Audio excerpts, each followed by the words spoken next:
Well, hello there, everybody. Let's try this again, shall we? Welcome into a special Saturday stream, y'all. I am Space, your host, your team principal for this evening's proceedings here. It is wonderful to see you guys. I am, as William noted, we had a great actual real-life sprint race and sprint qualifying earlier today to watch from Brazil. Although, push comes to shove, the race result was just LOL, Max wins again. But that being said, the midfield battle was really, really good. If anybody noticed during that sprint qualifying session, Esteban Ocon played to form, ran straight into Alonso's side.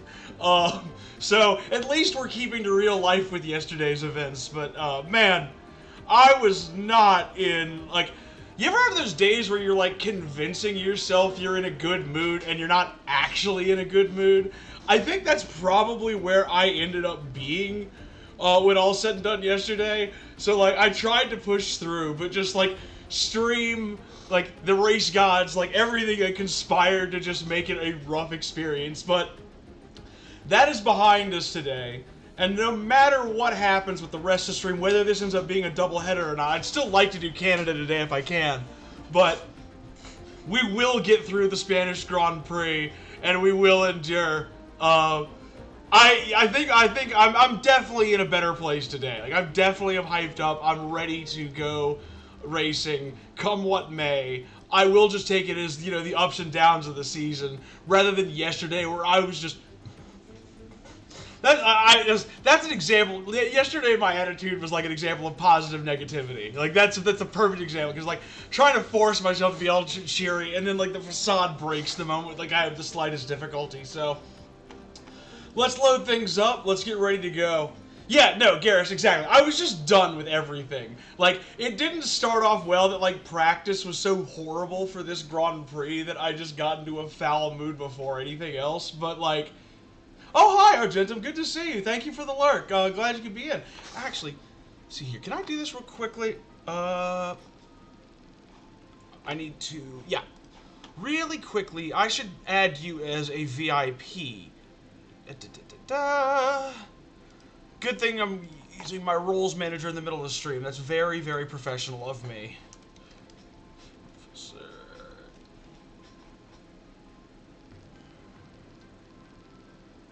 There you are, and welcome to the VIPs, Argentum. Great to see you here, man. Oh, nice, cool. I hope you and your daughter are doing great, man. I hope you guys are having a lovely Saturday, and I hope Amy's getting some well-deserved rest as well.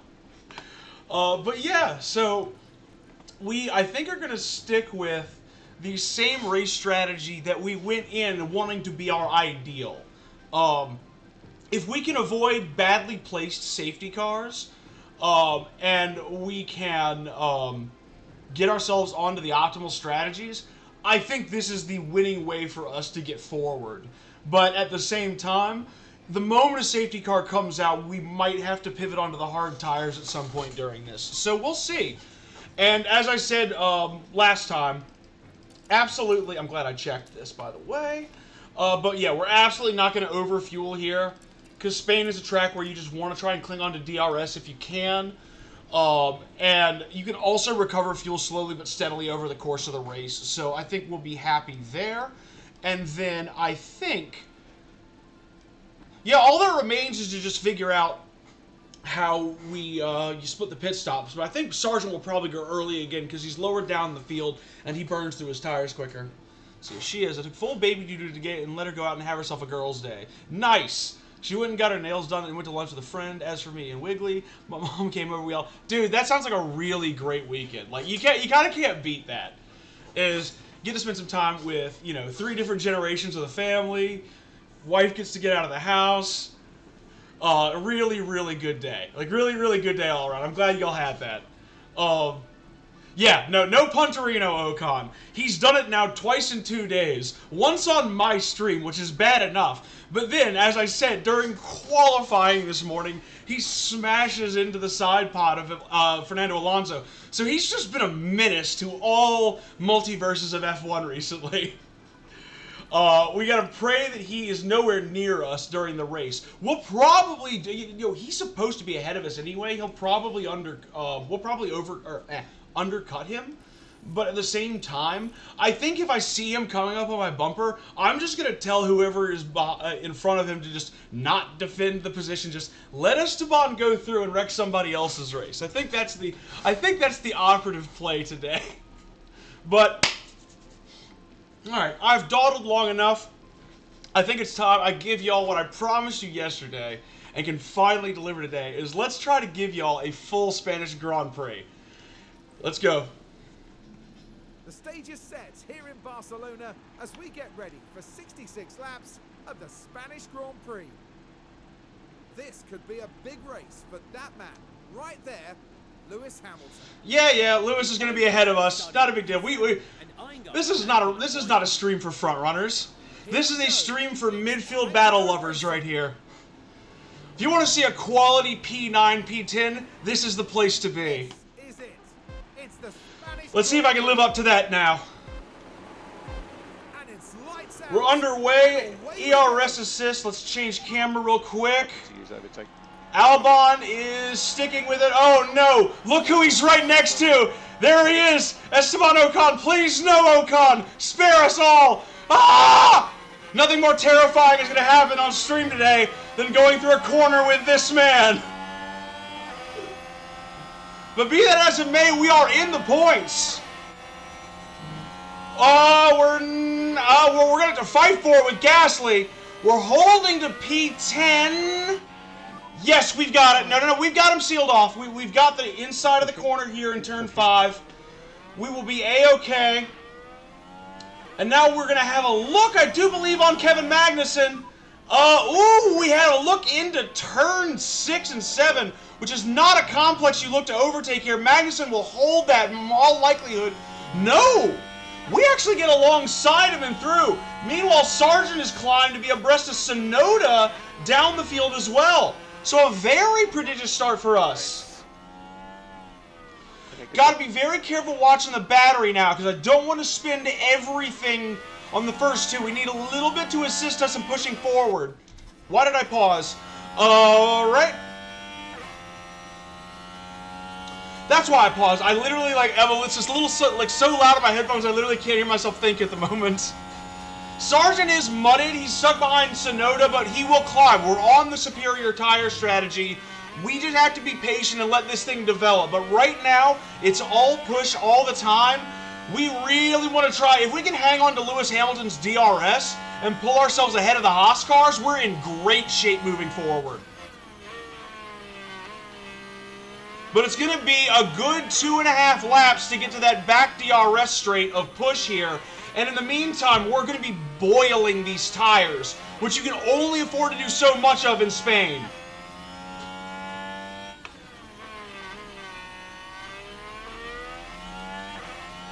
No, thankfully, Esteban Ocon is a good 2 spots ahead of us, so we don't need to worry about him.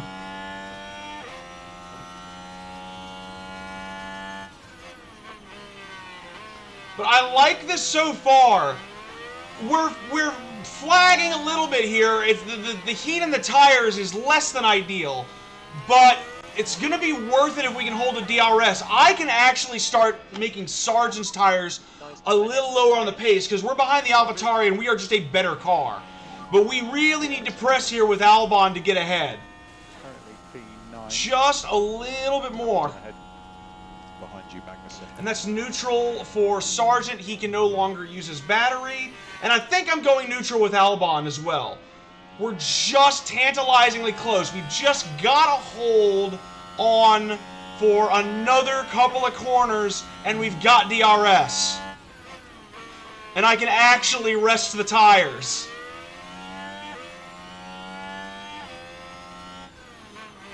I think we've got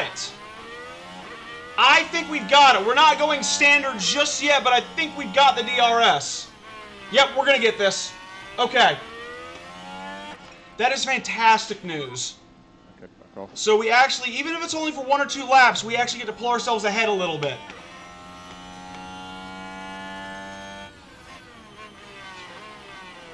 And Magnussen won't be able to hold on.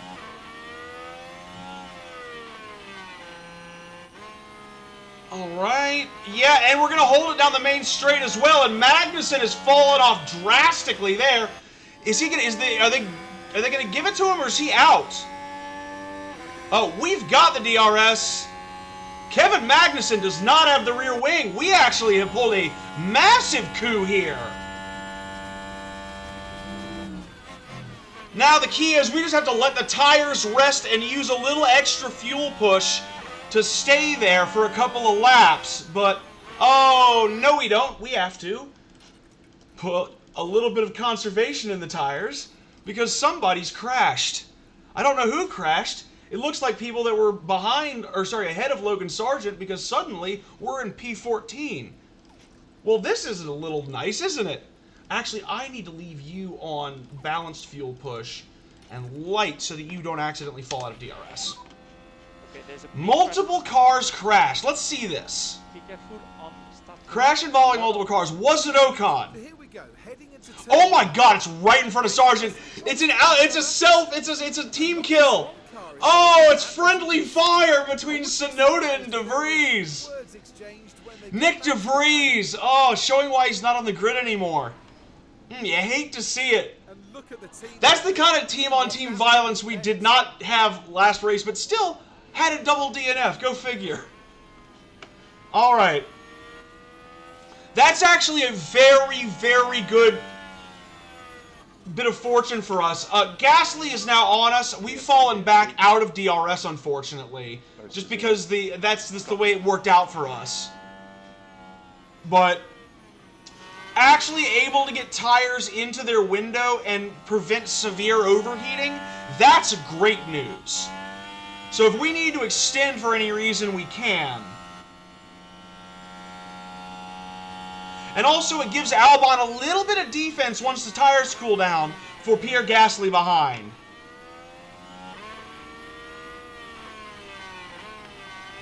And that's a 5-second penalty on Yuki Tsunoda. But we know the truth. We know it was Nick DeVries. Actually, literally, we do know that because this game gets penalties backwards. I don't know if you've noticed this if you play F1 Manager 23, but literally when when you get hit, you will get the penalty. If you're the one who has the corner and the guy sticks his nose in and hits you, you usually get the penalty. It's only when you get rear-ended that the person behind you is held responsible. It's very weird. All right, tires are in their window. We can now pick up the pace a little bit, gentlemen. All corners. Oh, I should be harvesting too. Whoops. Copy. Well, I got it in time to get 1 or 2 corners. Let's try to build this back up.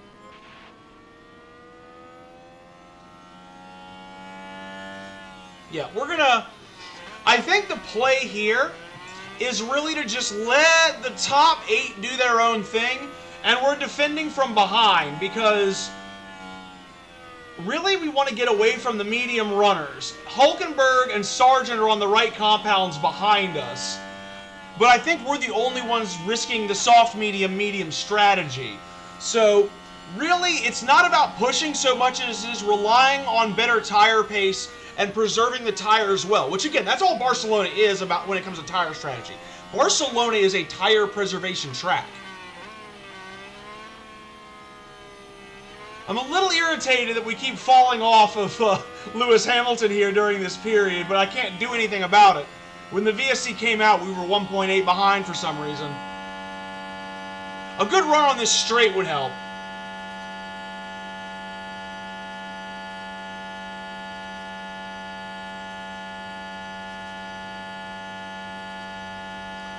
Soft, medium, soft, I wish I could do that, but like I looked at the tire deck when it gave me that setup. It's literally a nightmare here. You're doing about like, you do like a good like 5 laps on the softs and a good 3 laps on mediums that are when the tire's past its window. It is just so much faster to go soft, medium here. Speaking of which, we need to burn fuel. I don't know why I stayed paused that long. I'm supposed to be doing this reactively, but no extra tire push right now, and we got to ride in Pierre Gasly's cockpit. Okay. DRS is enabled.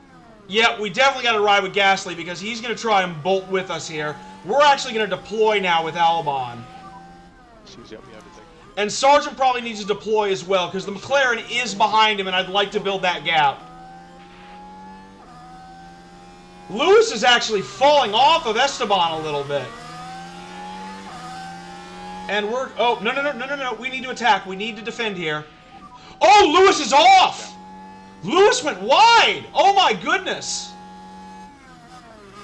Well, isn't this a little bit of good fortune for our boys? People have gone off in 2 consecutive incidents behind us.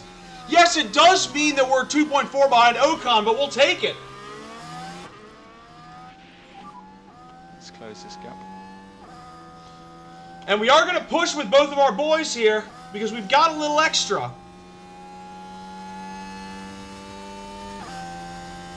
Plus, Gasly is the Alpines are quicker than we are. Woo! Okay, I don't need to defend from here. Yep, we should be okay. They're going to push out battery on us as well. But as long as we keep the battery good on Albon, we should be able to stave this attempt off from Esteban. He's doing everything he can to stick with us, including using his tire advantage up. But we've got the extra fuel that we burnt off that they didn't, so they're overladen compared to us.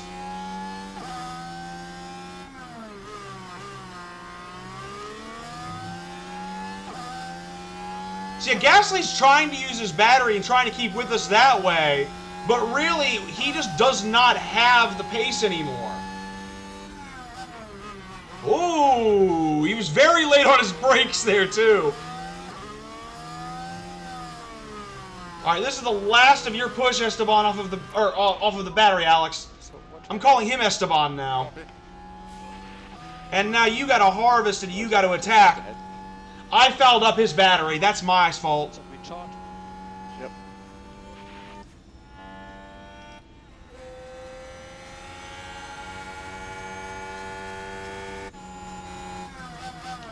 We're okay there for another lap. And Lando is also not going to bother us. Okay, great. Great. Block him off a little bit. Hold Lando back. One more corner here of this.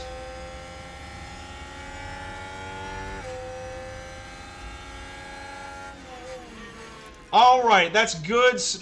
Reservation there. Preservation. Reservation. Well, it looks like tonight my girlfriend has got to sleep through some of them. I'm sorry to hear that. I hope she feels better soon, my guy. Never fun when a partner's feeling ill.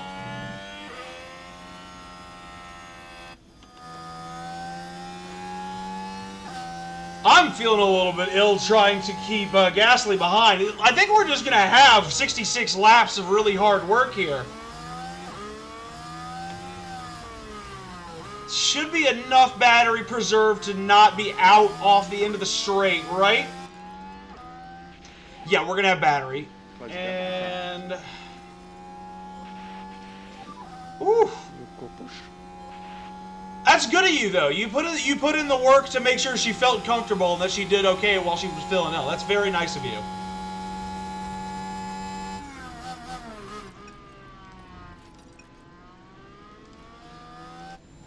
I think Lando is just gonna get it there. Sargent is a little bit in the mud right now.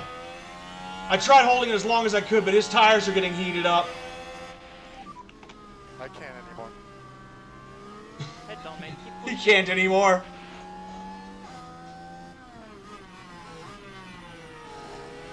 Logan is so done with this. Honestly, though, we're at the point where now our tires really have gone off, and the medium hasn't totally dropped off just yet, which means I'm going to have to defend here pretty solidly with Alex.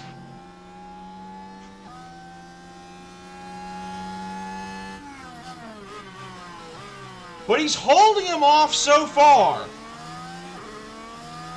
Hi there, I love F1 and Clash of Clans. Thank you for your follow the other day when I finished my stream. I really appreciated that. Good to see you. We are doing all right. Why am I getting off of my attack? We are doing all right so far. We are just barely holding on to a P8 here. It was very fortuitous after a double DNF for AlphaTauri and a bad spin for, sorry, not a spin, a bad off for Lewis Hamilton. Oh, speaking of bad offs, I shouldn't have said anything. I shouldn't have said anything. This is really weird. It's a lot of fun knocking. Albon is off, and we now are waiting patiently Keep pushing. to get back in. Yep, we're going to have to wait on Albon. That's tragic. That is absolutely tragic.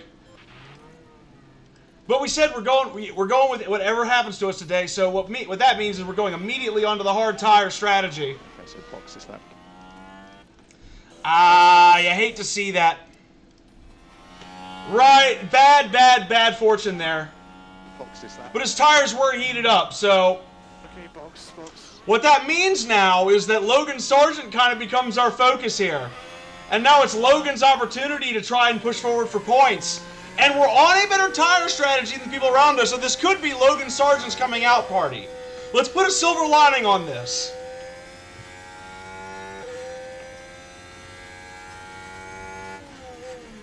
Albon, he had a lockup at the bottom of the main straight. He was pushing too hard, his tires got overheated, and accidents happen. I've gotten into Q3 a couple of times. Azerbaijan and Imola, we got Albon into Q3 because those tracks really suited the Williams very, very well. It's why we're on a high-speed setup here, because high-speed tracks are where our bread and butter are. We're not great through the middle sectors here, but now Logan is our focus. We need to see what he can do. This is the best we've had Logan Sargent. This is the highest we've had him fly on any race. And now Albon will be pitting this lap, and I've got to redo his strategy once he comes back out on the hard tire.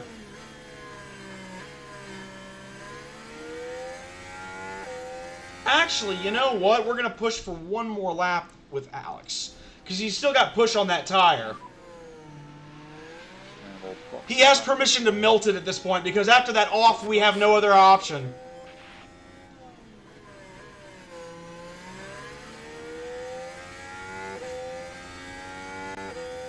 Still very early in this race. We'll see what Albon can recover to on his tire strategy, because he's going to get a massive undercut here.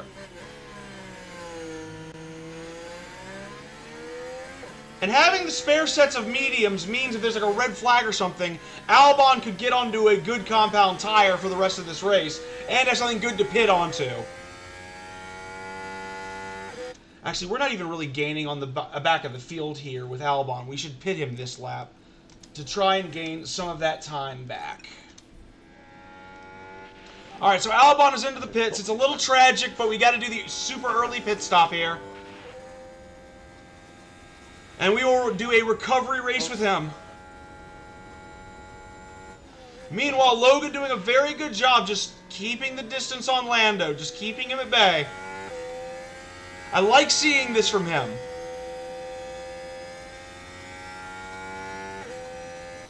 Albon is in. Or sorry, Sargent is in. No, Albon is in. I'm so used to Sargent being behind that I did think it was Sargent after just being on his camera. And it's a good pit stop. So now that he is going to be coming out, once he's out of the pits, we got to stop for a second and do his strategy. But right now, Sargent doing a good job. I've got the superior speed on Lando. I don't want to light up the tire. I'm now very paranoid about lighting up my tire. But the thing is, I've got the straight line speed to actually be able to duel Lando pretty solidly to a detente here. Alright, now I can do my strategy edit with Albon. So I go all the way to lap basically 40. And then I'm going to add a stint of mediums at lap 40. 41. And that's basically the optimal strategy for him all the way out. It's not pretty, but it is what it is, because look at what that lockup did to us. Look at that cliff, man. Absolutely. We can't be on the ideal strategy with our top driver, but we will recover, provided I put him on the strategy. And alley-oop. We're doing okay, but it looks like Sargent might have to duel a little bit here. No, actually, that's a very manageable gap coming through those high-speed corners. The fact that we're getting away and neutralizing Norris right now is fantastic. Yeah, no, that was a valley. That was a gully. That was a straight up gully on that tire. Oh! And now, because of what happened yesterday, I'm paralytically worried every time I see a late braking by whoever's behind us.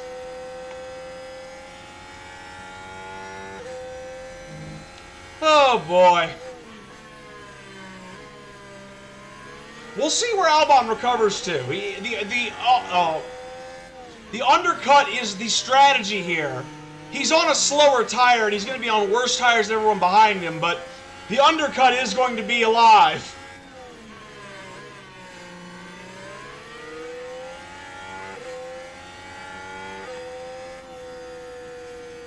Man, Norris is not good through that corner onto the DRS straight. Again, we're very lucky to be neutralizing him at exactly the point in the lap where he's becoming neutralized. That's very, very fortuitous. Because here he's catching us in the slow speed. When it comes to the takeoff and going through these high-speed sections, the McLaren just has absolutely nothing on that medium tire to keep up with us. It's getting us all the way with Sargent very manageably to his stop.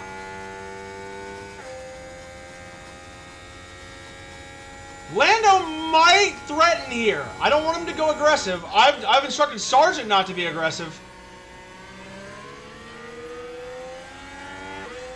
But it is just a DRS train. It is just a DRS train. And there's nothing Lando seems to be able to do about it. Although we've pushed the fuel out now, so I will need to start pushing off of Sargent's tire. Which I can do now that we're close to the pit stops. I can actually afford to get in a lap early with Sargent if I really need to.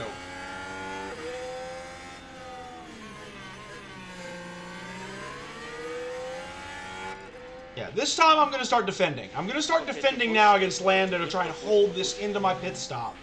Because he's not really my race, but the worst thing he could do right now would be to foul up my race by getting in my way before my pit stop phase. Like, last thing I want right now is a true duel with Lando. And we'll go push.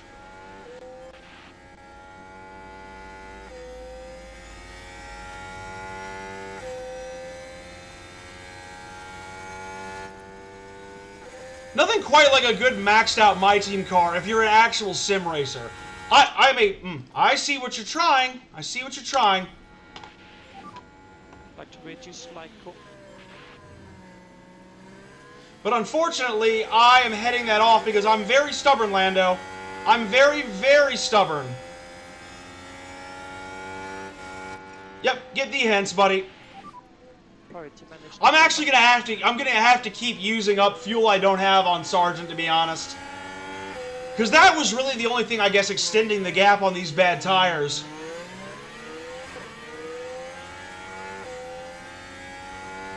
Plus, I've now gone into an irrecoverable sort of heat zone with 10% left on these things. Yeah, he's really... Do you hear that deceleration? He's horrible through that corner. Yeah, you can't be near Esteban Ocon if you crash yourself. We planned that well.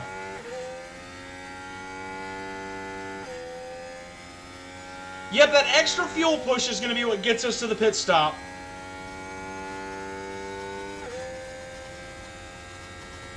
Lando wants to be ahead, but he just does not have the open speed, even with DRS.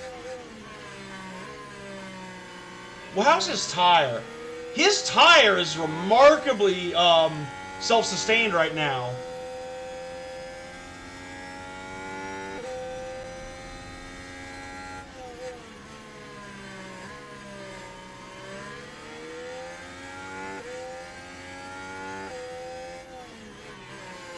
Alright, we are very, very, very close to the pit stop here.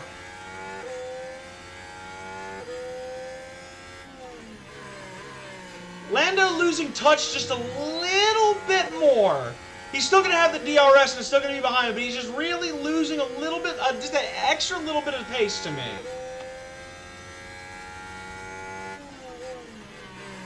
Like, he's been on my back bumper through that corner recently, and he's just not. There is a certain amount we're actually able to extend this gap right now at the very end of this tire's life. Something in my eye at the worst possible time. Alright.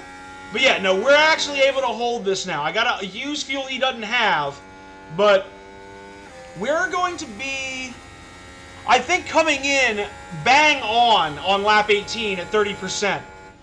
Although, you know what? I am coming in this lap. I don't think that tire is lasting one more circuit. I need to come in now. And adjust the strategy to reflect that. Because that tire is about to cliff. That's just not going to make it for one more lap around here.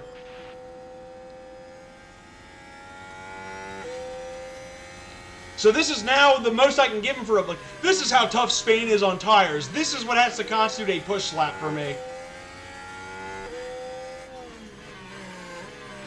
And with any luck, we come out with a bunch of clear air and a chance to move forward towards these three while they work on worse tires. Barest, like, the barest whiff of a point is on today. Will we actually get it? But, like, Sargent has the smallest chance.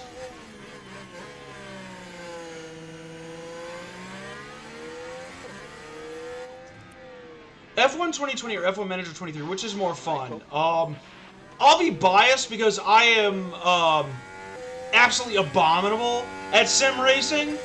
So the fact that I have access to this as Sargent comes in, the fact that I'm able to finally have this kind of, like, football manager style experience with F1 is so incredible to me. Like, this game is going to win for me 10 times out of 10 because I just love the format. I love management sims. Looks like Mercedes is going to be pulling someone in early, too. Or where's that Alfa Romeo? It's a decent stop as well. You know, 2.8s are about where we are. And now we just run forward in all the clear air in the world. And Bottas is out on the hard, so Albon kind of catching him on a similar compound. Alright, so now we just kind of chill. Oh yeah, no, F1 2020 was a remarkable step forward. To the point where, like, the most recent iterations, also hi EA, I know, have just basically been the same game F1 2020 repackaged with different tracks and different handling models. So, like, it's hard to say where it's advanced since F1 2020, but that was a massive step forward for that series.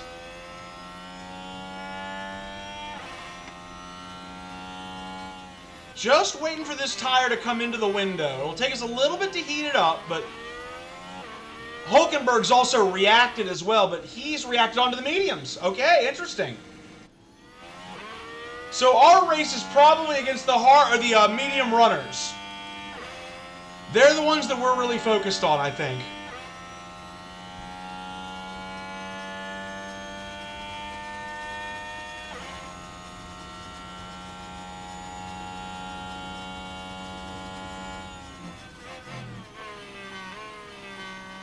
Tire's almost into its temperature window.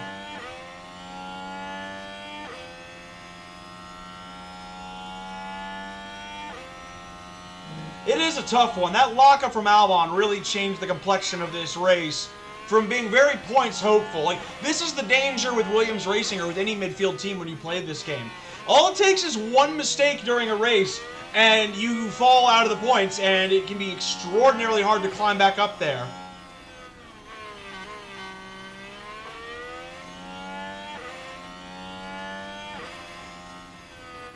I would love to see an F1 game where somebody just went crazy and licensed as many classic tracks as possible.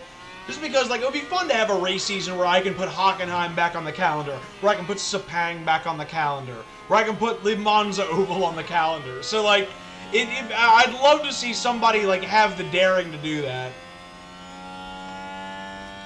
Alright, so this will be a free pass for us on Piastri. He was already behind us anyway.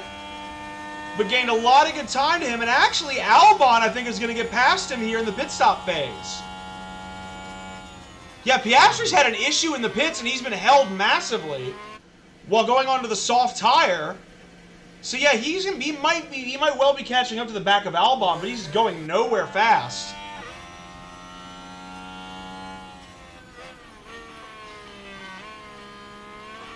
Meanwhile, we are only, let's see here, 11. We're getting into the point where we're going to be in the pit window soon of Norris. And it really, well, okay, Magnussen's actually come in early. We really set off a lot of interesting pit stops here.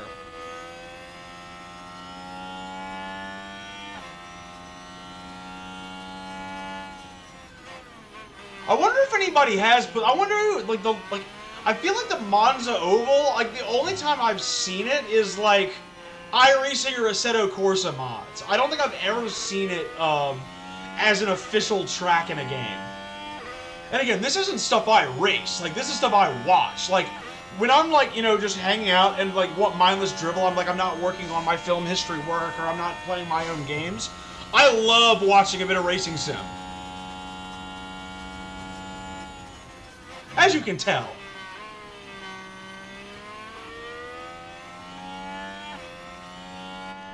We'll see. Oh, wonderful. And on top of everything else, I've got minor engine wear through this race. So everything getting thrown at me here. Magnussen's on the hard compound at least, so that's good news for us.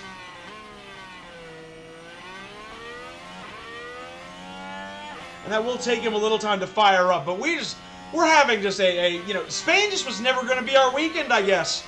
I've said it, like, Garrus, if you're still here, like, I've been saying it for a while, you know, stream after stream. I've expected it to not be our weekend. Well, it's finally not our weekend. Canada, where it's all about high speed, will be much, much better for us. Like, Canada is what our car is designed for. In the same way it was designed for Imola, in the same way it was designed for Baku. The only race we've really fluked, if we truly think about it, like, I fluked my performance in Monaco. Like, that was an absolute aberration.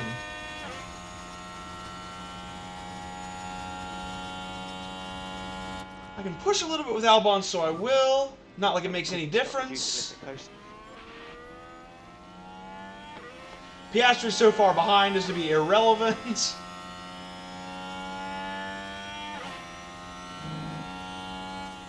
Well, joy of joys, Albon's very close to being lapped. Actually, no, they stopped to pit, don't they? Yeah, a lot of people at the front have to pit, so.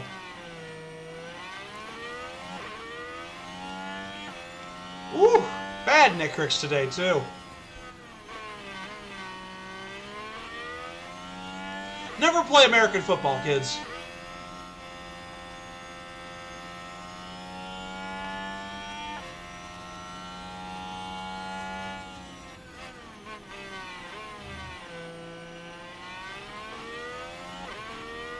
I guess, truthfully, the race we're having is really with Lando Norris. Really, I think, honestly, what we need is right around our pit stop phase, we need a safety car. That's about the only thing that'll salvage this race for us in a meaningful way. Is we need something that we can seize upon that others can't.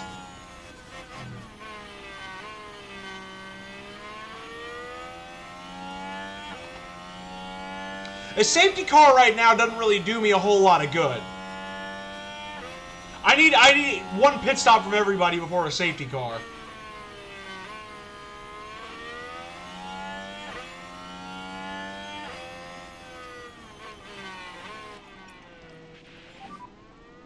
Increase lifting coast. No matter how many times I look at that gully, it's still just really depressing.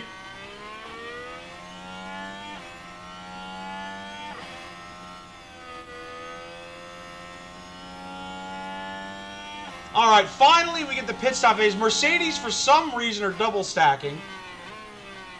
Maybe Hamilton has an error that pulls him into our race. That'd be cool. I think he started Lewis Hamilton to race. Let's see. Nope, he had a great pit stop. Mercedes does Mercedes things. But we might actually get out ahead of him.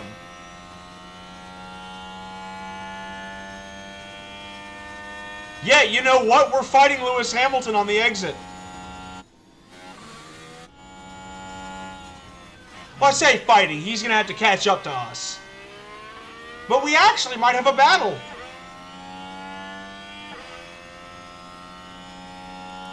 Certainly, Joe and Norris are no longer in our... Well, Joe, actually, a couple of these people might fall back into our race.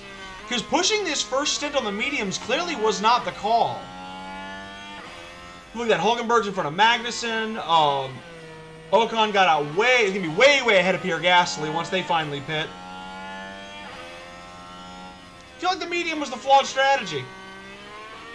Right strategy, bad error. That's all this is.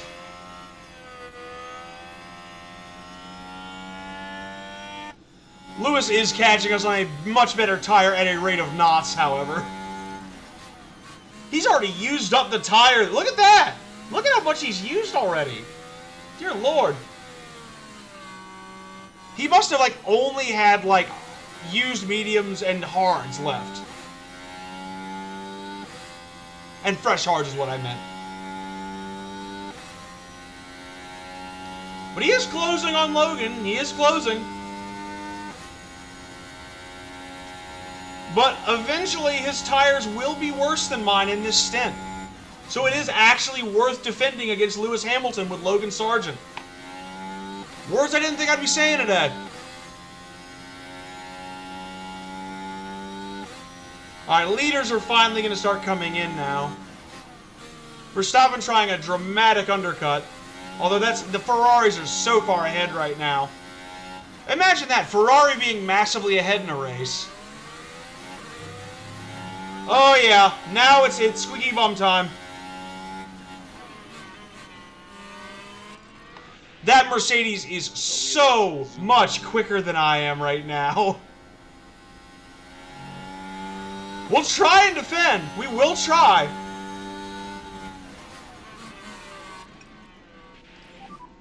Is starting tire management? Especially because I think we're in DRS, so it was well worth the defense. Let's look for Zuna.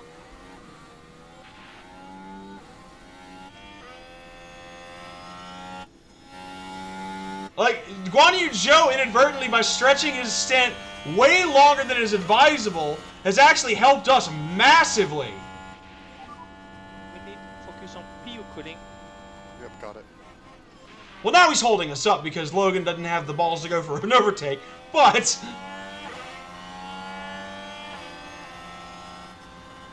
we're very close to getting him. There's the pass. Very, very nice. And that actually is going to hold up Lewis Hamilton.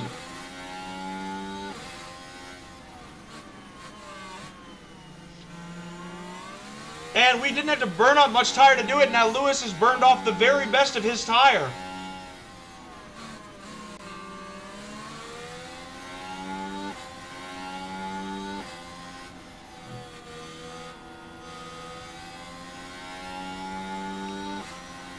And there's going to be a defense. Not a very good one, though. All right. Logan. Oh, yeah, you're still going aggressive. I want you to get away real quick, buddy. We won't hold Hamilton out of DRS forever, but we'll hold him out for an lap. Okay, yeah, no, that's exactly what I thought about the Monza Ovals. I did not think anything would have it. Did this game... Point of order. This game does that. Like, you all saw the gap through Sector 3 between Hamilton and myself. At no point did he get within a second of my car. Certainly not before the DRS detection zone. And yet...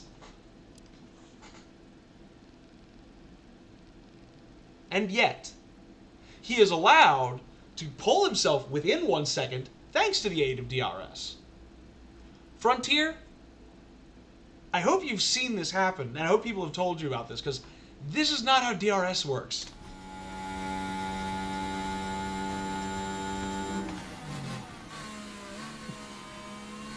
Actually, yeah, that is fair. It is Lewis Hamilton. He does get the preferential treatment. I just needed to make note of that, because I've seen that happen with multiple different races on multiple different series that I've done just on my own time, my own saves. And that is a rampant problem with this game, is they really do just give unfair DRS advantage to people who are near enough within a second of you. And that's not what's supposed to happen. Let him catch me. He's in a faster car. Let him catch me. Like, he'll probably get me here. Like, just let him do it now. Like, why did he need DRS last lap? See? Quick swing to the inside, and he actually phases through me. He literally just phased through me to get past. But we'll hold with him. We'll get DRS. Oh. Head done.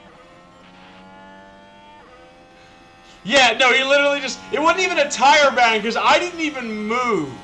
It was just, nope, I'm going to go through you. I love this game. I love this game.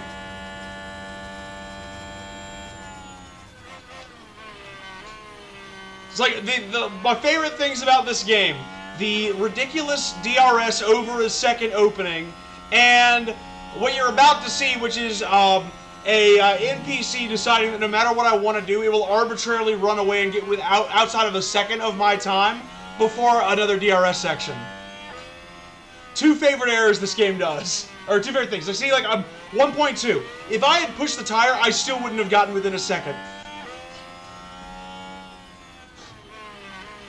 No, it's not even that it's just Lewis. It's F1 Manager. It's one of the things it does in race simulations to, like, make it seem like it's competitive, is that they will just arbitrarily give your rivals around you extra battery. Or their battery conservation will be so good as to be, like, impossible for you to maintain as a regular human playing this game. It is what it is. We're not supposed to be high up in the field. Like, we're not supposed to be dueling Mercedes.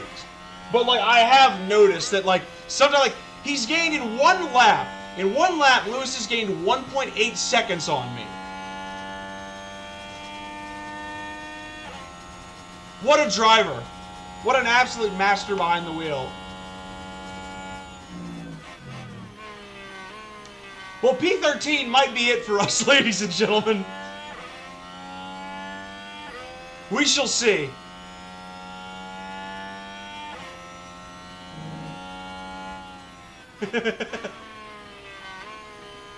Nah, it's fine. It's fine. I don't mind it too much, honestly.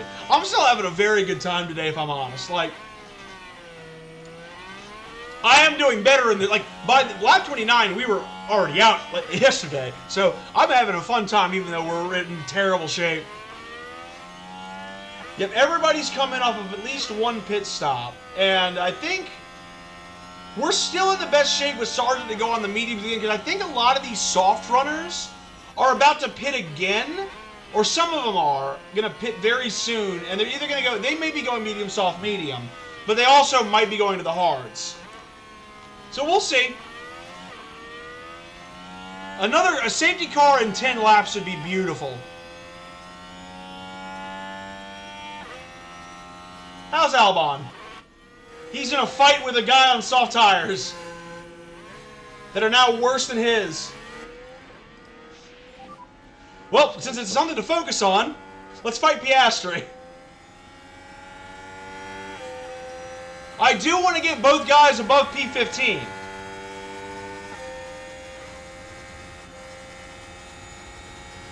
Yep, Albon fighting with the new guy, and it looks like he is going to get passed pretty easily at the end of the day. And now, is Piastri going to do the computer push?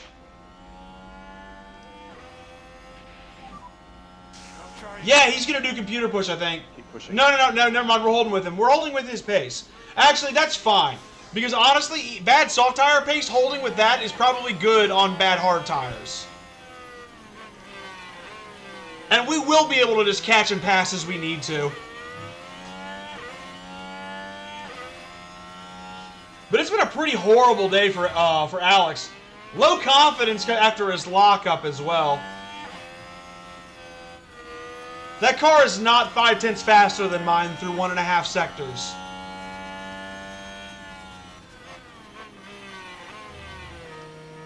In fact, we're gonna have to push now to stay with it because the game is using chicanery. Now. Yeah, look at that, 2/10 in one corner. Not on my watch. I see what you're trying, game. Yeah, AlphaTauri had a worse day than we did. That is for sure.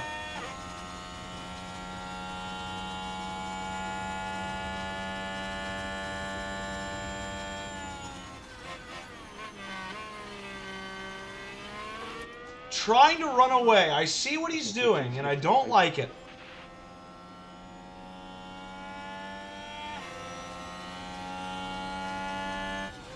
How much tire do you even have left, Lando?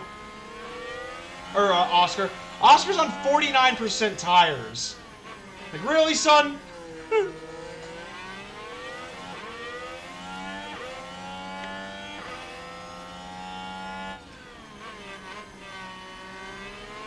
I am excited for Brazil as well. Oh, yep, Joe has officially been lapped.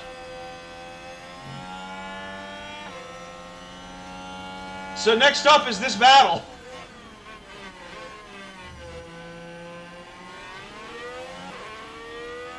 Albon actually getting to use a little bit of his tire for once in this race. Well, I say that, it was using his tire that got him into this trouble in the first place. You know what? You need an overtake, buddy. You need to build up your confidence. That's true. If I am a lap down, I can take advantage of the extra push of the engine.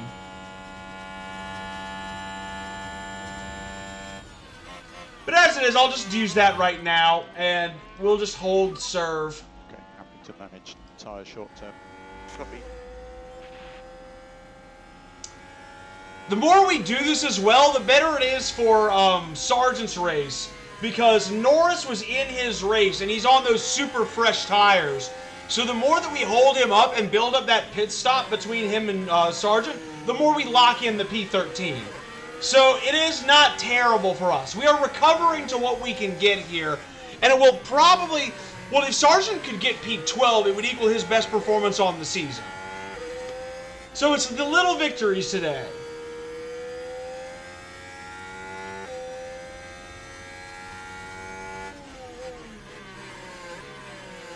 But we'll see. Joe is a long, long way behind everybody. We'll probably pit. We'll probably pit into being a lapped car, I think, with Alex. As for Sargent, he's running a lonely, lonely race. We are halfway there. Or we in the second half of the race once Leclerc gets to the line.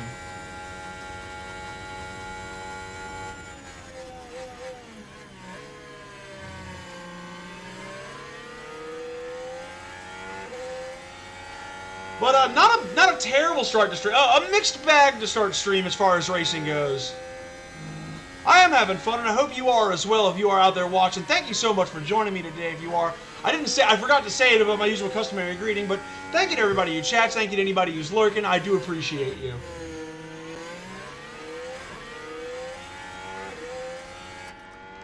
Have to push a little bit to keep ahead of him. You think you can reduce lifting? Piastri must be coming in very soon.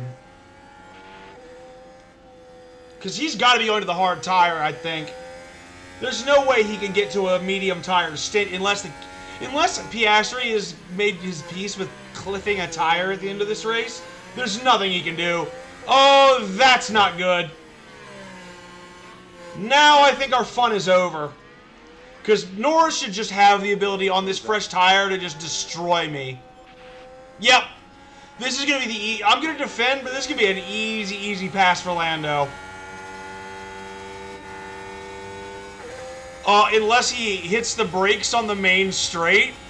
Are you cool? Are you good, Alex? Or sorry, Lando? Are you good, Lando? Because I definitely just saw you hit the brakes on the main straight. Yeah. When you had space to pass with DRS. To increase lifting coast. Oh, is he just gonna make them? Is he just determined? Like, I think Lando's just determined to make the most irritating pass possible to like slow me down. Yep. He's like literally trying to fight me through corners that you just don't pass in. And he's now destroyed his tire doing so. Lando, I'll let you pass, bro. I'm on a different strategy. I'll let you go. It's really not a big deal. It's really, Lando, it's not a big deal. Like, you just don't want all that. There's an open space there right next to... You see that open space to my left? Like, you can have that. Like, that's available to you. Let's close the gap now. I'm gonna go aggressive just because you don't seem like you want it, Lando, but like... I gotta be honest, my guy, you are on 78% softs. I am on 46% hards. Something's not computing with your racecraft right now, my guy. And I'm saying that, and I'm defending with the guy who went off the track. Like, sure, if you want to give me a free pit stop between yourself and Logan Sargent, by all means. I will consolidate the P13 if I have to. If I really need to, I will consolidate the P13. Yeah, that's what he's doing. He's lining up the perfect opportunity to crash his car into mine. Just to make Albon's day perfectly horrible. And to cost me money. Like, I'm not even going defensive here. And he's still just wheel well. He's just riding my wheel well. Heating up his tire. Oh, now he goes for it. Okay, Lando. Let's have a bit of fun with Mr. Norris, shall we? Because I've got the DRS. No point even trying to defend these. Let's have a little fun with Lando on the main straight. Crack on. I'm on overtaking dress and high. I've got the DRS. Okay. Can we drive in clean air and get past him? I believe so. Try and get the temps back under control. Yep, copy.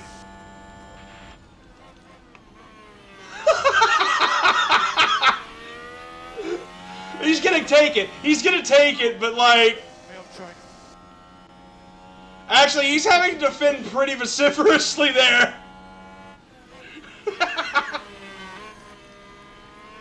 Oh well, we tried our hardest on that. That was a bit of fun.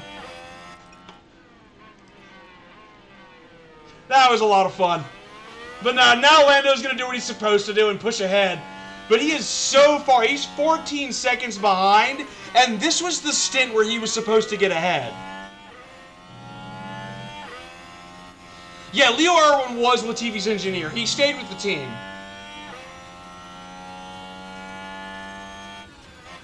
Alright, we stayed with him as long as we could. We got a little bit extra DRS. Enjoy your race, Alex.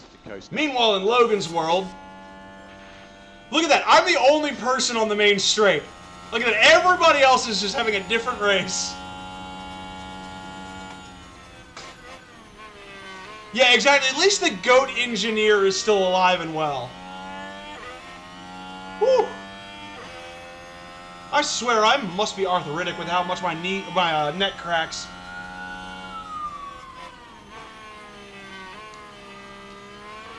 Well, sit rep, I think this is where we're finishing. We've got the medium stint at the end, which I'm looking forward to on both of these guys, but this is kind of what it is.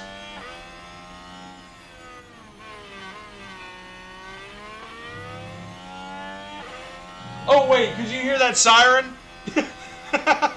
Yeah, no, the benefits of living in New York City near a hospital.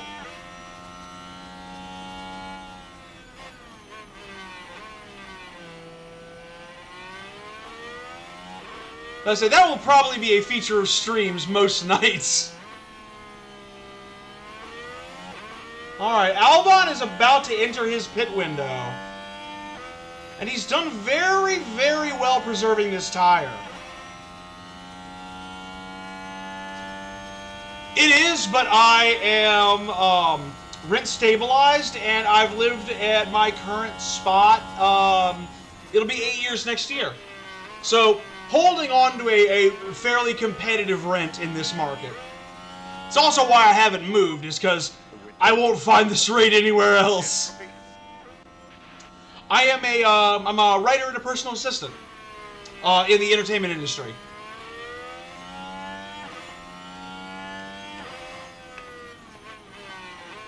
And work remotely as well, so it's nice. I get to make my own schedule. I get to, work as I see fit. I get to add this on. You know, the path to affiliate is ongoing.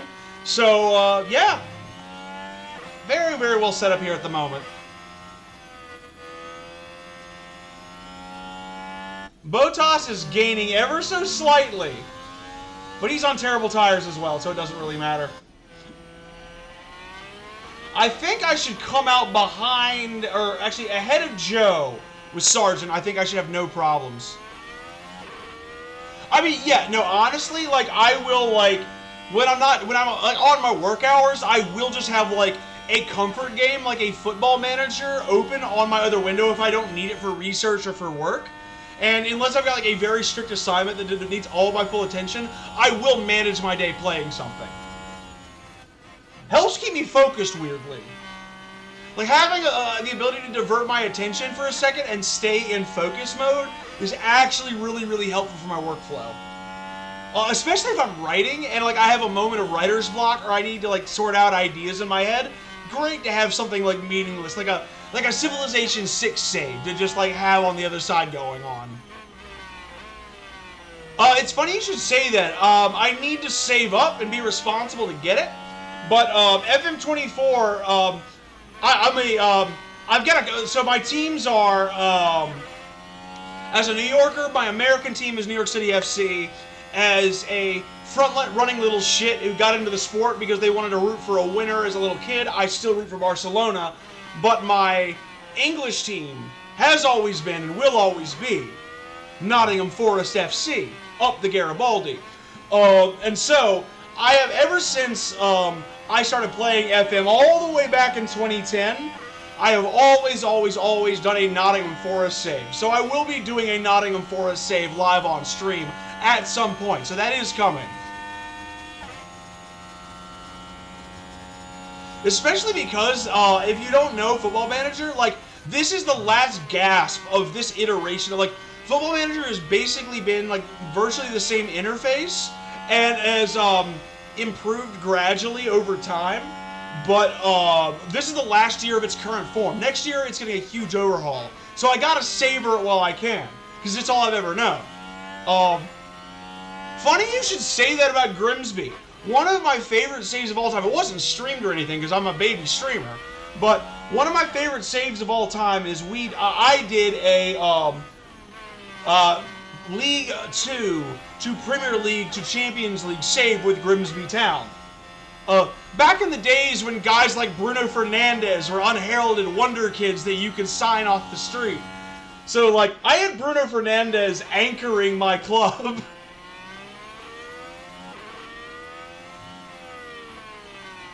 Alright, Albon, we're going to do one last lap here. You can actually push that fuel out. We can start reducing lift and coast. And he was a trooper after the spin. Let's go on to those fresh mediums. Box is that? And Sargent might need him this lap too, honestly. He's kind of on the edge.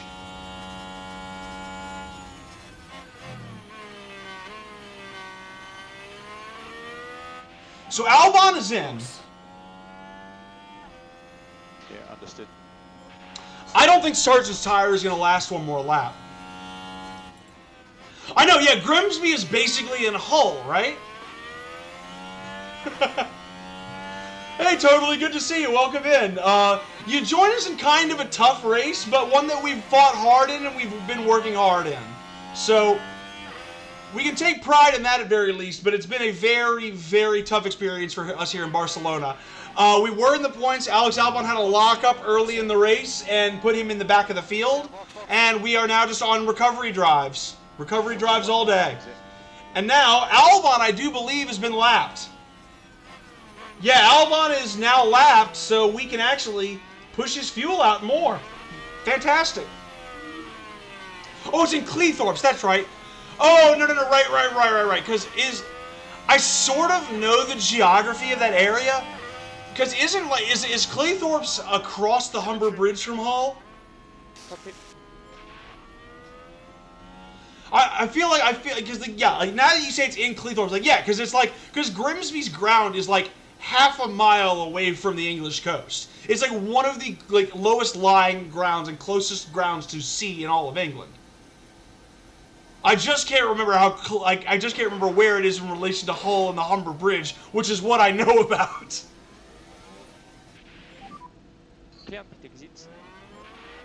Okay, a train to Barton upon Humber is 53 minutes. So that's actually a fair amount of distance. So I'm thinking, so Cleethorpes is definitely further east than I think it is. Well, that's it for the pit stops, ladies and gentlemen. We have come out in P15. Botas and Norris are both going to pit, as is Magnussen, but Magnussen's way, way far ahead of us. So I think this is our race. I think we're just going to come out and be in P13, and that'll be where we live. So it is what it is. A learning experience, definitely. Although, I hesitate to figure out what we need to learn, because we've raced quite well here. I think the lesson is just mainly, don't lock up.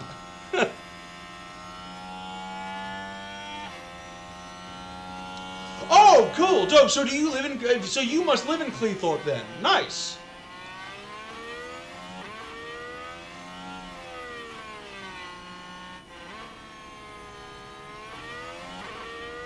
Yeah, don't get close to Ocon.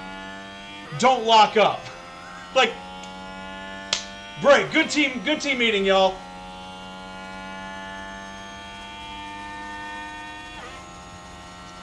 I will say, has Logan Sargent been lapped as well? Yes, he has. Okay, so I can actually push his fuel for all it's worth as well.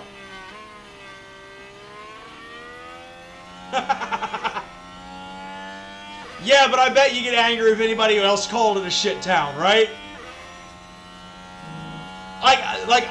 Maybe that's a New York thing, but like, New Yorkers, like, we will talk as much shit as we want to on this city, because we live here. We know why it's bad. But, like, when other people do that stuff, I'm like, oh, New York is so dangerous, and all that, like, it's like, you don't know anything. Like, you don't know nothing.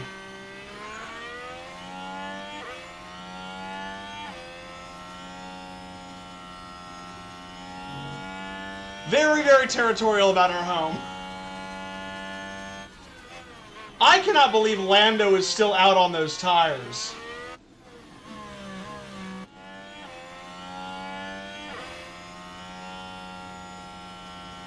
Yeah, that's true. Although, to be fair, like, a good analogy for people who don't live in the Northeast is like, actually, yeah, like, New Yorkers, like, have, like, a unique reason that they can, like, dunk on people from New Jersey in the same reason that, like, the South dunks on Florida. Or, like, in certain circles, the South dunks on West Virginia. Is, like, there are certain places that it's like, if you're from that region, it's your right to dunk on that state.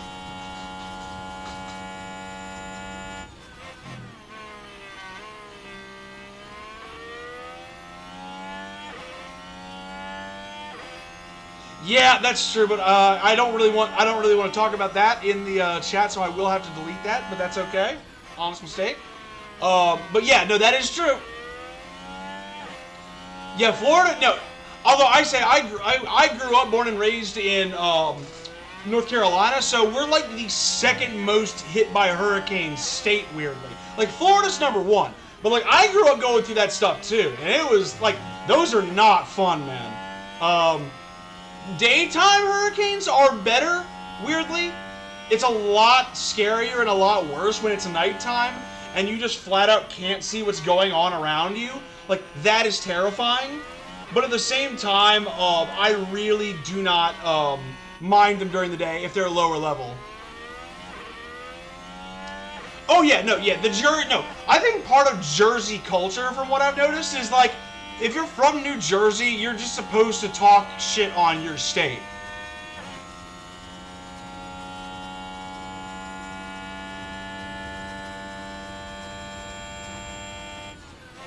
What we are going to do is talk a little shit on Piastri here, because we are catching at a rate of knots, and Joe is yet to pit, so this is essentially ostensibly for 15th place. Yeah. But it's weird, is like, depending on where you live in New York or Philadelphia, there's only certain parts of Jersey you're allowed to dunk on. Like, I'm allowed to talk shit about New Jersey. People from Philadelphia are like northern New Jersey. People like I can talk shit about like Newark and Harrison and all of that. Like, I can't talk shit on Camden or like Princeton. Like, that's Philly's area to talk shit about. I will talk some shit about Piastri if I get this pass done here, though. Because he definitely does not have the ability to stay with me here. I'll be able to push past this man right here. Let's close this gap. It's about to be goodbye, Mr. Piastri. Yeah, overtake. Yeah.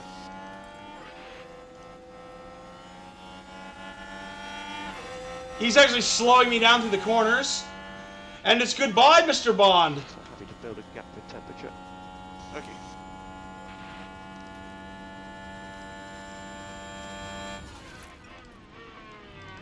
Nice knowing you. Okay, And now we are unopposed for that P... Did Lando pit and get out ahead of me? No, he didn't. He still has to pit. Okay. I was like, am I in P14 for a reason? I think we're going to consolidate here P13 and P14. I think that's on the cards for us. Because actually, Albon did such a great job holding out Norris that we might actually get out ahead of Lando when he finally pits.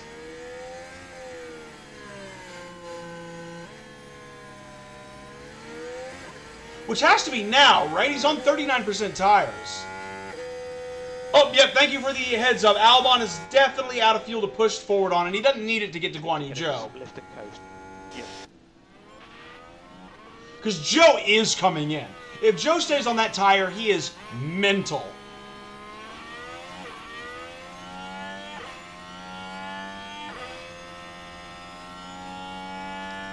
Yeah, such is the great agony of the racing sim or the management sim. Is you've got to be somebody like me who's like wired to just like I'm not great at math. I stopped doing math at pre-cal and statistics level, so I never even learned calculus. But I will say, numbers are comforting to me. It's a very weird relationship.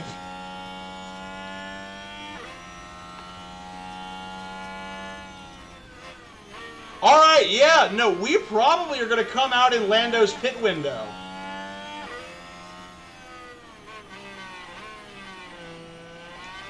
Oh yeah, well, Roller Coaster Tycoon is a different type of, like, overload, though. Like, this I feel is like numbers and, like, data stimulus. And, like, I'm an admin. I'm used to working with data. I'm used to sorting through it, looking for trends, all that. Like, that's, like, my bread and butter from, like, my work day. With, like, Roller Coaster Tycoon and other games of that nature, it's a stimulus overload. It's, like, the variance of things. So it's like, you've got lots of big, flashy things you can build, in addition to also having to manage numbers. It can be very overwhelming for me, actually. Lando has not come into the pits yet. Like, we're gonna be a full pit stop on Lando with Logan by the time he comes in.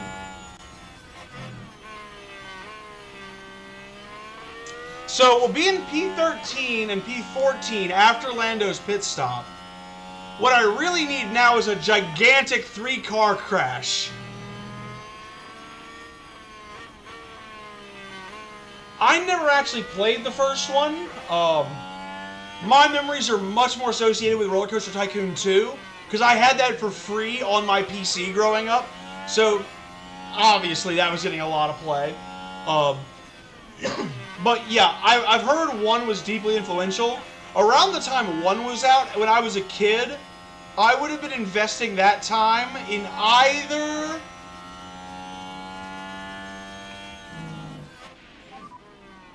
I would say it's either I'd be playing SimCity 2000 or I'd be playing Syndicate. Which, by the way, if you're an OG gamer and you don't know about the early 90s game Syndicate for PC and Mac, do yourself a favor. It is, even 30 years on, it's still a laugh. Norris finally in, and he's going to be well behind. Like, well behind. He's got to fight through his own teammates. Increase, please. So, like, I'm not even worried now. Copy. Yep, we're all good on the fuel. I think we pushed as much as we could. And we now just wait till we see that big 66 come up.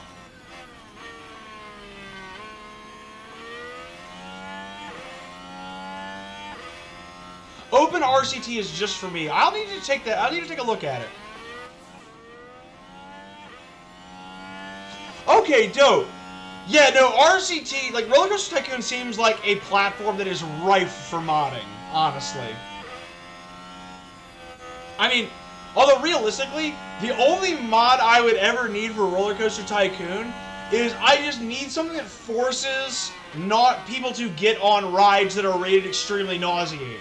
Like, I need the nausea rating to be high enough for me to build the demented shit I want to build, and still have people actually ride the roller coaster.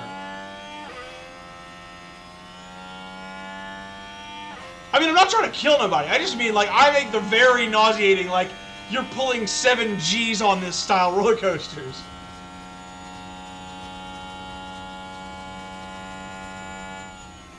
Alright, we are... Yeah, Ocon's passed us? Good news. I'm glad you're looking at the mini-map, because I'm just sort of... I'm sort of checked out. I'm waiting for these next 16 laps to go by, because I think we've just sort of locked in our positions. Because Norris on... Because some of you heard this one before. Lando Norris on fresh soft tires is stuck at the back of a DRS train. So unless he can find a way through that on the fresh tires, we don't have all that much to worry about at the moment. Oh yeah, no, dude, this game, like, I'll say this totally, like, the level of detail that is in this game is literally mind-blowing to me. I do not know how they were able to create a racing sim with this much detail. Like, I don't understand how this was possible. So it looks like Albon will have a fight a little bit later, but we won't worry about that for right now. We're actually just going to chill. I need to harvest while Bottas has got Norris behind him. Cool. I need to actually get some battery for when Valtteri gets up, or not when Valtteri, when Lando gets up to me. He's fighting Piastri right now, which is hilarious. Yeah, Lando's about to get, or no, he's not going to get past. He's going to, yeah, no, he's still past him. But yeah, while I can actually harvest a little battery, I need to right now. Because Lando is going to be past Valtteri very, very soon. Is he? Yeah, Ocon is coming up on the back of the 2 McLarens, isn't he?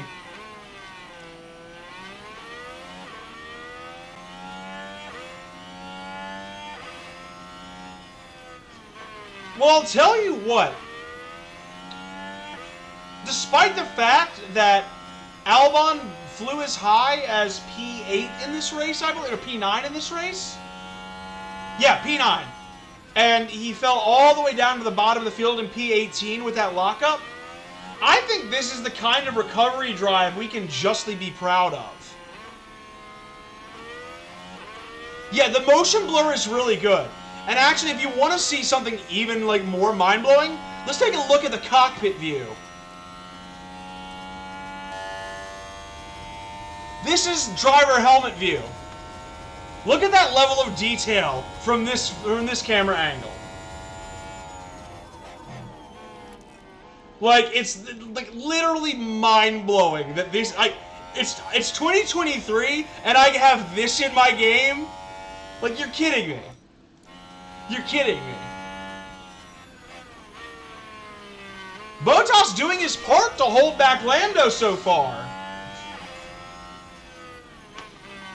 Yeah, I know. It would be nice if the GoPro wasn't, like, by the cheek, and you actually got that head-on view, but I will take what I can get. Provided, of course, it's not the Mexican Grand Prix, and you're cutting to that cockpit view during a battle on track. Which happened about 5 or 6 times during the Mexican GP.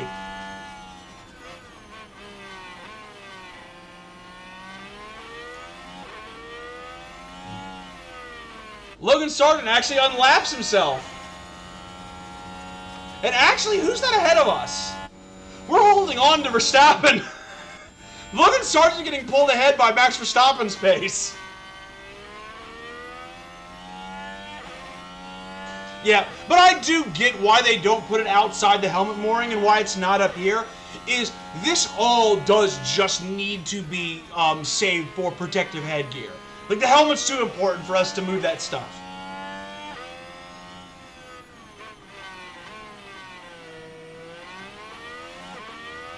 Yeah, I've heard that Call of Duty, the new one, is very graphically adept, but like... Actually, I've talked to you, I think, before about my opinion on first-person shooters. I don't mind them. I just mind the ones like Call of Duty where it is just like, you know, let's release the War of the Year. I'm not about that. I kind of don't, you know... I don't mind like a Resident Evil or something like that, you know, shooting zombies and all that. Like, I like that fantasy. But like the super shallow nature of Call of Duty, that sums it up very well. Like, I'm just not about it. Like, it doesn't make me interested in that series. I'm far more interested in you know what's an interesting FPS to me, even though it's like it's almost a dead game but people still play it, is like Team Fortress 2. That's a remarkably interesting game to me. Even though it's not really FPS, it's more it's PvP or PvE survival, like the DayZ mod from a decade ago. That was phenomenally interesting to me from a concept, because it's first person extended out in a very interesting fantasy way. Engine cam would be interesting. Although, knowing the F1 community, if you were to put an engine cam in this game, all your stream would just be a bunch of people complaining about bringing back the V8s.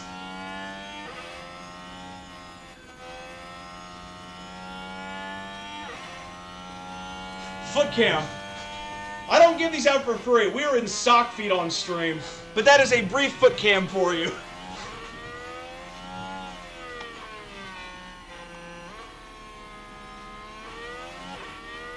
Also, I just would not ever sell photos of my feet.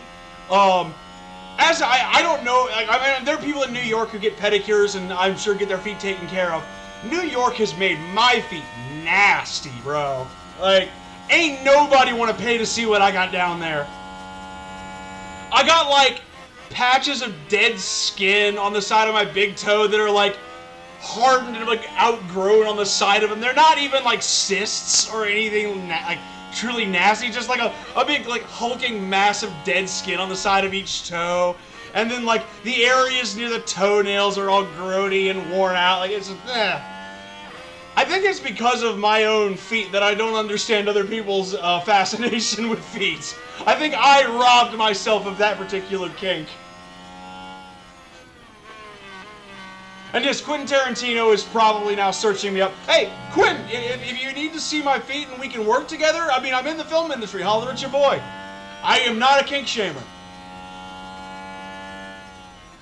Norris is now 1.3 behind Albon, though. I should probably focus up here. How good are his tires? They're terrible.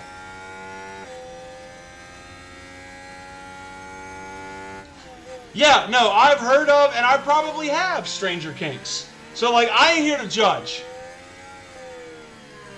Yeah, I've got the +2 kg, and I do need to push a little bit, but I feel like, actually, I'm being a little bit overzealous here. I'm gonna wait till he's in my DRS to push on anything. Because I think I gotta just wait for... I want him to wear out his tire getting up to me. I don't want to wear my tire out or my fuel out just yet. Plus, I gave myself that extra battery.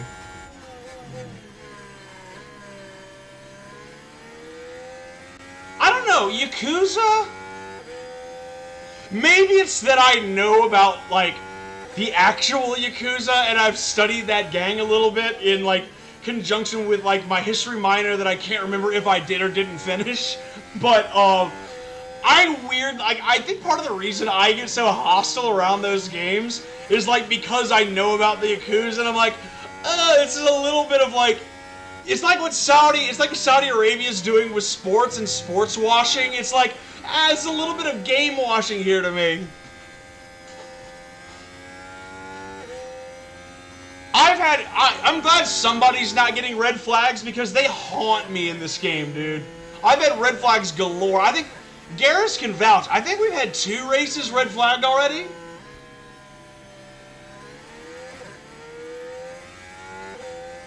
Oh yeah, no, I get that the point is to like lampoon organized crime and to be like, oh yeah, Yakuza. But like at the same time, I do feel like it runs the risk of danger of being like, hey, by the way, we're gonna just gloss over the fact that in the 80s and 90s, there was this criminal gang that basically ran Japan, and the reason that there were no, that there were always convictions and there was an 100% conviction rate by the police in Japan is because when a crime needed to conveniently be solved, usually the Yakuza set up an innocent person or someone they wanted out of the way to take the fall for their own actions. So yeah, you know, hey, they can do what they want. I don't live in Japan. I am not going to get in the way of a criminal enterprise or stand against them because bad things happen to people who do that. But like, I ain't gonna get down with the game. That's all I'm saying. But I respect people enjoying it. I ain't gonna deny anybody their enjoyment of anything, unless it's like genuinely problematic. Okay. Yeah. Oh yeah. No. Don't get close to. Yeah. Yeah. In sports, like if you want to avoid organized crime, don't get close to Red Bull. In any sport. Don't get close to the Fury family if you're in boxing, or Conor McGregor if you're in MMA. Like, there's certain places where criminal elements exist, and like, you don't mess with those people. When those people show up in your life, you show them all the deference and respect that they have earned from their lifestyle, but you don't get down with those people. There is a difference. There's a very fine difference there. Like, I'll tell you a story. This is an honest-to-God truth.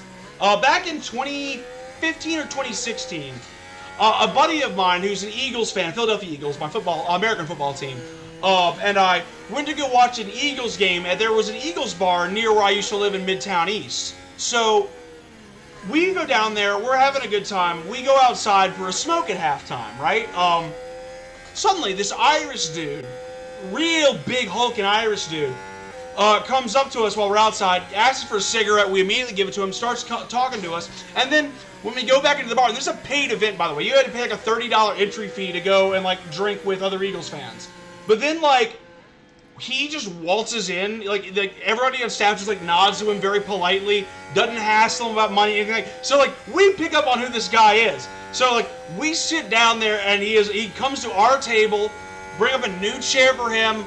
We had the best service, we paid for nothing, and at the end of the day, he just said, "You're good kids." He thanked us, he went on his way. And my buddy, his dad was a police officer, I'm like, so, you know, and he just looks at me, he's like, you know who that was, right? I'm like, yeah, that was organized crime, right? And he's like, yeah, dude, that dude was Irish mob through and through. So yeah, I was wined and dined at a football game by an Irish mobster, and all I did was just be very polite to the gentleman, no matter what he asked or what he wanted, just, yes sir, no sir, good to meet you. That's how you comport yourself in that situation. Yeah, exactly. Just be civil. Like, and if you're in a situation where like where a gang member or a gangster's going to impose on you like that, show them just showing them respect doesn't mean they're going to like induct you into the life. Doesn't mean you got to. They will go their separate way after they've had their good time. Probably messing with you, if I'm honest. Like, they're probably just having a good time being like, hey, watch me screw with this guy and then tell my buddies about how I screwed with these two 20-somethings. Like, probably just having a great time messing with us, you know what I mean?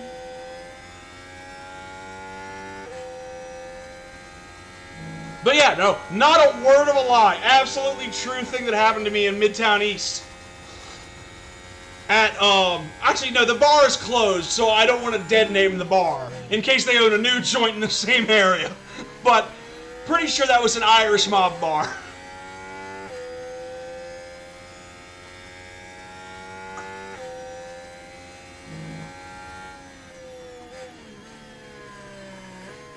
But nah, like, that's,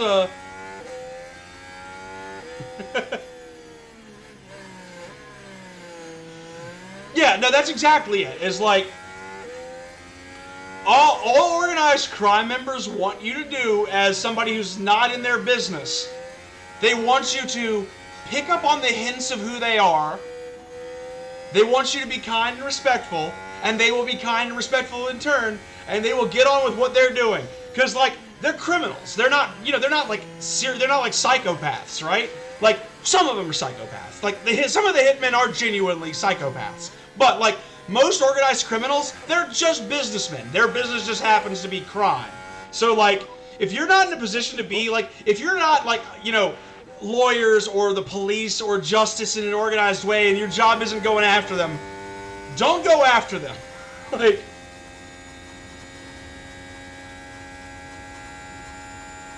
oh yeah, no. Oh no, you're nice and civil to everybody no matter what you do. You always hold to your own civility.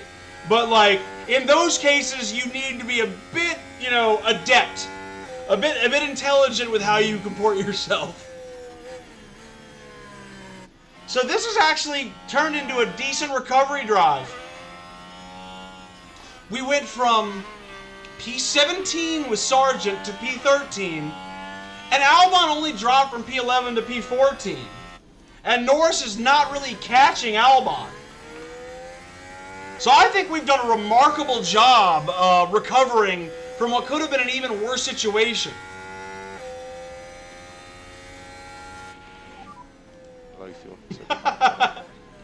Well, I mean, that's, that's family relations, right? Is like, you get to be uncivil with family like you get to be uncivil with nobody else. Like, and it's like, I always, like, when I'm uncivil with my family or I have bad blow-ups, I always feel shame. I always come back and I always apologize. But, like, I get it. I get that, like, there's a safety with family, right? To where, like, they've seen you at your worst, so when you're feeling at your worst, you, like, actually get to, like, express yourself at your worst. And there's a comfort there, even if, like, you gotta be vigilant, because you can't, don't disrespect nobody in life. But, like, with family, I understand why the blow-ups happen, I feel like.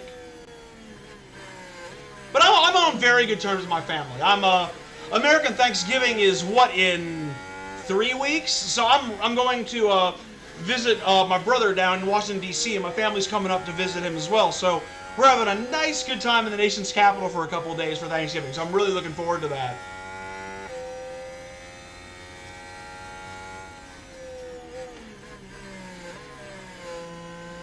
I will say I'm surprised Norris wasn't able to really push out that tire at the end of this race. He was threatening, but he just really did not do anything to push up to Albon. We're just going to consolidate P13 and P14 here. That's 4 to go. No, Gaten, it's 3 to go. Get your math right. We're lapped. We're very lapped. But actually, Ocon doesn't have the pace to lap us again. Or lap us once, even.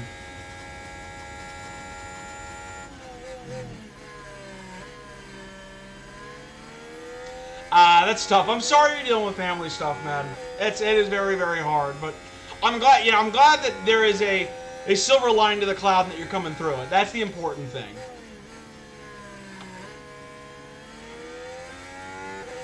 It's like, why do we go, why do we go through hard times? We go through hard times so we can learn. It's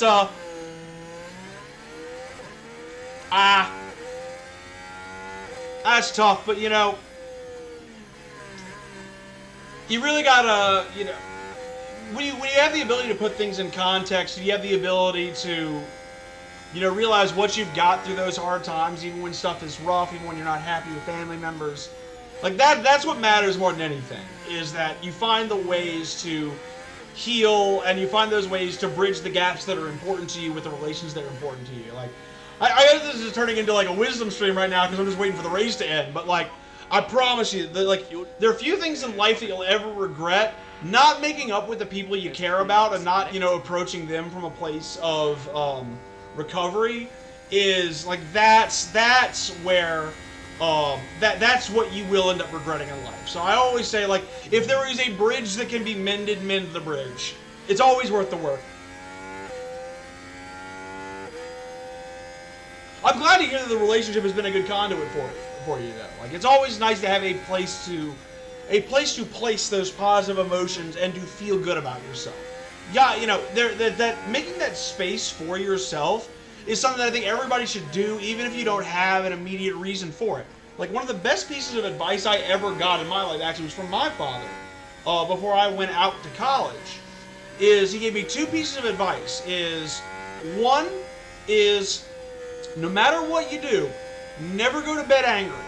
Always find a way to calm down. Always find a way to get yourself into an even sort of mood and never actually go to sleep angry. You will be so much better for metering your mood and for taking care of yourself in those moments before you go to sleep and before you go into your subconscious. The other one, and I think this one is just as important, is no matter what your day looks like, no matter how it's been, find at least 30 minutes every single day to do something that you enjoy and that you want to do. And I think if you can hold yourself to those 2 things, you will automatically start seeing improvements in mood. You will feel healthier. You will feel more fulfilled. I pair that advice with the advice of NC State basketball coach Jim Valvano in his famous speech at the ESPYs. Is if you can, live a day where you laugh, you spend a moment in thought, and your emotions are brought to tears, then you've lived a full day. I think there's a lot of positive to look for in the world, and I think those are the ways that you find them. That's me. That's a little wisdom as we finish this race in P13 and P14. A little zen for the end of your Spanish Grand Prix.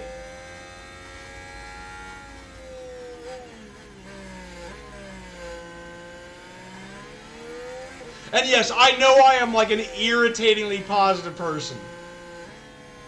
But like, the outlook works for me. I think I'm feeling pretty good. Let's see. Well, first off, Sargent's across the line in P12, and Alex in P14. We always give a round of applause at the end of the race no matter what. We tried our absolute damnedest here. We did gave an accounting of ourselves to recover. But we did what we could. And yeah, no, Garrus, I don't say all of this as though it's light territory. Absolutely not. It's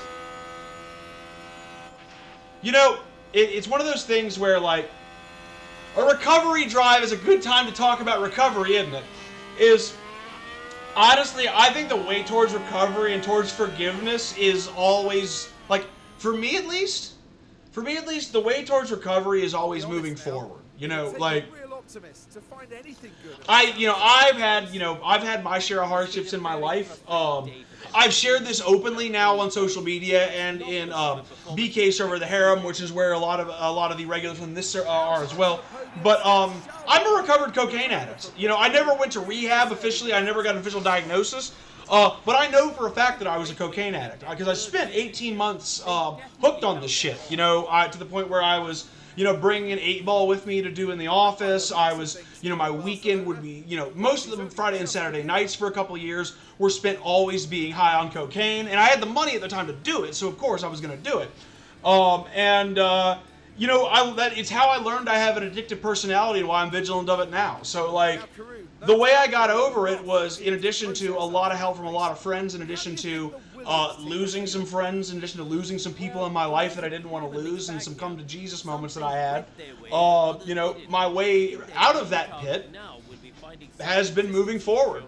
And so, does that do-it-yourself approach work for everybody? Absolutely not. Hey, listen, if you're out there lurking and you have these kind of problems, don't just try to manage it yourself if you can't. If you need to get help, get help. But, like, that's one of those things where it's really, really very, very important to just, learn, the best way to learn about yourself and the best way to manage the problems that you've gone through is always to move forward. I firmly, firmly believe that. We actually got very lucky in the drivers and constructor standings because it was just a pretty solid top 5 teams getting the top 5, getting all the points. So Haas actually didn't gain anything on us at the end of the day. So that was very, very helpful for us. So we're in a good position right now. Better than I thought we'd be. We don't make a ton of money that weekend because we did not match one of the goals. Rough qualifying cost us the Q2, Q3 bonus. But got a little bit of money. And what I'm going to do, I think, is... Well, we're going to go to the inbox first. Oh, I just got to replace car parts. Engineer driver tension. The affinity's down no matter what I do, but I'm going to intervene to see if I can improve the tensions. I will take that risk. because I don't want to hit morale effects, because Sargent needs to maintain his morale. What I'm going to do real quickly is I'm going to take a quick break. I'm going to run down to, I believe there is a Starbucks near me. So I'm going to run downstairs, grab myself a quick coffee, make my way back up here. And when I come back, I am feeling good enough to make this a doubleheader for y'all. So we are going to get a break right now. But when we come back, we will do the Prep 4, and we will run the Canadian GP. So don't go anywhere. I will be back in just about, let's call it 5, maybe 10 minutes. But I will be back very shortly, and we will be headed out to Montreal to the Circuit de Gilles Villeneuve, and we will be racing. Don't go anywhere. I will see you guys after a short break.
Okay. Able to run out real quick and get myself a coffee so I can be nice and perky for a second race. Got to say hello to a couple of friends who work on the staff there and also around the neighborhood, so I'm not mad about that either. But yeah, no, I'm feeling pretty good and ready to run a second race. I just need to check and see what's going on with the cars because I've got parts manufacturing right now. The chassis has failed, which I think am I building a chassis right now? Let's see here. No, I'm not, but I'm done with this manufacturing slot in 2 days, so I can do the emergency parts stuff that I need to do. Yeah, replace that car part there. And, yep, replace the underfloor. Powertrain also, let's see here. Oh, those are the gear, no, actually, I was about to say, that's all of my powertrains. Okay, good. I do still have one decent one with Sargent, because we did have, where did I have the qualifying accident with Logan? Was it Baku? No, it was a sprint. It was the Baku sprint where Logan Sargent had his accident. So yeah, so I'm still definitely dealing with a little bit of a crisis on his side of the garage in terms of available parts. But we're okay there right now. I'll build the chassis for Albon soon. Although, am I going to have the... Oh, actually, no. Yeah, I am going to need to build an extra chassis. And I'm going to need to build those new rear wings. Okay, so, now that I've done that, I think we're going to use the cheeky little debt circumvention stuff here so that I can actually put some research on the car. Now that I've built a rear wing, let's research a rear wing. I don't have any, hours left, but it never hurts just to put on a cheeky bit of... Yeah, I definitely need to do it for low-speed performance as well, because that's where I struggle the most.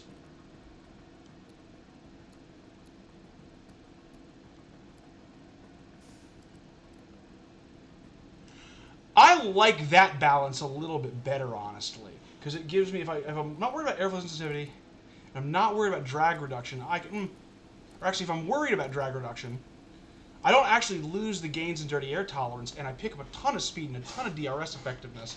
That's a bit wonky of a custom build, but I don't mind it as my first developments for next year's rear wing. So we'll put them on a quick little bit of research there, and that ties everything up until the underfloor is done being researched for next year in 4 days. We'll fix the cars up in just a minute. Front wings are done manufacturing. That's wonderful news. That means I can... Let's see here. New rear wings. I need 2 on an emergency basis. And yeah, I'm going way into debt right now to do this. And for chassis, I need 2 on an emergency basis. So we're going basically $5 million in debt to do that. But it needed to be done because I needed the extra chassis. So we've got a spare left, and we've got the regular new chassis on there. The new rear wings need to go on. And what does that do for performance values? Oh, it's not going to tell me on this screen. It'll tell me on this screen. Okay. So actually, yeah, no, for Canada, it says we need good stuff on the low speed, but actually, I think we're doing pretty well for a midfield car here. I really think we're doing quite well. I mean, that's not ideal cornering speeds, but for Canada, I think with our straight line speed, we have a chance of doing very, very well here. I think that's everything I needed to do in terms of car parts development. Now I just have to sit around and be in debt, correct? Well, hospitality area getting upgraded at least gives me some more weekly income, so I won't be in as much debt. Good manufacturing. I don't care about the low stocks of the rear wing. There's my underfloor research done. I can't afford any more research slots right now, but happy to maximize that for next season. Ooh, good little jumps in the airflow sensitivity. Yep, gained a little bit of money back, so we're only $4 million in debt going into the race, so I can get close to being even when I get back to the factory next week. So we're going to, before I go anywhere, we are going to put the subpar parts on the vehicle to do practice sessions, because we always run busted parts for the practice sessions. That way, we don't have to worry about preserving stuff for the race, and these are on their last legs anyway as replacements. So, manage to build a car 1. Yeah, as it is, we're coming to the end of the life cycle on these engines as well. I might have to get... I'm probably going to put Albon on fresh components this weekend. I think that might be the smartest thing for me to do, quite honestly.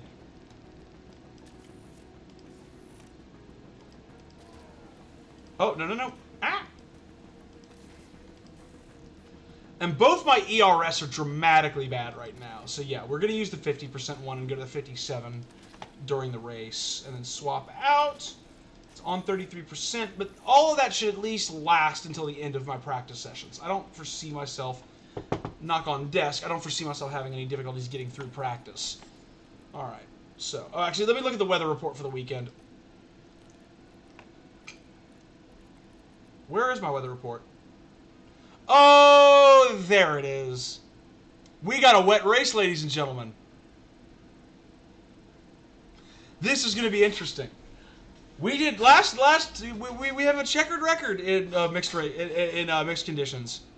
At Miami, we tried to be a little bit too clever on our pit stop strategy, ended up screwing ourselves. Bad race for us. Probably Bahrain and Miami are probably our worst races still, even with how bad Spain was. And then Imola. Let's see, who was here? I think Garrus, you were here for Imola. You saw that we just rose to new heights with our team and just mastered that rain interval perfectly. So it's going to be an interesting one, but they're giving me time to get setups right to get all this done. That was one play. Drive Club had two things in it that I loved. One was the actual effects were very, very good in that game. Actually, three things. 2, very easy to play with a controller and feel like you were a racing god. And 3, the point A to point B tracks in Drive Club are some of the most fun I have ever had in a racing game ever. Like those 12 point A to point B tracks where you can do the go to different places and do them in reverse as well. Like those were special. Yeah, no, you can still play it offline, and I really often would if I still had it on my do I have it on PS3 or PS4? It's downloaded on one. It was downloadable on one of them because it's in my game library. But I'm also dawdling. I think I'm ready for the race weekend. I just got to do my performance targets. This week, I think we can reach a Q2 with both drivers, and it's time I try for that. And then my finish position streak is still alive. Oh yeah, it is PS4 only. So yeah, I can just go onto my PS4 and re-download it at some point because I do need to play that again. I used to love. There's like an open seater. There's like an F1 adjacent style car in that I would always run just like a series just to make my own fun. A series of me versus the NPCs driving those point A to point B tracks, and just like you never had so much fun in your life, I tell you. Welcome back, William. You're just in time for us to head back towards Canada. I am pulling up the generic setups that I always pull up. Because I've had, except for last race, I've had pretty good luck with the generics off of this site. Just give myself a ballpark setup to start the weekend on, honestly. With a flat-out section of over 1 kilometer in Sector 3, Circuit Gilles Villeneuve is a track. Also, we are officially, I do believe, in the middle third of the calendar. Our early season is now done, ladies and gentlemen. Red Bull have outscored their rivals to be at the top of the constructors' table right now. Oh, Safso used a setup calculator. Interesting. Plenty of races still to go. I didn't realize. I mean, I guess I should have assumed Safso was doing an F1 Manager series. Let me look them up real quick to see what they'll give me.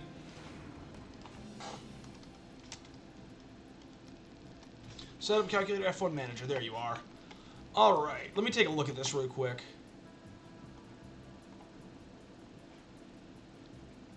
Game 2023 track.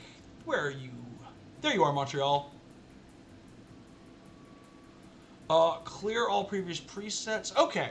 So what it's telling me, so instead of calculator, it's telling me, I'll try this. Like, I'll take the recommendation here to see how I do with an initial setup. It's telling me 3.5, 12 on the wing, a 2.8 on the anti-roll distribution, and a 3.15 on tire camber, as well as a 0.8 on the toe out. And because it's a short track, we're going to send you out for 22 laps to really nail that setup. Same with you, Logan.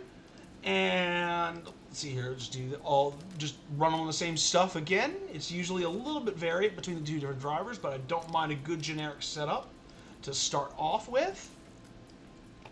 I mean, actually, no, I'm not going to vocalize the thought I just had about after the disaster we had at Spain with the other website, I'm willing to try something new. Oh yeah, no, I definitely watched the Creator series. I really, this last season was very, very good.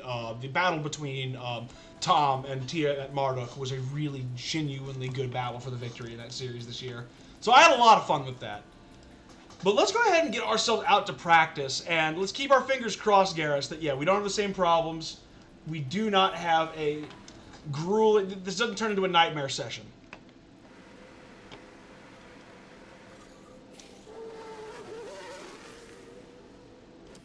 Alright, and they're off. So yeah, do not adjust your sets. If you're not an F1 fan and you've never seen this track map before, do not adjust your sets. This is in fact a temporary track on a park in Montreal that is on an island in the middle of the St. Lawrence River. Easily one of the cooler places that they race during the year. Although there are a lot of really cool city tracks. Like, I will always have a huge affinity for the track in Singapore, the Marina Bay Street Circuit. I might be the biggest Marina Bay stan in the world, honestly.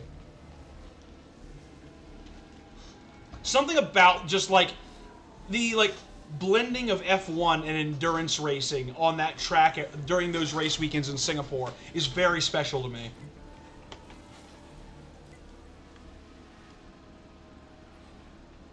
Yeah, I do miss the old layout from the perspective that it was better for endurance racing, and it did make it so that the races would go the full 2 hours.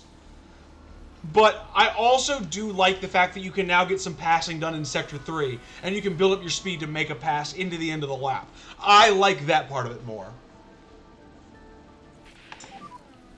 Okay. That's a good start, great satisfaction for Albon. This is good. Copy that. I don't like how close they are, but...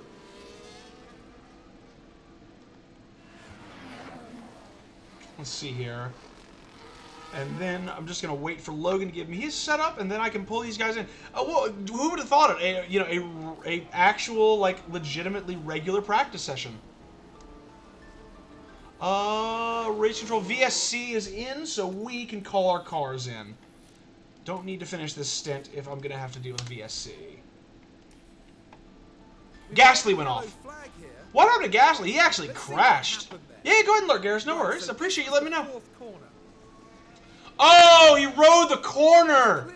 He rode the curb, excuse me. He rode the high curb, and it just spit him out. Yikes. That's a bad little shunt there for Gasly. Can the Alpines keep it on the track, please?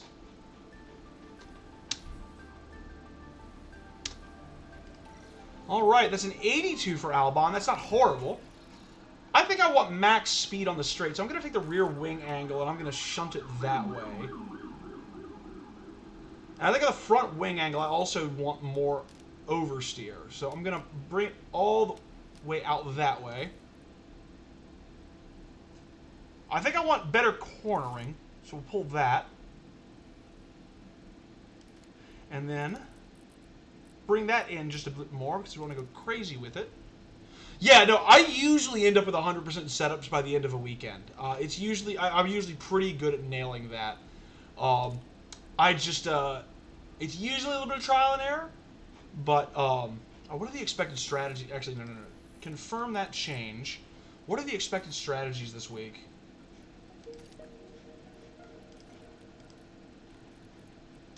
Okay, so it's an expected one stop. It pays to have a good soft tire in reserve. but really it's a soft to a hard or a medium to a hard, unless there's safety cars. So, okay. So knowing that, okay, so 82 on both those setups, actually. But Logan's actually pretty happy there. He just wants a traction adjustment. So maybe bring his anti-roll... Yeah, bring his anti-roll in. Pop out the braking... Bring the toe out a little bit in. And why would we not try that for his next setup? Why would we not try that for his next setup? I will go to the soft tire with him. I think I forgot to change Albon's tires as well, so I need to do that. How very good for the virtual safety car. We're fixing our setup, so we don't care.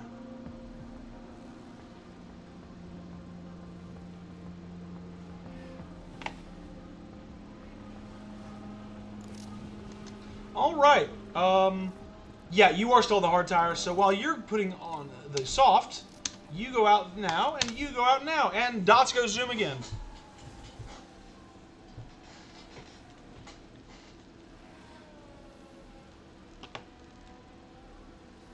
Yeah, that's probably a good call. To breathe air instead of a pure oxygen pipe right into your veins. That tends not to be very good for you after a while, unless you're like literally at high altitude and you need it to recover.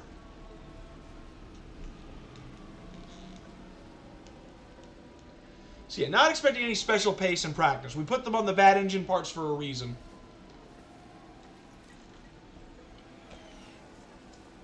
But yeah, we're definitely taking penalties this season, though. Definitely going to be taking penalties.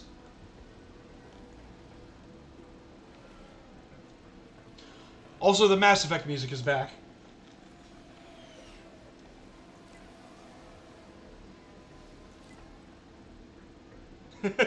Ocon is in... Oh, Esteban Ocon is in your area. Beware.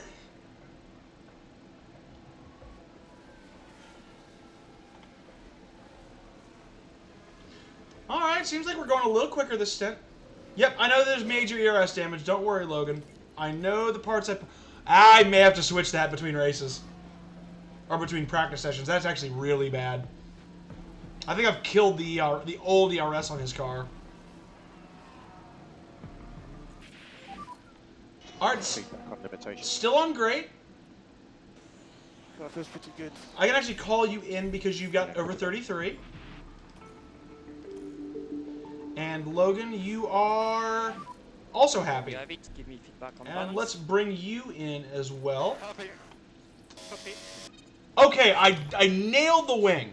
I nailed the wing. Where I've let myself down is on traction. So it's there. There. Then we want to pop you there. And then we take the toe.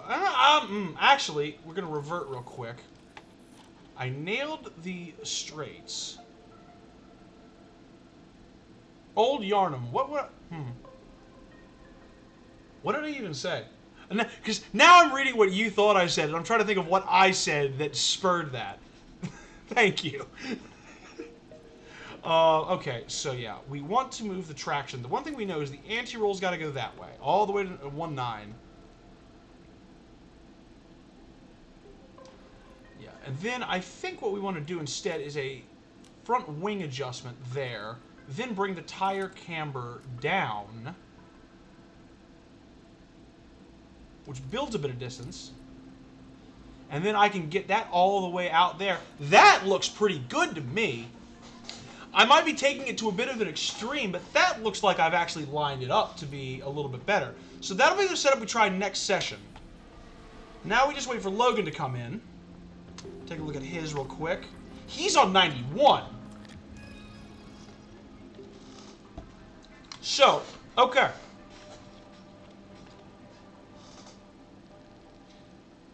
Yeah, that one looks like it's 99 or 100%, whatever I got on that next one that's going to show up. This, on the other hand, I need to lower the angle of the front wing once. I think maybe only that adjustment right there. No, there. Because the cornering has to... Actually, no. No. I do push that slightly out of the zone there. Because I got to push all the way back here.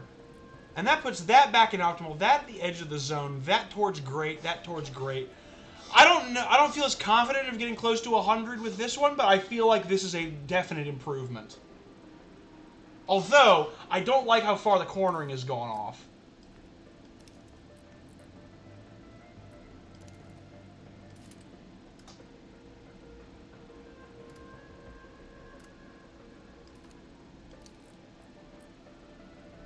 There.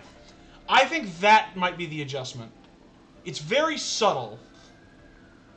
I'll try it, though. Okay, cool. So we'll do those next. We'll do those in P2.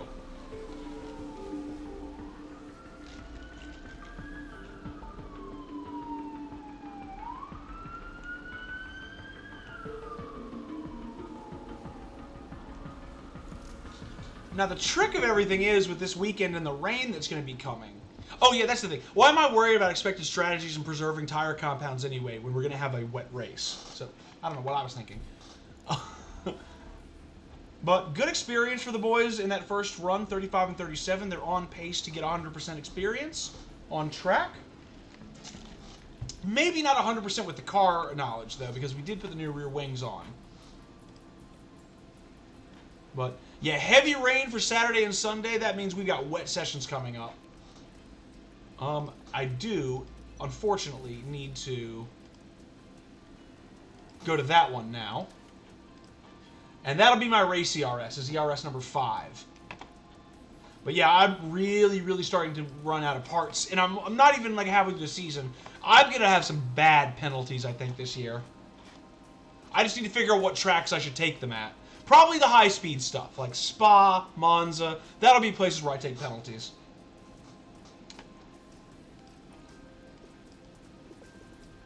Put them on the usual 22-lap run. And drop a quick save. Just in case things go horrifically wrong.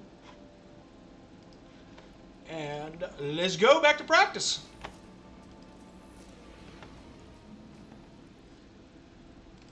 Alright, Albon, you first. And yeah, no rain expected. We're in good shape. Alright, cool. Cars or dots go zoom.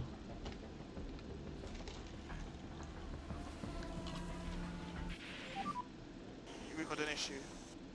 Yeah, take your time.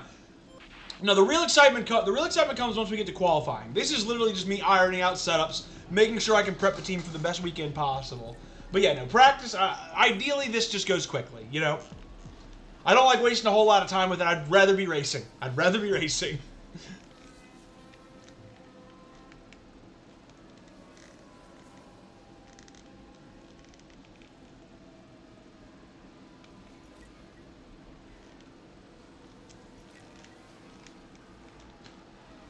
But the boys are, well, actually, no. Actually, I was going to say, the boys are running in the top 10. I'm like, only 10 people have run.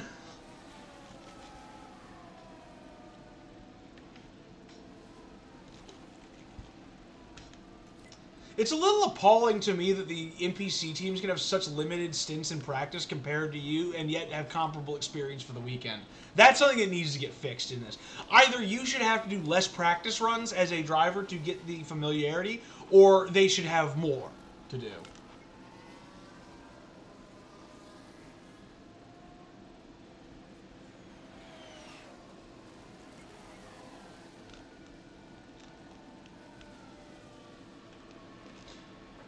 Oh, we can, yeah, that can be something we do at some point. And that's an optimal setup for Alex Albon. What did we say when we went into the pits in P1? We knew we were going to pop that optimal. We knew it. Yeah, no, dude, I'm always down for, like, these like, interesting digressions that we seem to get on in my streams. What was it we were talking about, that one Hitman stream? It was, like, got very philosophical. Something's not right. It was, like, the nature of death, I think was the topic. While I just, like, casually walked around a chateau and axe murdered people.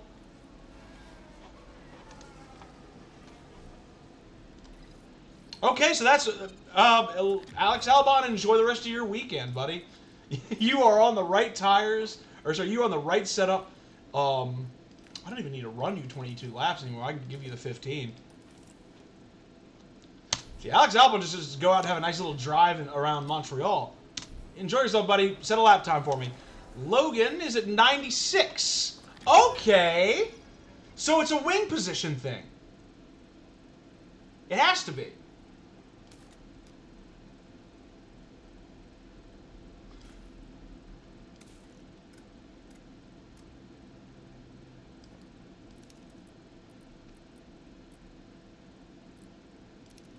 I think that's it.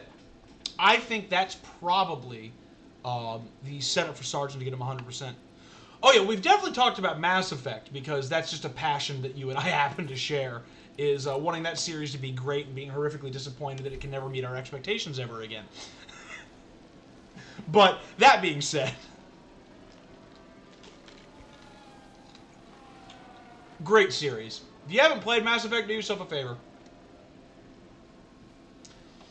Initially, like, I don't know yet, like, I'm starting to get to that point where I'm getting close to being an affiliate. It's going to be another month or so before I've got the viewer average up and where I'm, finally able to do the application.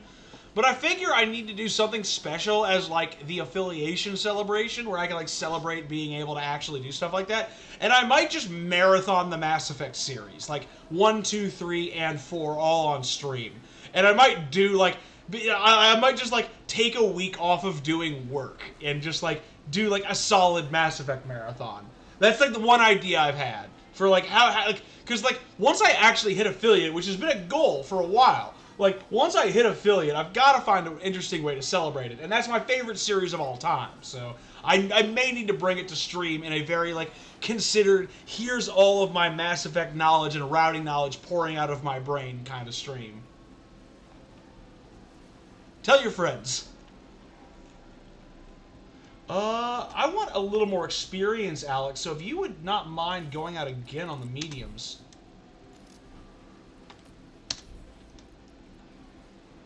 I'm just barely going to get his setup feedback. Oh, and also, oh, yeah, dude, when I first started streaming back at the beginning of 2022, before I had to take, like, a year off from doing it, one of my first Saturday special streams was I did the slog live. I literally, like, I ended a previous stream, after finishing up the Artemis Tau cluster and getting Liara. And then I just said, when I go live, I'm going to start the slog, and I can't, finish stream until I'm done with all of the planet questing. And that's exactly what I did. And it was, I think, a 9-hour stream. The VOD is now lost to the sands of time. But yeah, I got all the way, all the way through it, but it took me like 9.5 hours of stream time. Damn, I was really hoping I would actually get the setup for Logan before the end of the session. Oh, no, I did. Never mind. I think I just got it. Yeah, no, the slog is mind-numbing. 97%.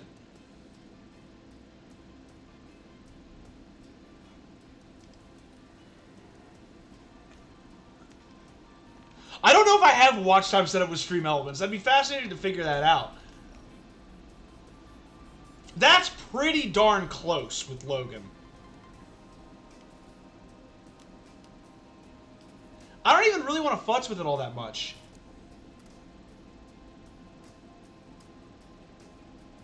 I don't think I can really futz with it all that much. Yes, no, yeah, William, you've been here for all of 0 seconds. To you, actually, no, fun fact, William doesn't actually exist in our plane or understanding of time. He is everywhere. He is all being. He is the perfect circle. The 0 represents that he has always been among us. I think I'm fine with 97% on his setup. I think I'm just going to send these guys out for a nice little drive to end their weekends.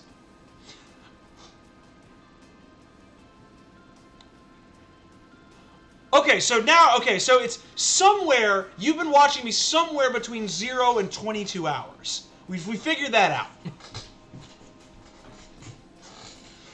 I probably would love Alan Wake. I don't know. It's so funny. I am one of the, like, I would consider myself as somebody who is very zealous about making the point about video games being art and about being, you know, as critically important as film, but I'm a film guy. You know this. I'm a film guy at my core. When it comes to, like, choosing to invest my time in, like, a brand new, like, really mind-blowing film that I haven't seen, and by brand new, I mean anything that I haven't seen. Like, it can be, I can call a 70s film new because I haven't seen it. But, like, I'm more likely to invest that time watching something like that than I am to get into a game. I will also say, off-stream, I've really been burning my candle about the single-player experience because I've been doing, I did a brief, like, you know, dipping my toes into it over the summer, but I just have now been working on a full playthrough of Hollow Knight, where I'm trying to 100% that, and my god, that's a great game, but, ugh, it has frayed my nerves for single-player games.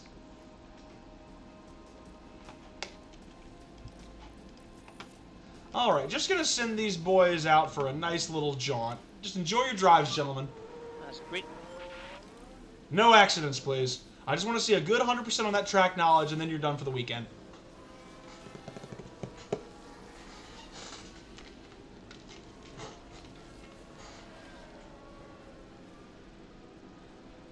Whew. How does my tires look? Oh my god, dude. You're doing a no death run of Demon Souls? That just seems like... What are we thinking about tires? I'll tell you what I watched recently that just seemed like absolute pain.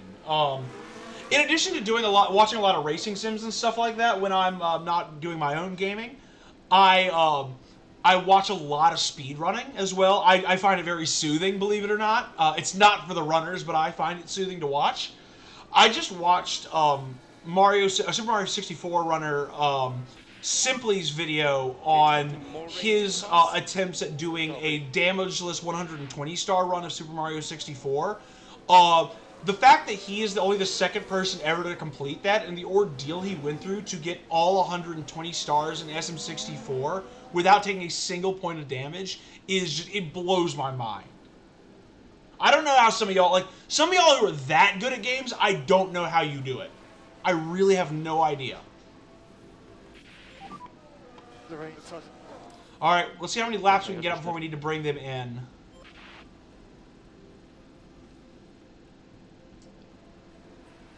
There are some truly psychopathic achievements out there in gaming.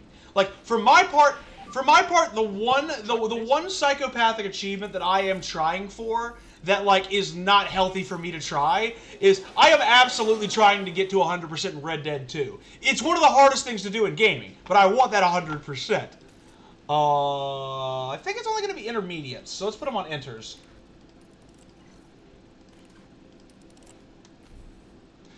Yeah, the God run is legitimately, like, it's stupid. Like, I mean that in the best way possible. I'm not saying that anyone who does it is stupid. I just mean in terms of the difficulty. It's an absurdity. Like, it is, there is difficulty, and then there is the God run when it comes to, like, a lot of gaming achievements.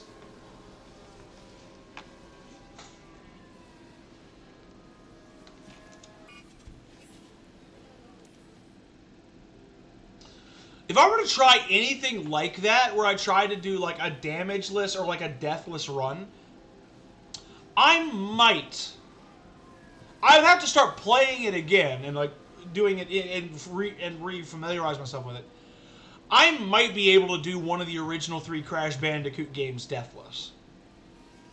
If I were to challenge myself to do anything deathless, it would probably be the Crash Bandicoot games. A no crash run of Magello's Circuit. Oh! Well, guess who's now reloading the session because I'm not taking that damage into the race. So, we get to talk a little bit longer because I'm not dealing with that. Absolutely not. Albon mudded. Nobody saw anything. During a practice session, we will absolutely... Listen, I'm not safe scumming during qualifying or races. Especially not after I took my one mulligan with the Spanish GP. But practices, and as Alan Iverson said, we talking about practice? Like, I will save scum practice. So that my boys don't end up getting in car wrecks. That's great. I'm not sure what happened. I'm guessing it looked like he was on the back straight right around here. So what I'm guessing happened is he tried to take, I think this is what, turn 8 right here? This is either turn 7 or turn 8. He must have tried to take this too quickly, slammed into the outside wall, and then just spun around it here. Because I think this is where his car was. Copy, radio check. Yeah, copy. Loud and clear. Yeah, no, Esteban Ocon, like, he was actually at the barriers. He pushed the barrier about, like, 5 inches or 6 inches more in than usual, and Albon wasn't ready for that extra, like, narrow space. And so, just absolutely got mudded. No, but I'm with you. Like, I save scum when I'm not doing, like, challenges, or when it's not something that I'm doing, like, seriously for stream. Like, if I'm doing, like, a, like, really scummy, like, I'm using the in-game editor Football Manager save, where it's about, like, building a super team and being silly, in those cases, I will just, like, save scum if, like, no, I actually want my team to win that game. But, like, when I do my Football Manager series on stream this year, when I finally get the game, I'm not going to save scum those matches. I want to see how well I can do in a realistic environment where you win some, you lose some, and you have to deal with the punches, you know? We'll get channel points soon. Hey, listen, we'll get to affiliates soon. The audience needs to continue growing. We need to continue getting the good, consistent streams in. But, yo, we will have channel points and we'll have redeems and all that soon. I do hope, I am hopeful that I will have channel points and gambling and all of that for y'all in the near future. Because I want that for the channel. I especially want the gambling, because you get to use meaningless points to gamble on Twitch, and that I appreciate. Not gambling for money. Give us feedback. Oh, whoa. I hit ignore by accident because I am not a very smart man. Get in the pits, boys.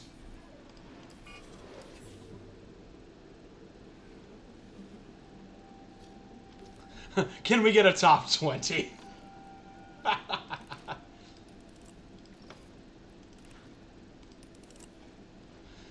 Yeah, just like making like a listicle, like the 20 F1 drivers ranked by how they placed at the Canadian GP. I think a few more articles that would be more useless.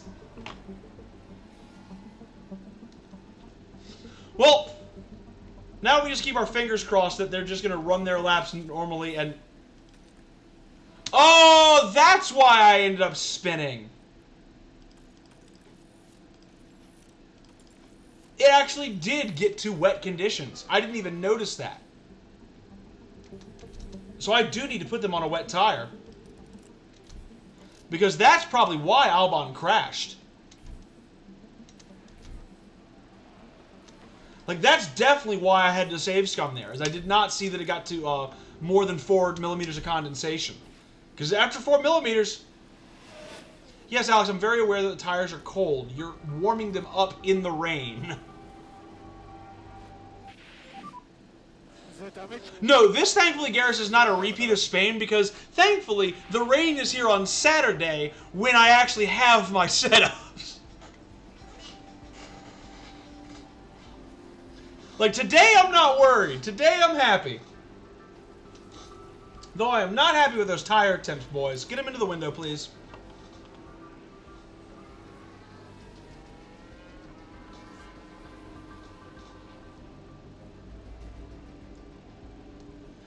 Okay, it's at 60 degrees it is until they get into their window. That's insane. So yeah, if we end up with heavy rain during the race, we're really going to have to fire the tires up. Careful your tires. Copy. I'm going to leave him out until he gets to 3 millimeters, because I need to get that track experience. Especially on Albon, actually. He's very low on his track literacy. Yeah, no, dude, Spain is just like... Spain is like maybe the most notorious... Like, actually, no, if I had to think of the most notorious tire killer on the track, it's either Barcelona or the Hungaroring. Like, the Hungaroring destroys tire compounds.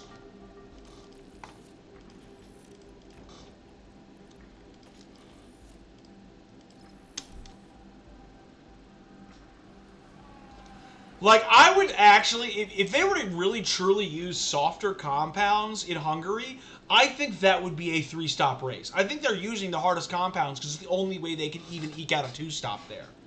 It's a very, very hard track to drive. Question is, by the time I get them back out on inters, will it be time? The rain is quickly ending. So I almost don't know if it's worth it putting them out on inters. I maybe just, yeah. You know what? I think I just wait for the track to dry a little bit.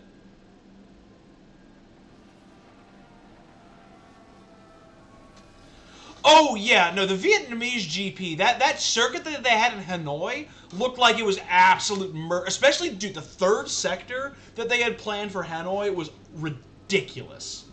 Like, that would have eaten people's tires. Because you've got that main straight breaking into a hairpin, and then you've got full out, like, high-speed corners where you're not braking, you're gearing back to go through those corners. It was insane.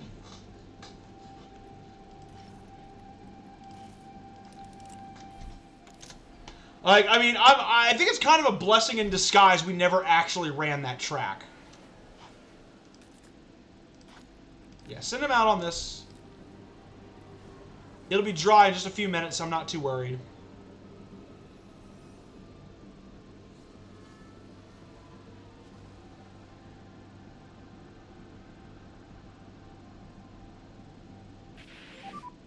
A weather update, level 0 rain around the track.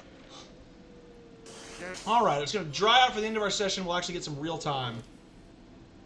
There we go. Get some time back in the tires. Get yourselves going.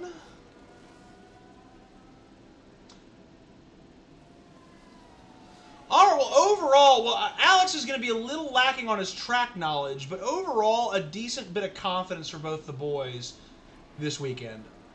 Alba might get to 100 by the end of the session. I don't think so, though. I think he's going to be around 96, 97%. But that's fine. He had a they both had a pretty good weekend to start off.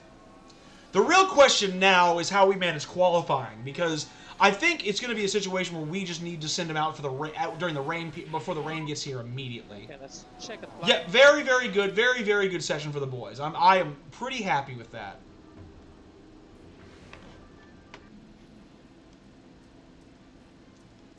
Alrighty then. So, yep, 99% prep. He actually did get to 100% by the end. That's very good. And then, yeah, 97%. That's about right for Logan. Got you on very high confidence, Alex, and got Logan on high confidence. Love to see it. And that's actually, I'm going to remember the setup calculator now, because we got to those setups pretty quickly. Qualifying session. The circuit Gilles Villeneuve isn't a permanent track, so circuit evolution is high over the Grand Prix weekend. Now, overtaking is possible, but getting a well-timed lap. We know, because it's Saturday, that there is rain coming at some point. How do you think Logan Sargent's going to But be when? at the moment? You can tell that we've been watching a driver with real confidence here, and it makes a difference, I can tell you from my own experience. Well, we're certainly ready in the commentary box. The drivers are getting ready down in the pit lane. Just look at the track, man.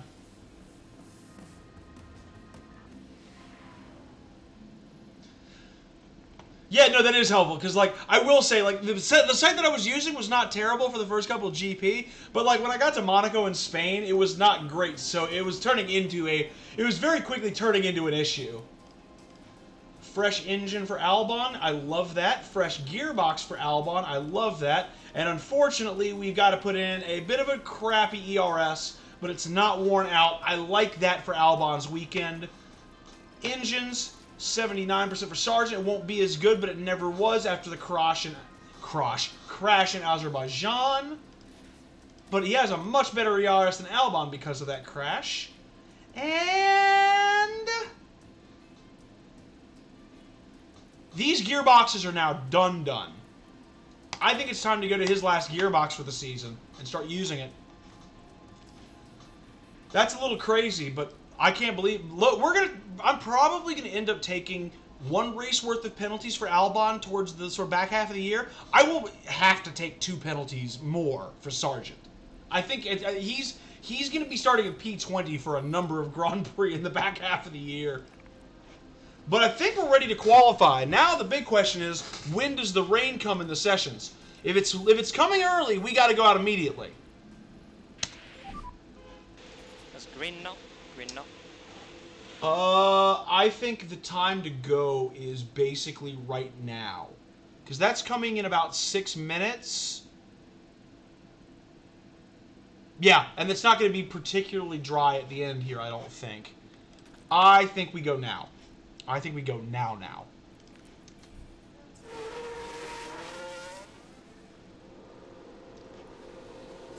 Alright, and I will get into Albon's... Oh, yeah, everybody had the same idea, because they all know the rain's coming.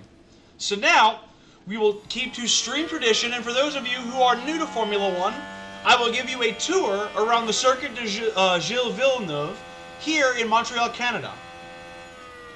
It is a short, fast circuit, and the lap basically starts in the middle of this back straight. The line is here on the first straight, but you'll see that we'll start here. There is a chicane here on the back half to be a speed brake so that you don't fully accelerate all the way to the end. But it's a very fine point because you will see here, if you look to the right, you can see the Wall of Champions, which has claimed many a driver over the years, but we speed past that and into lap 1. Imola's full name is the Emilia-Romagna de Premia de Grand Prix, I believe.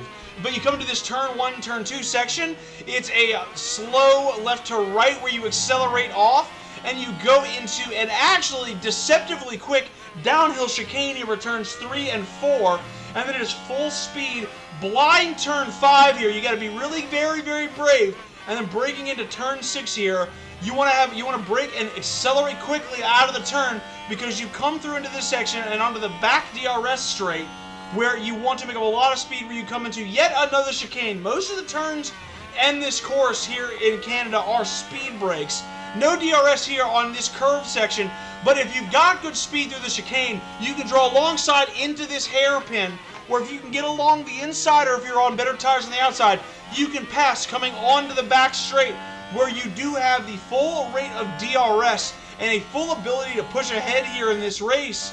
It looks like Albon is going to actually be slower than Sargent coming through the end of this lap here, but Albon will come through the one last chicane, one last date with the Wall of Champions, and will speed on to come through to a 1 minute 12.9. Sargent, can he match?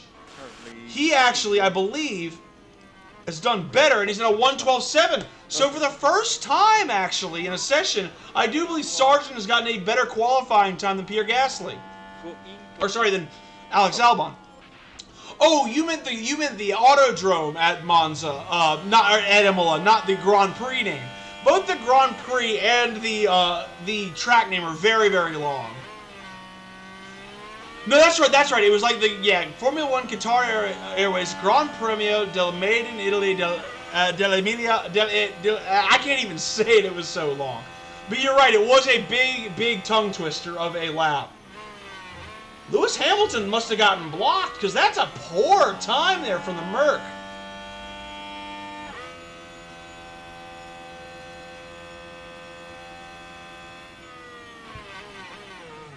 And that is... yeah, that's shocking from Lewis Hamilton. So if the rain gets here and they don't have another chance to go out on an optimal track at the very end of the session, that could be it for Lewis Hamilton. Shocking. And if we're gonna go out, if we're gonna get another dry lap, we have to leave the pits around 2 minutes left in qualifying. But that's a decent run, a really, really great run for Logan Sargent to start. Albon has work to do.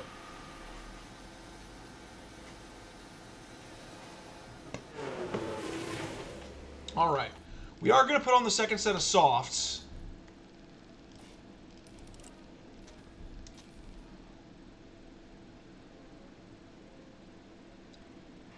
And we're going to wait out the rain period now, because the rain has started. So we're going to wait until basically the 2 minute... Hey, you know what? Good luck to you guys for going out there. But I don't think your lap is going to get carried off here, guys. You're in the rain. And, yep, no improvement for anybody because it's wet, you fools. Gotta respect them trying, but Yeah, no, that race is terrifying. I would never, is it really already? Oh, harder rain coming in 2 minutes. So everybody's trying to go, should I be out right now? I should be out right now.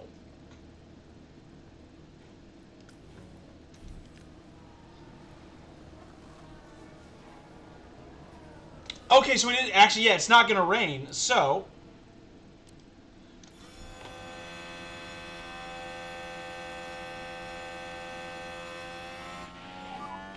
I'm following through on a hot lap. Okay, I've got a nice tow here for Logan Sargent from the Alpine.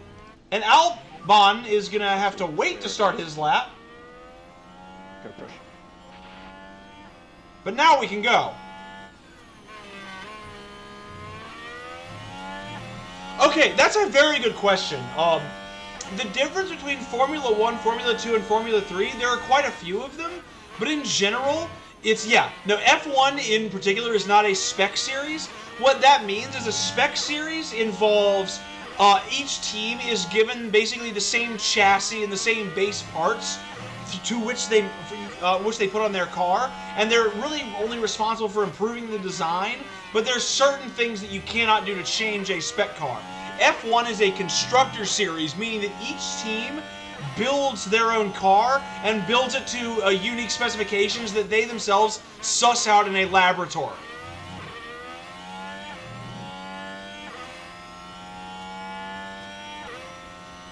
Logan is not improving. He ran kind of a lap of the gods earlier, but we are improving with Alex a little bit. He did kind of get blocked there. Dude, winning a championship on a Cosworth engine, that's impressive. Yeah, no, F1 is absolutely the nerdiest racing. Although, don't let anybody tell you different. NASCAR is pretty nerdy. NASCAR sells itself as, beer and guns in America. But no, NASCAR is actually a little nerdy.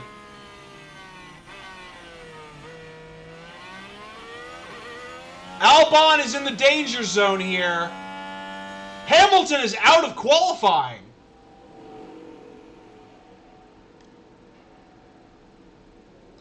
Actually, yeah, no.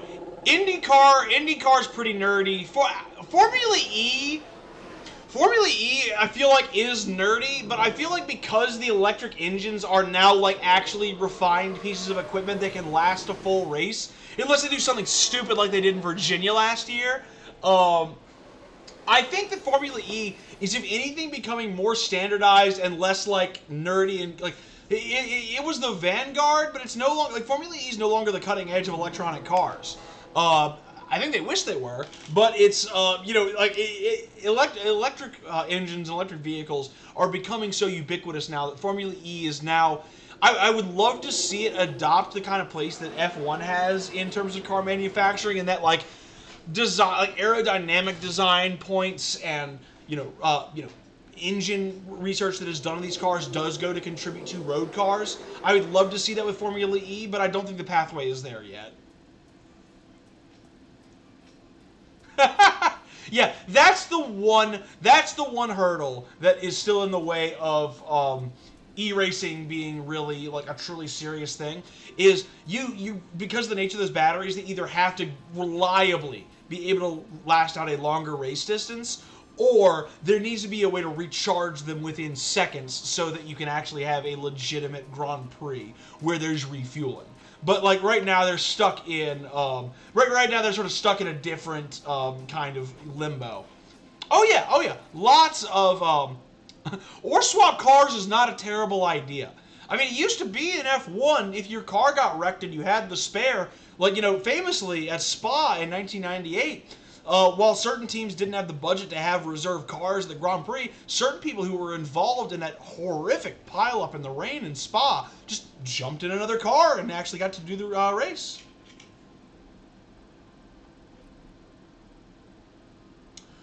Oh yeah, Garrus, there's racing for any kind of car you can think of. There is racing for, including what might be the most fun racing in the world to watch is the British Touring Car Championship, the BTTC, Because it's you're watching like stock, like, you know, family cars and saloons and sedans, and you're watching them go around racing. Oh yeah, no, there are Reliant Robin races. They usually have to be on pretty, you know, stable tracks. Like you can probably you know what I'm thinking of that. You know what I'd love to see? I would love to see Reliant Robins around a NASCAR oval. I think that would be amazing. And yes, I swear at least somebody somewhere, I guarantee you, has done a PLP 50 race. I guarantee you. Or if not specifically just PLP 50s, like microcar series, I guarantee you a PLP 50 has raced in a championship somewhere. For those who don't know, the PLP 50 is the smallest car ever made. Alright, I think we're good here. If it's not used, if the rain is coming immediately and just bad through the session, I will just go onto the fresh tires. Is the PLP 50 the one that has no reverse gear? Okay, there's only one clean, I'm only going to get one clean lap here, so it is worth it to go onto a new compound.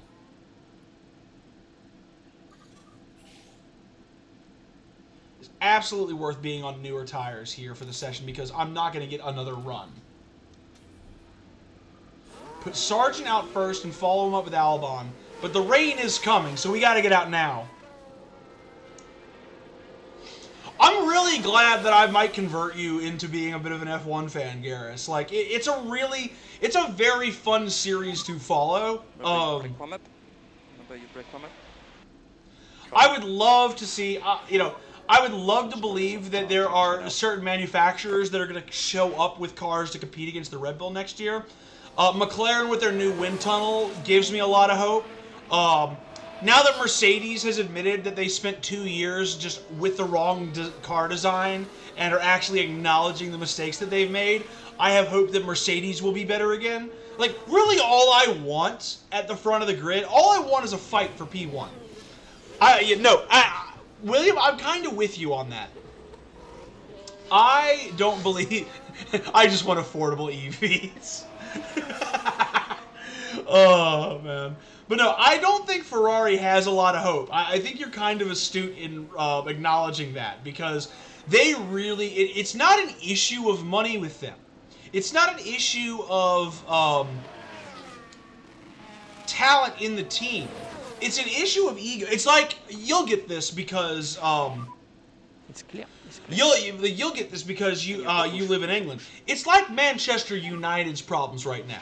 Ferrari acts like they're entitled to these great race results and these great, this vaunted tradition. And then, like, what have you done for me lately since 2019, Ferrari? Because 2020 you were a midfield car. 2021 you were a midfield car. 2022 you were at the front of the grid and then you fell back. 2023, you're at the front of the grid and then you fell back. Like, I haven't watched Ferrari reliably compete for a championship since Sebastian Vettel was in the team.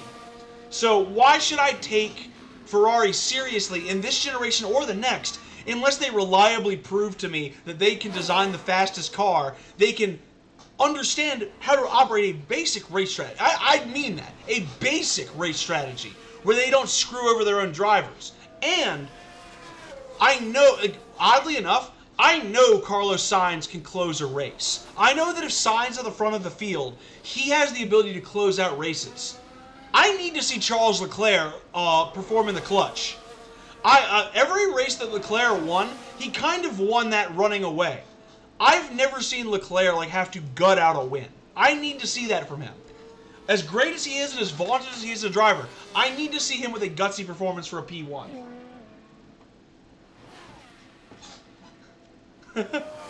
I don't know if they'll be as bad as Life Team, as we come across a couple of good times there. I don't think those will get us out of Q2, but I'm pretty happy to see that as a starter lap. Because the rain is coming, because we're... Okay, and other results are going to come in. DeVries beats Sargent. That's not great. That's a good lap, mate. Just focus on brakes on the way in. Yeah, I think Sargent is headed for an exit here, maybe a 13th or 14th on the grid if an AlphaTauri's beating him. That's not great from Logan. But Alex might make a Q3. He's only a second behind, and there are no more laps after this. These last four guys are the last four that are going to finish their laps. It comes down to Leclerc and Stroll. Albon is in Q3. Albon's in Q3. And the Ferrari's going to pass us. Yep. Albon's going to lock in that P10. I would love to see that kind of advance from Williams. I would. It's been too long. Like, the last season I remember Williams being really good is I remember Massa was putting in work for them in 2016. Like, Felipe Massa's like, that's truly the last great apart from Latifi, pardon me. But, like, truly the last great driver that Williams has had was Felipe Massa. And since then, they have just languished and fallen further and further back. Gauge, please. But I would like to see them continue with what they're doing. I think for a team with limited money, their development has been very exciting. Albon's been great this year.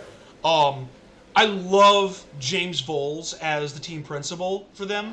I think James Voles is one of the most knowledgeable people in the entire paddock when it comes to managing a race strategy. And I don't think Williams could be in better hands giving him his first opportunity to do that. And I also believe, I'd like to believe Logan Sargent can figure it out. But if he doesn't, I'd like to believe that Williams will be quick with the trigger and will say, hey, Liam, Mr. Lawson, we saw how good you were in reserve for AlphaTauri. We have this pre-existing relationship with Red Bull now because they were kind enough to let Albon come into the fold. Can we also have Liam Lawson, please? Because the fact that Liam Lawson doesn't have a race seat next year is, like, I'd go so far as to say it's kind of disturbing. Like, there have been guys before who, you know, through sponsorships not being their way, through, you know, paid drivers, through Lance Stroll being on the grid, just have not gotten the race seats they deserve. Like, Felipe Drogovic is the most recent example of that.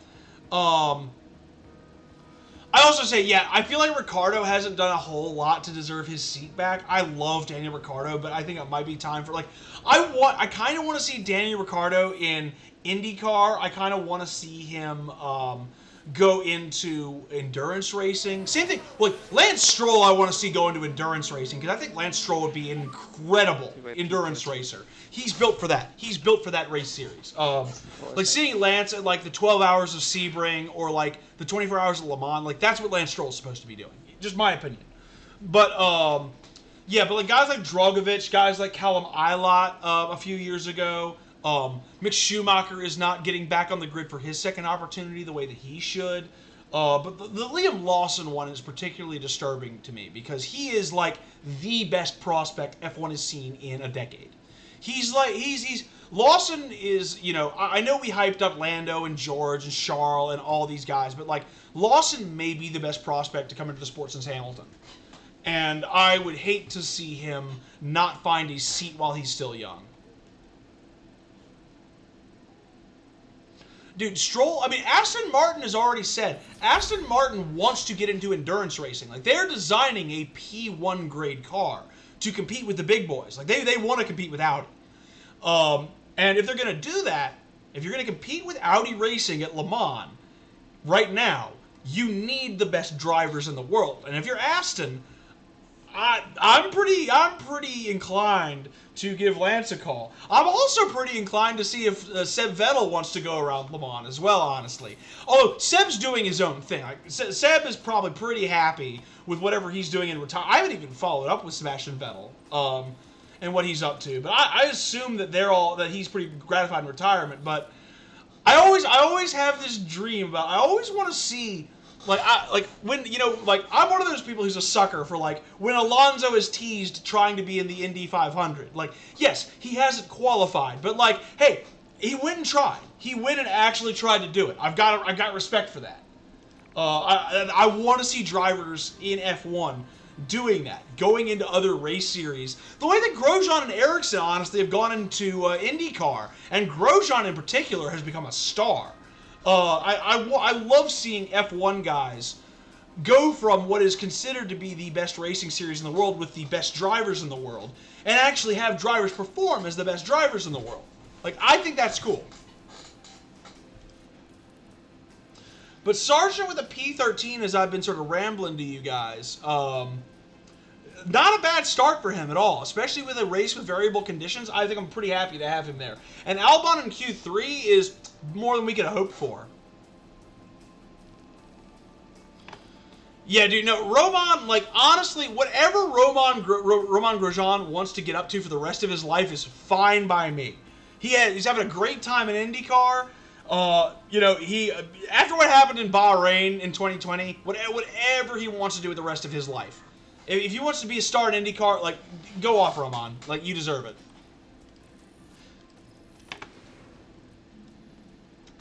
Genuinely might be the scariest thing I ever saw on television. Live. I'm trying to think. We don't talk about Abu Dhabi 2021 because that was scary for a different reason, because that was the FIA quite literally screwing Mercedes out of a championship. And I'm sorry, if you're a Red Bull fan, you kind of just have to admit it. You have to listen to exactly. If you listen to the radio of the end of the 2021 Abu Dhabi Grand Prix, the whole season was like one of the best seasons in history. The end of it was rigged. But yeah, 2020 Bahrain, we don't talk about because Romain Grosjean's accident at Bahrain in 2020 is actually, I will go on record and say, scariest thing I've ever saw on television. I literally thought I watched a man die live. Like, I think everybody did who watched that race. We saw him go into the barrier, we saw his car quite literally explode into a gigantic fireball. And I think everybody saw the explosion and went, that's it, I just watched a man die on television. Like, I would be, like, if you watch, actually, yeah, I will say that, like, for the record, like, if you watched the Bahrain Grand Prix in 2020, you saw Romain's accident, and you thought that, you thought that he was alive after that, you're a liar. You're a liar. Yeah, I think if we had heard him, if a man had been heard dying on the radio, we would never have heard that recording. We would never have heard it, we would have never seen a replay. Only reason we saw the replays, and they were as gratuitous as they were, and by the way, shout out to Danny Ricciardo for calling that out, because that was genuinely a traumatizing moment. The only reason we got as many replays of that as we did is because he survived. And he was, like, miraculously, like, to have just third-degree burns on your hands and that's your only injury from that was astonishing. Like, it's a literal miracle that Romain Grosjean is alive. And if you're not an F1 fan and you're squeamish, don't look up Grosjean's accident. Don't do it.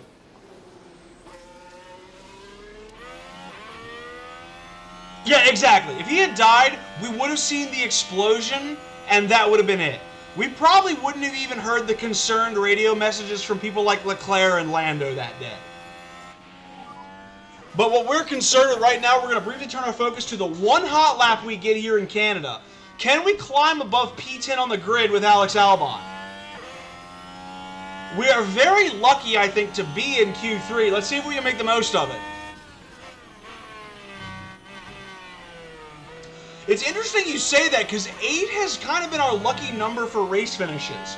When we've had races where this car can perform, places again like Azerbaijan or Imola, we finished the race in P8 with Albon.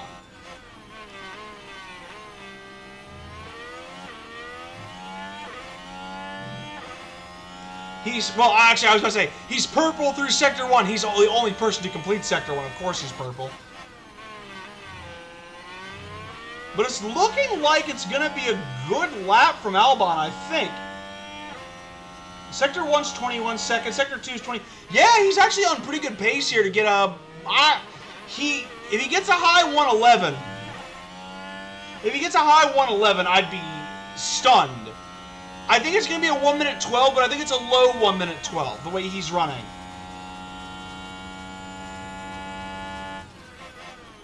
Four, 5, yeah, it's going to be close. Stretching it, 1 minute 11, 1 minute 12.4 is what I saw. Yeah, 12.4. That's a really good lap. That's a really good lap for this car. Okay, so go in lap, go switch in lap. Yeah, he's got peak confidence after that, and he absolutely should. That was a mega lap for this car. Like, our fastest time, I think, in Q2 and Q1 was like a 1:12, like 6. So he just ran, he just revved the nuts off this thing. Well, Gasly ahead of us says that we might not get there. The two, I'm looking at Russell, I'm looking at Magnussen, and I'm looking at Ocon.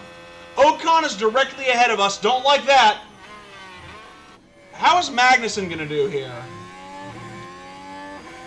There's the P8. I think it's going to be P9 or 10 here, depending on what K-Mag does. Yeah, it's going to be P9. Because Perez will go faster. Perez just will be faster.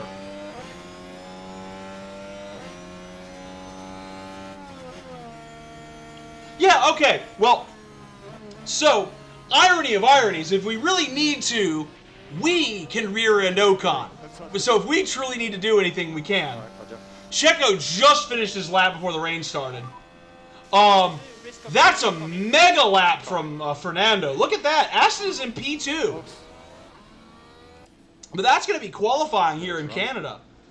We get to save tires for the race, so we've got fresh tires no matter what we want to do. And we are going to be in P10. So we start in the points. We just have to be very good on race strategy and very clinical about being on the right tires at the right time. Well, I don't even know if we go medium soft for the race, because I feel like I don't know if medium soft is even the right call. I think what we do is we get a good tire, whatever tire is going to last us to the rain period, really. Because I don't want to pit before the rain. Yeah, we could use the Jensen Button strategy and pit 6 times. That is also on the plate. Because, hey, listen, Jensen Button Jensen Button has won this Grand Prix on his 6 pit stop strategy. Which is one of the, like, speaking of things, like, I told you about a clip you should not look for. If you are a new fan of the sport and you can find a replay of the 2011 Canadian GP, it's one of the best races ever. And Jensen Button literally wins it, stopping 6 times. He had 6 pit stops and he still won that race. I won't spoil how he did it, but he does it. To race day. And before we get down to it, last minute checks are being made. Doesn't get talked about enough. I rate Jensen Button as one of the 3 best wet weather drivers in the sport's history. It's like Ayrton Senna, Lewis Hamilton, and Jensen Button. I have never seen better drivers in the wet than those 3. And in that era, McLaren had 2 of the 3 best wet weather drivers of all time, in my opinion, on Hamilton and Button. And each team will be hoping that fortune is on their side. So but nobody will ever be better in the wet than Senna. The fact that Ayrton Senna was dominant in the dry and he was even better in the wet is ridiculous. So now, oh wow, so that makes things interesting. So it is a clear race no matter what tire we go on to. So there will be a stop before the rain period. That means we can, in fact, try a soft-medium strategy to get to the rain period. Because we'll get there with ease. Actually, we get through the race with ease. I think that's the strategy, is to come in around lap 25 so I can just rev the nuts off of the soft tire. Use up as much of it as I want to. Come in at lap 25 and I think I'll be okay. Oh yeah, no matter rain, sleet, or snow, Nicholas Latifi can bend the car. I have no doubt about that. But I love this. Actually, no, it's going to be, yeah, a little bit longer is better, apparent. I really got to watch my phrasing on stream, don't I? I'm going to come in on lap 30. It says that lap 32 is the optimal stop. I don't know if I agree. I think lap 30 is right. Because I'm not going to get to use all... Do I have 2 soft tire sets? Because I don't need to use the medium. I don't need to use the mediums. Especially if there's rain coming, I'm not locked on tire compounds. It just occurred to me. Because everybody's got a 2-stop. Why would I not use 2 sets of fresh softs? Why would I not do that? Because look, that's heavy rain going to light rain.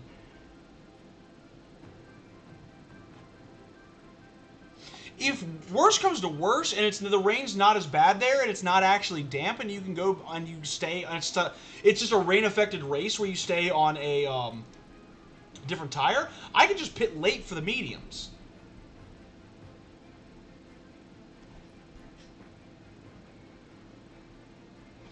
Yeah, let me take a look at the track graph real here. Actually, yeah. Look at that. You don't run out of grip until the last 4 laps. So it'll be inters, but it'll be inters super late. Because look at that. Like, the grip does start to head down, but we never, despite the fact that heavy rain was expected today, you never get to truly heavy conditions. Even this uptick right here, you don't see the track truly taper off. Yeah, there's no point in boxing the last 4 laps unless I have a free pit stop. There's no reason to pit again. So I think it softs to mediums. It softs to mediums. That's definitely the strategy. So in that case, we come in on lap 30 to undercut. So I've got some extra push in both stints. Or lap 31, I'd rather push more on this tire. And because the medium will get cold during the rain period no matter what. So yeah, that's my strategy. That's my strategy. Is we come in on lap 25, I said? Yep, lap 30. Come in on lap 30 off the soft. Onto the medium tire. Easy as you like. Alrighty. I think we've got a good strategy here. Now, the next question on my mind. Yeah, AI does not box in the last 3 laps, but if it gets bad, like, it depends. If I think I can actually, if I think the rain is not going to be bad. Oh, right. Yep, thank you. I would have completely just blanked on that until I saw it. Appreciate you. I think I don't really want to put excess fuel in either. Because Canada's not really a unforgiving track on fuel. Like, you can, it's not, you know, it's one where you can recover. I would overfuel, except I don't think you need to in Canada. I think you can push to 1 lap out on the fuel and recover pretty well. And if there's rain at the end, I will recover fuel in the last laps with the rain. I think what I'm going to do is here I will split the strategy. Because I want to get Sargent ahead towards the points. I think I will give Sargent a little extra fuel. So Sargent will have the extra fuel. They're both going to push off the start. Like that is obvious. But I will give a little extra fuel to Logan because he's around cars that he's better than, and he can push forward on that extra fuel. So while Albon has to conserve and kind of hold serve, which I want him doing, he's already in the points. We're on defense duty with him a little bit more. But Logan, I want climbing. So Logan, I will give the excess fuel to. And then we'll drop a quick save.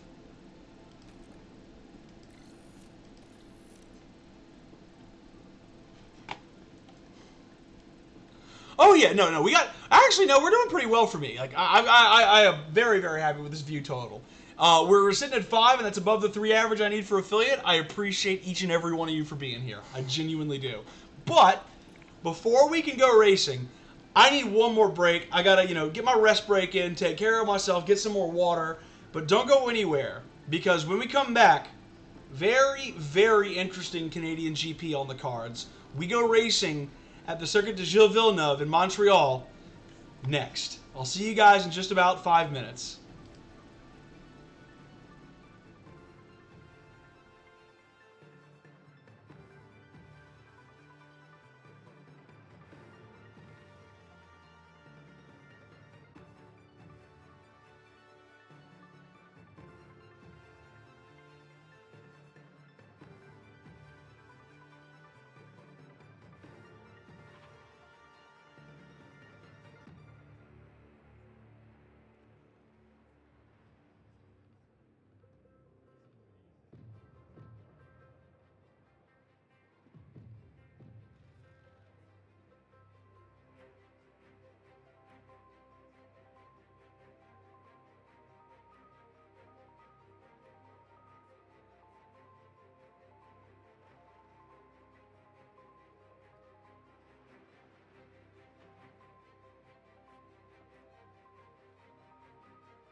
ladies and gentlemen, we are back. I am refreshed. I am hyped up still on caffeine from the coffee we had during practice and quali. And we have an interesting race ahead of us. We are on an optimal tire strategy to go soft to medium to the end. We are going to be watching the skies very, very carefully and watching the pit lane even more carefully towards the later stages of this race and towards the latter, 10 laps. But we have 70 laps to try and recoup a little bit of what happened to us during the Grand Prix in Spain earlier in stream. Oh, nice! I timed that well then. 4 minutes on the break. My internal clock is undefeated. That's the one of the few carryovers I have from my time doing stand-up in my 20s is I absolutely still have a good internal clock. Oh yeah, it does need a title change. Let me do that real quick.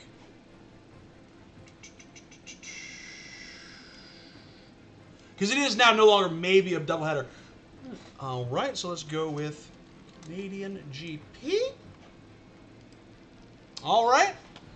Stream info is up to date. I am glad that I did. I definitely have had the energy for this doubleheader, though, so I'm very, very happy about that. We're going to see what happens with a little bit of extra fuel for Logan. He's in a position to push on this grid. Alex, we're going to really be going a little bit more bare bones with him. But both have the push off the line. Both have every opportunity to get ahead in this race. Let's see what happens when we go racing at the Canadian Grand Prix tonight. Here we go, ladies and gentlemen. Nah, triple header's even beyond my. I will be. I can feel myself sweating through my shirt and getting and like flagging a little bit. I will. I think it'll be this one and then I'll be out. I'd love to do 3, but I think it's gonna be 2 today. No one wants to be at the back of the pack, but can they impress us here? So let's see what today. Can we impress from the back of the pack or the middle of the pack? We define the mid. We define mid here, ladies and gentlemen. Hey, there we are. I can see us. All right, let's go. We are racing in Montreal. And we are going to be able to just hold on here to the P9 we've gained on K-Mag. Is that Ocon on hard tires ahead of us? Some people, I think the cars around us are trying to extend all the way to the rain stint. That'll be very interesting to see, but for right now, we're going to push ahead. I'm not complaining if K-Mag wants to wear on a hard tire. This will actually behoove us because Albon will almost certainly be able to hold a DRS here because the hard tire is not going to be a good race tire here. Very perplexing decision. Sargent, meanwhile, he's lost a place off of the start. You hate seeing it, but we can't focus on his race right now. We need to stay in the cockpit of Albon because we're in P9, we're in the points, and those hard tires behind us are not going to hold together as well as ours are. We need to be able to stick in the DRS and get away from K-Mag here. 2.5 hard laps of push, but thankfully Ocon on the hard tires ahead, giving us a little bit of an easier time of sticking with our with cars that are probably faster than we are here, if we're honest. Or rather, yeah, no, that is Ocon ahead of us. Excuse me, I thought Gasly for a second, but no, my eyes were not playing tricks on me. It is Esteban Ocon. And we're really holding firm here. The Alpines have actually lost their pace to the Mercedes. So if we can hold with the Alpine and keep getting away from K-Mag the way that we're climbing away from him, this could be very fortuitous for us to start.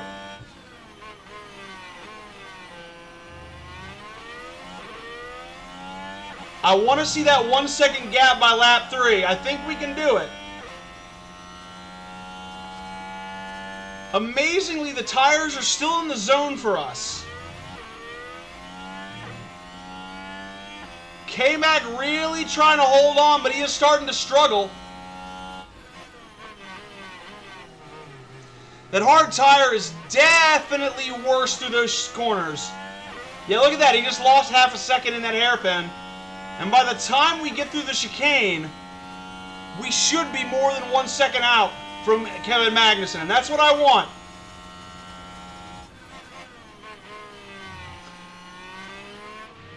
Last little bit of battery push here as well.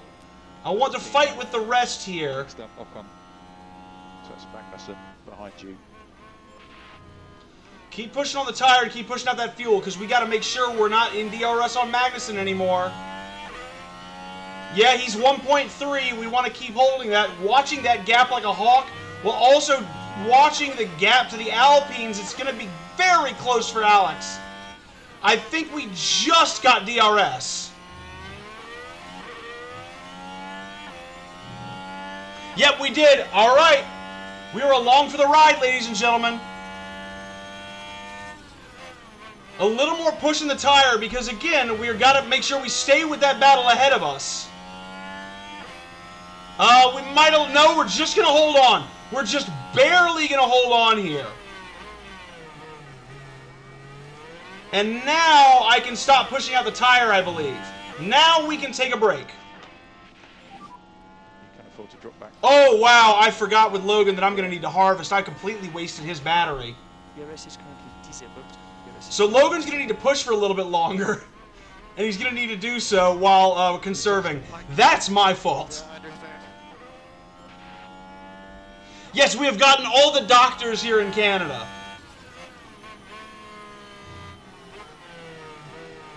We're definitely still within doctor's range of Ocon.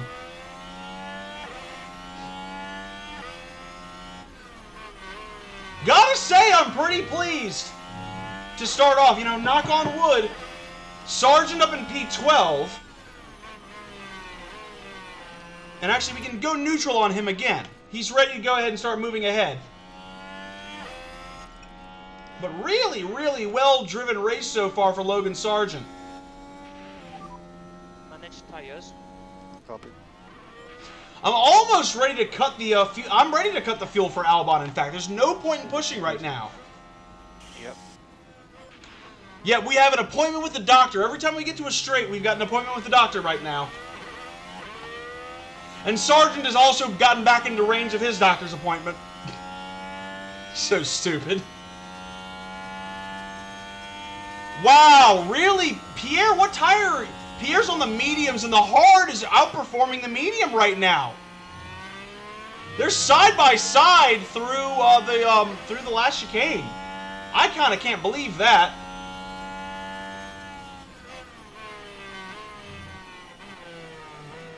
And now that hard tire pace should hold them up a little bit. Although they're getting away. I do believe they're getting away from me. Close the gap to the cars ahead. Yeah, we need to close the gap now because they actually are getting out of my range. Yeah. The hard tire is quicker. Copy. That's very interesting. Yep, no doctor's appointment for us right now, but that battle ahead might get us back there. We're already back in ranges. We are faster down these straights. So, like, we are faster in a straight line than the Alpine. And we'll have it this next lap. We'll have it this coming lap.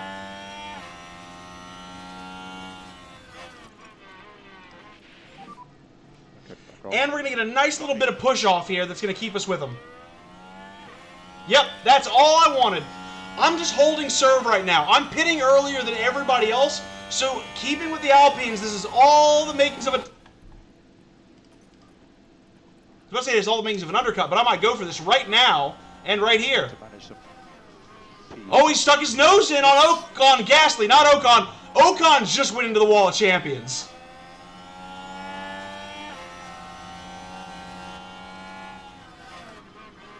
Alex looked for it, but now it's now it's on. Like, it's on. Like, look at this.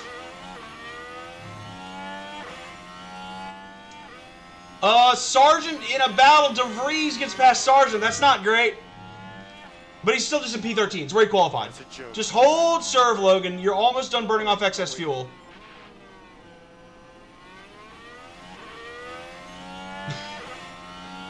Yeah, I wonder if we can get some... I wonder if that is illegal blocking. Which, I mean, considering usually when I can't hate it, though, because usually when I'm driving and I'm in a platoon like this, my strategy is just to illegally block.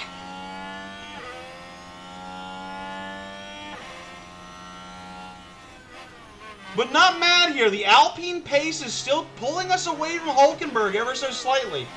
Consolidating the points position right now is crucial. There's a yellow flag. Somebody locked up, and it's, I think, Guan Yu Zhou. Yes, it is. What happened here? Take a look here. Yo Guan Yu is the focus. Feeling the heat from behind from Yuki Tsunoda. The brakes. And, oh my goodness, he nearly tagged Valtteri there, too. That was nearly a disaster for Alfa Romeo.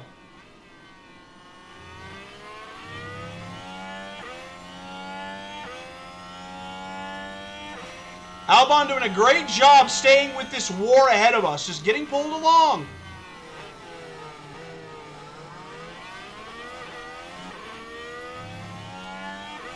About to say, is the global GDP above 791 trillion? I think that's more than what the actual value of like things on the globe is. I'm trying. I think that's right. I think legitimately that there is. I don't think there's that much value in the world. We'd have to like mine asteroids for that.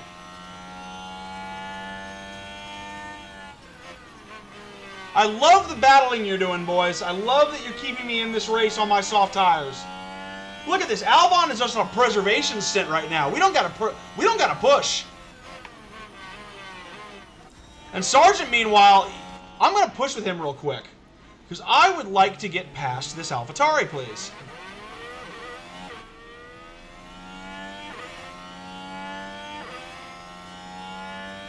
Yeah, we can rest with Albon a little bit. Logan, I'd like to see... Not here. Next straight, I want to see the pass. Yep. Don't try there. Try here. Try here. Try here. Keep pushing. I think he's going to get it, too. I got it. Oh, yeah, he got it all right. He got it. Well, I should have known better than to pass Nick De Vries. I should have known better to try anything on Nick De Vries. What's our aerodynamic? Minor damage, that's not terrible. We're going to just keep the car going with minor damage. Got to do what we got to do. But he, yeah, he's got, well, no, I'll tell you what he's got an appointment with. He's got an appointment with a pit stop. If I bring him in now for hard tires.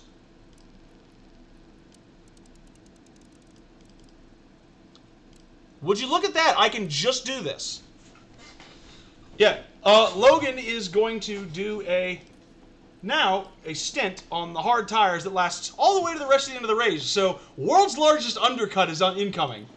And we will just have to adapt. If we get a good safety car with him, we do. We will just focus on Albon. I should have... That one, I think, is my fault for having him push. I think that's his fault.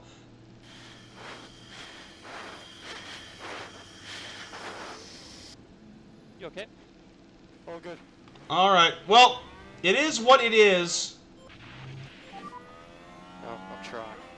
We're going to go ahead and just go aggressive on the tires and you'll pit in 2 laps. Happy to be It is more okay. Copy. Now what we're going to do is we're going to be very careful with Albon now. Because this I do care about. As finally, no, he pulled in alongside behind. I gotta go aggressive here. Close the gap if you can.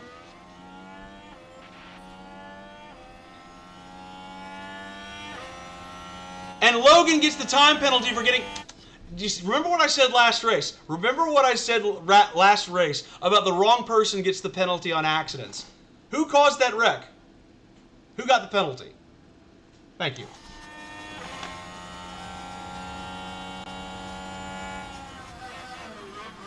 Yes, a moving chicane.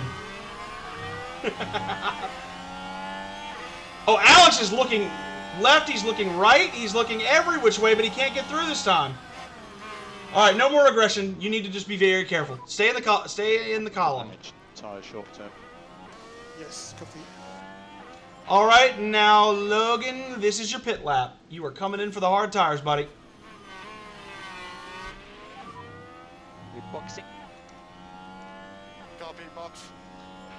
2 races in a row. Was it Logan? No, it was Albon who locked up in Spain. But Sargent had very bad luck there. And he's got a 5-second penalty to worry about, but Bring him in, put him on the hards, let him run his race. That's all we can do. Yeah, we're still looking at the rear ends. Oh, Garrus, you missed it. Logan was going through turn 1. He was ahead of Nick DeVries, and Nick DeVries said, you know what I'm going to do? I'm going to drive into this man and give him a penalty for me crashing into him. So, Logan's race is a little bit ruined. But Albon is still in the points. And he's ahead of the Haas, which is our main rival for the season. Yeah, exactly. Nicky happened. Nick DeVries happened. He happened all over the car. Like, look around the track. You can just see Nick DeVries all over the place. But Logan is going to put an early pit stop in, and he's going to come out on the hard tire, and he's just got a preservation stint to the end of the Grand Prix. 60 laps on hard tires. Good entry. Okay, copy. Yeah. He just got all over. Like there's just all of that Nick DeVries all over the track. And he's got to serve a 5-second penalty now. So wait for it. 1, 2, 3, 4, 5. Now they touched the car early too. That should be another penalty. That would be clear predicted. This is just a traffic jam. I think I'm faster than these cars. I think I'm faster than the Alpine. To the point where I need to get aggressive. It's critical, yeah, good take. Yep. Push to close this gap.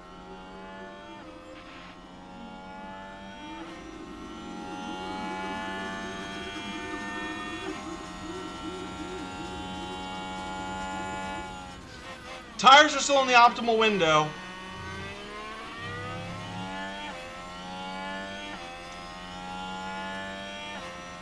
Ultimately, not a great lap there, though. Ultimately, Can afford to drop back. he got kind of stuck there again. Okay, copy. Keep looking for those aggressive overtakes. Yeah, no, I'm not going to valley the tires. Like, I'm definitely keeping them in the window. Like, Albon's having a good race here, and we're not, unlike Spain, the tires aren't getting, like, scorched. Meanwhile, Logan's tires are almost in their window. I'm just running them a little ragged to get there, to get them heated up a little bit quickly. And that is a new follow from Jersey J. Thank you very much. Thank you very much for joining in on the fun here today. You joined us on lap 11 of 70 as Williams and Albon is holding on to points, and he's holding on to this Alpine pace. I gotta believe we can get past him if I go aggressive from here and I deploy a little bit. We're gonna try and see if we can get past one or both of the Alpines here and get through this battle. Yep, sure. Yep, we're only 4 followers away from the magic number. That was a good launch.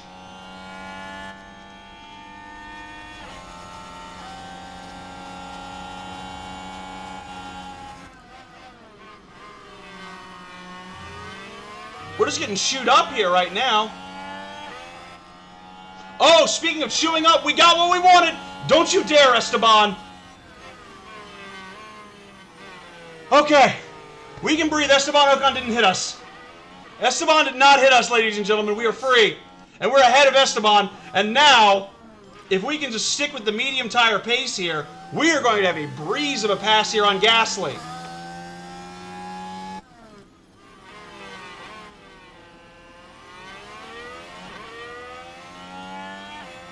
All right.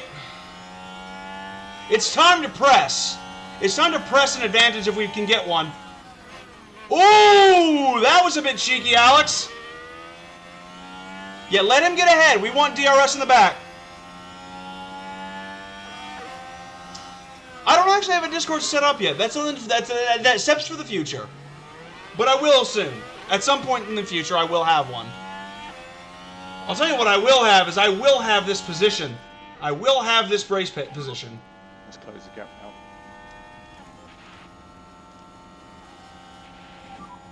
Try and get the temps back under control. Copy.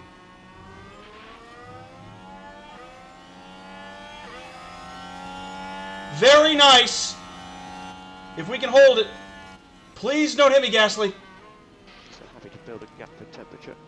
Okay. Beautiful work.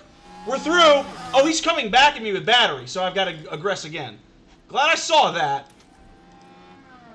What is that? Where did that magical Ghastly pace just come from? Oh yeah, by the way, I'm faster now.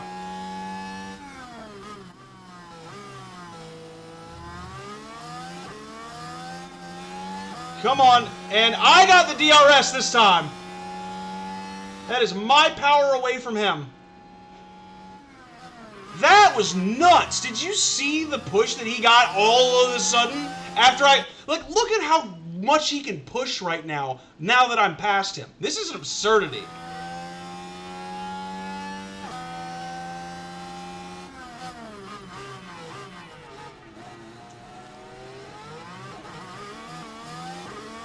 Now we just got to be very patient. Look! That, I've never seen battery push like that in my life. There's never in my life have I seen a battery in F1 that can do that. Ever. Ever. That was ridiculous. Like, actually rigged. And watch this, he's gonna run away now. He's gonna run away now because this is what the computer does. Oh yeah, by the way, we're just faster now, bye. Hey, you know what would be great is if in one straight we just get like out of your DRS range and screw you. That'd be really fun. Yeah, look at how fast he's going. Look at it. Oh, where was this pace? It's magical, ladies and gentlemen. He is driving the magic car. You know the magic button that Lewis had in Azerbaijan that he accidentally left on? Oh, he just has that now. Gasly just has that now.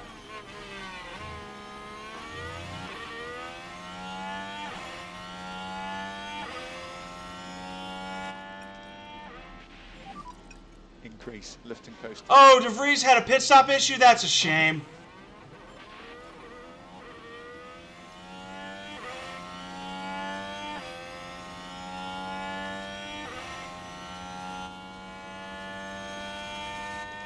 Oh, that's what's causing the problem. I always forget I've got that checked on when I make overtakes.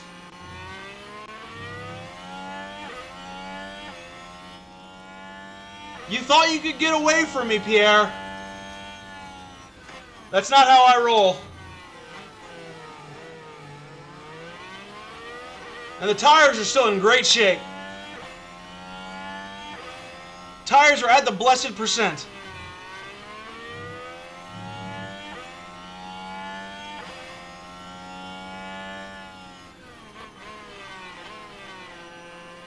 Just sticking to him like glue. The worse my tires get and the better his mediums get, the more that this will carry me forward in the race.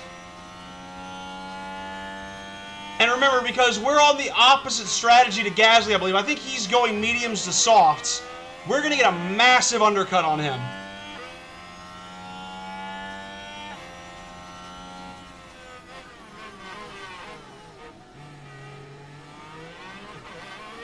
We might not need it, though. We might just get him back here.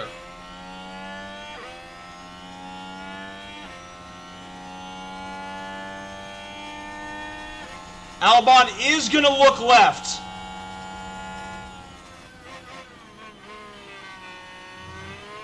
Ooh, that is so close. But he's going to get him here. He's got the DRS. And he's on the inside, so... Please no puncherino, Gasly.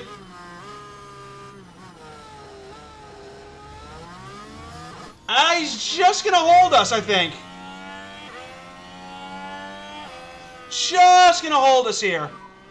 As soon as I try to race anyone, I just have... It's okay, Albon. You are doing okay.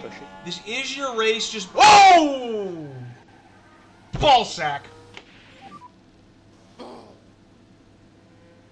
Anything can happen. Yeah, okay. Yep.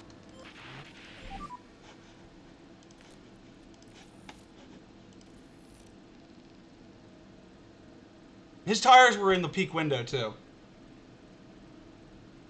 Do I restart?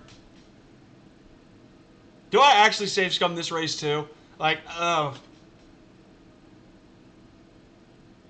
See, what time is it? Yeah, it's 8:53. I'm safe scumming this. I'm absolutely not. I'm sorry. I will take...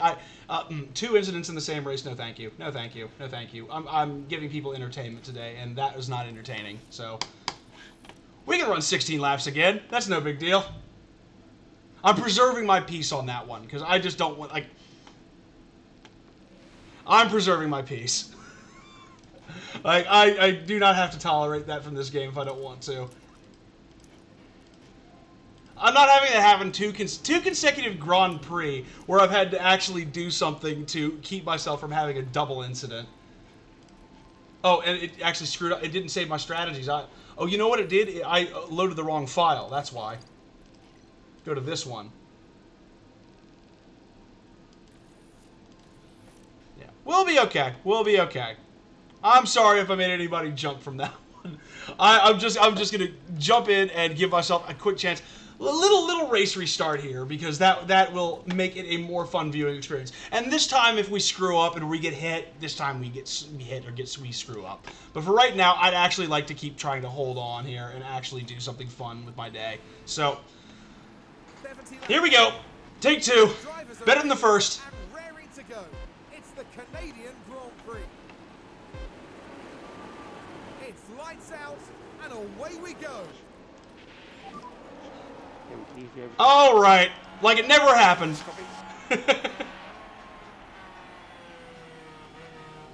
Yep, second burst, same as the first.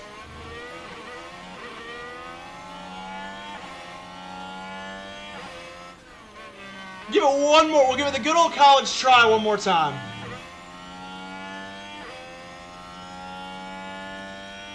Holy moly, what a move!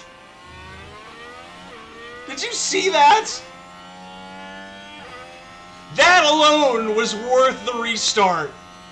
That little dive bomb, that made this a little bit worth it for me. I can't believe he went for that.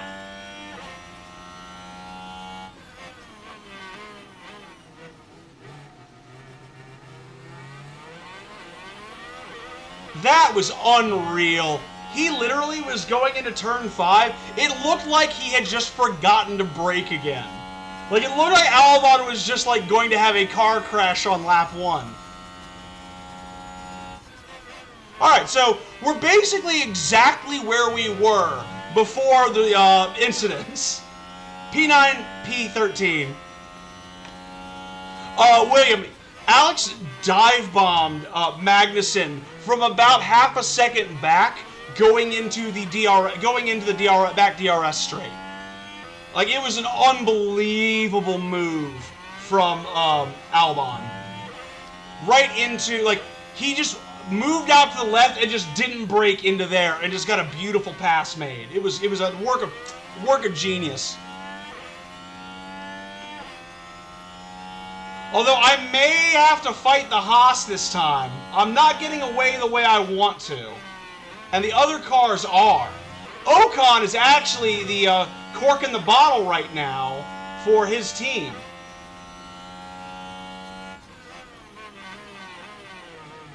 We gotta hope and pray that we get a good kickoff here.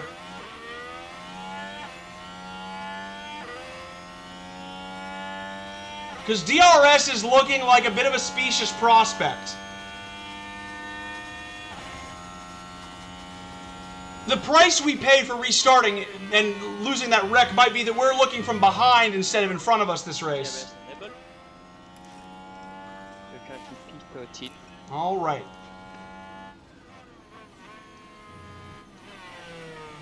If we can keep in DRS, great, but I don't think we've got it. If we get it, it's going to be a bit miraculous.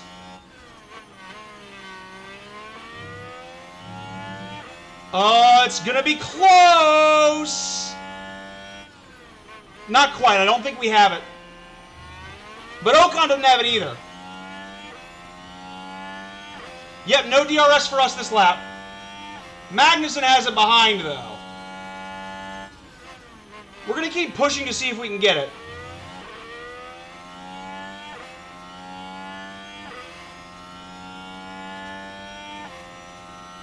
Nope, we didn't get it yet again. That's annoying.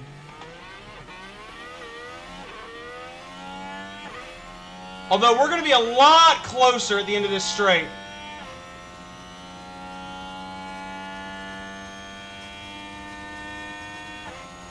Gotta go to Magnuson view. Alright, I want standard push for Sargent. I don't want him doing anything crazy right now. Standard push for Albon so that tire gets into the window. Good, back off. And this time Magnuson doesn't do anything. I don't do anything. Nobody's going crazy. Everybody's being responsible. Oh yeah, Ocon is really flagging on the hard tires. This is what we needed. I'm trying, man. It's a long race, so keep focus. And Ocon's wing is not open, I believe. Yeah, Ocon's falling back.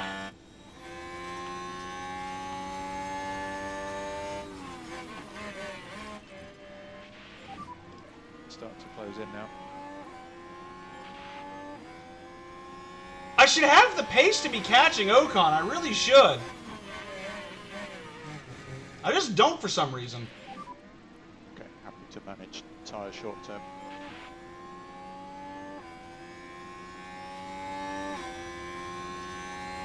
And of course, I'm getting pushed by the one other person on soft tires in my vicinity.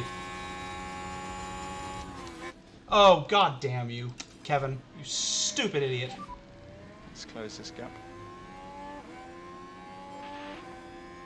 I'm gonna get in another wreck here because Kevin Magnuson decided to be an asshole. Yep, look at that. Blocks me off. Get behind me, Kevin. Let's keep pushing. Oh, you son of a bitch. Alright, I gotta race Kevin Magnuson because he's an asshole. Ah!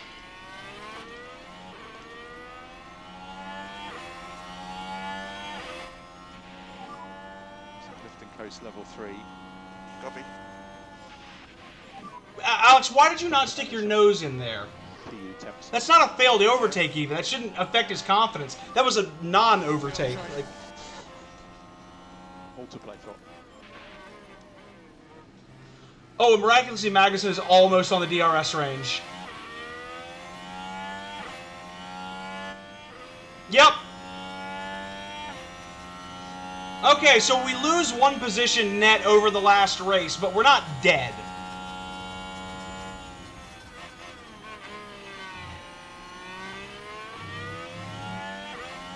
And what's more is Magnuson is having to cover off from us on this lap, so that's good news. Alright, it's not a total disaster. The game just decided it wanted to put the Haas in front of me this time.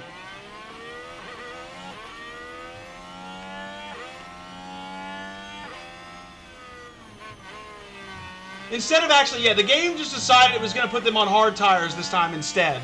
Or not on hard tires. That's one annoying thing, is that if you do restart a race, the game will just get wise to what the right strategy is, and you don't get strategy variance anymore like you do when you just go into it raw. That part annoys me. Because they should just, if they're going to make the mistake, they should make the mistake.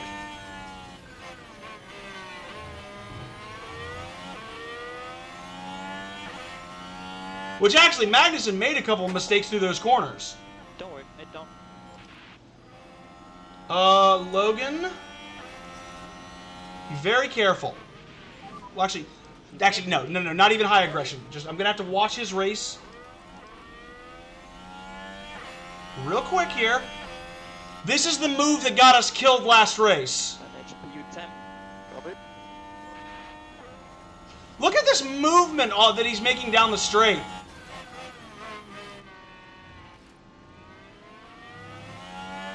Oh no.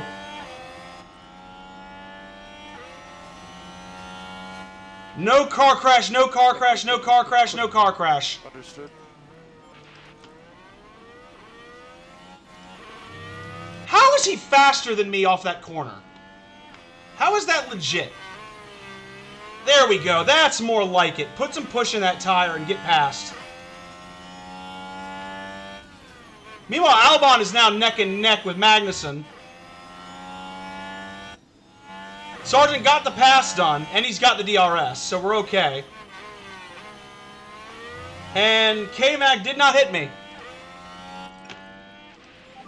Double pass on lap 7. That's what we like to see. And now we make sure they're not on high aggression here so that I don't get myself hurt. And if I'm doing any push, it's got to come from the tires. So we can close the gap to the cars ahead. But yeah, minimal aggression. Minimal aggression. We've already seen what happens if I aggress a little bit too much.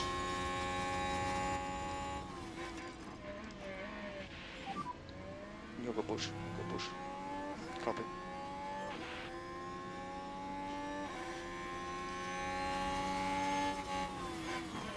Yep, dissuaded him from putting his tire in. You can afford to drop back.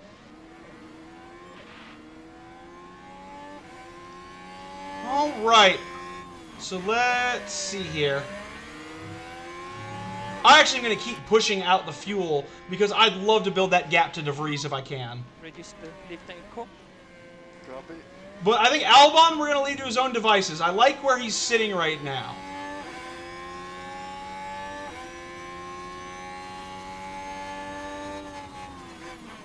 I gotta believe we can get ahead of the AlphaTauri by a significant margin if I just push a little bit out of this tire.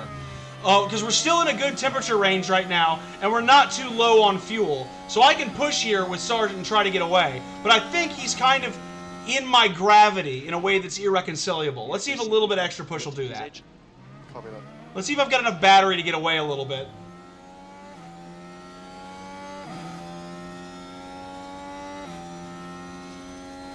Yeah, I think we've learned that we don't want to riz anybody up on, like, we don't want to talk anybody's race up right now. We just want to race. Just let them run what they can run. Oh crap. So what DRS? Couple harvest corners coming up. Need some recharge. Copy. All right, that's enough charge. I think that's good. Ridiculous. Alex, I'm not worried about the overtake. Just stay with him, please.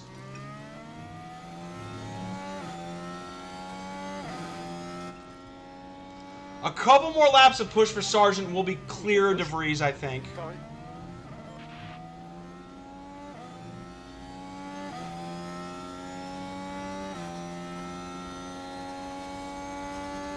Alright, Logan's almost away.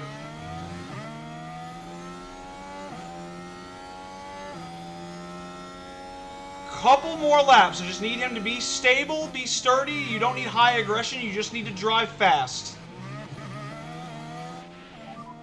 I'm trying. That's okay. I'm keeping the battle with K-Mag. That's your job right now, Alex. I'll be damned if he's going to hold with me here.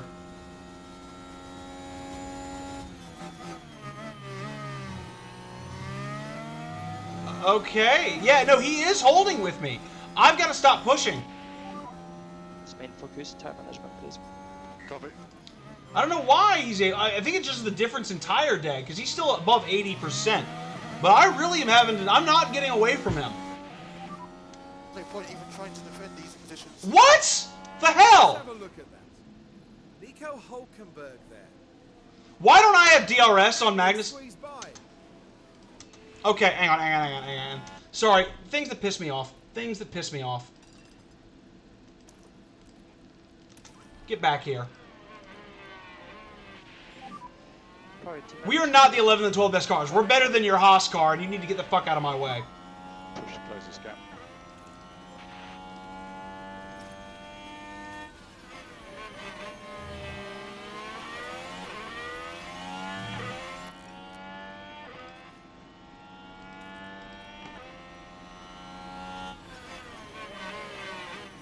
Yeah, there better be a PV Sector 2, because I'm going to push for everything that is worth right now.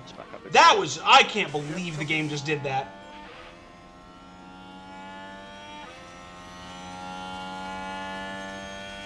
Where did this pace just magically come? They didn't have this pace last time we ran this race. When I crashed out, I was far ahead of them. Now suddenly I'm in the race and Haas has the pace of a Mercedes or an Alpine. Amazing, right? Like, truly remarkable here that I can be watching this battle.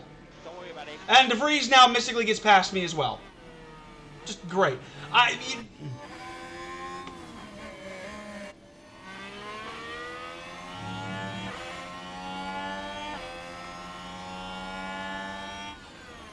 Yep, you're not going to keep me from getting this position. I'll overtake you at Vettel Corner.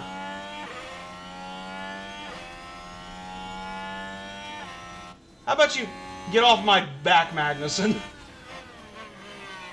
There we go. Oh, somebody's really slow. Ocon is massively slow. I can't do anything. Don't worry about it. Increase lift and coast. I can't believe how slow Ocon is.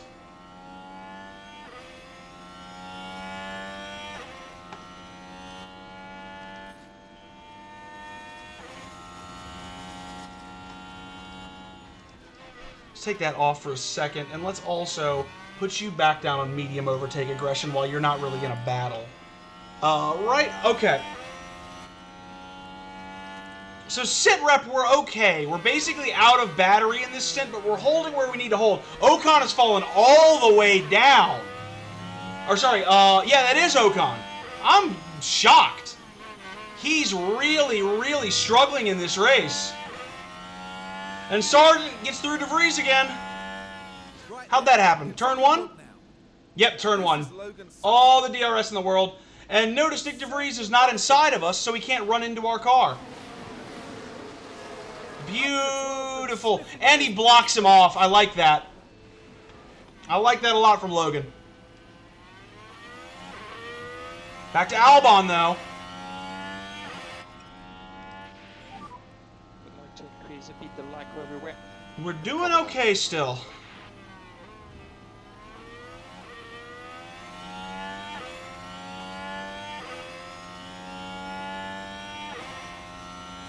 Now I think we're firmly in a DRS train as well.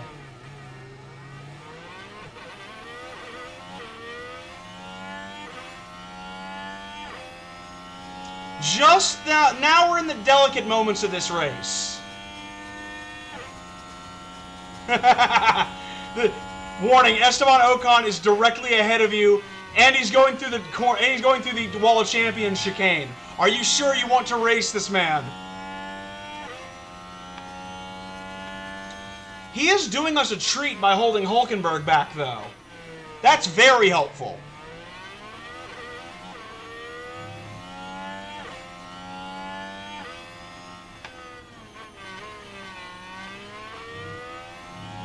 And DeVries still can't get by us, so I'm not going to worry. I'm going to have to let Sargent lie. I'm going to have to let Sleeping Dogs lie there for a little bit. And just trust that Sargent has the pace. Is K-Mac out of DRS? No, he got it. But barely. And I do believe Kevin Magnussen is now out of DRS. No, he's in it. No, he's out. He's not going to get DRS here. He got to the detection point late. And he should not open this wing. Yep, no boost for you, sir. We are clear of Magnussen, and we are in the points.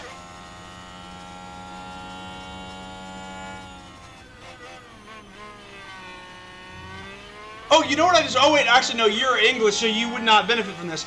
Tonight is daylight savings time, so we get an extra hour tonight. A little bit fortuitous that I'm running the race on this day in that case. Alright, I need to push a little bit with Alex to make sure I stay on the DRS. Close up.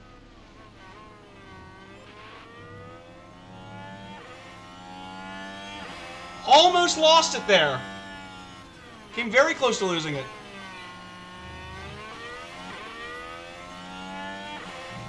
There we go. Stayed with the detection point. That's what I wanted. Although I am going to lose it here. I'm going to lose my DRS.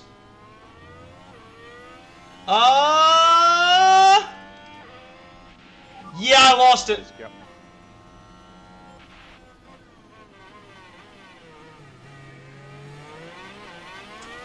I'm going to have to fight back with raw pace out of the tire to try and stay with them. But I think we're now done getting the extra boost.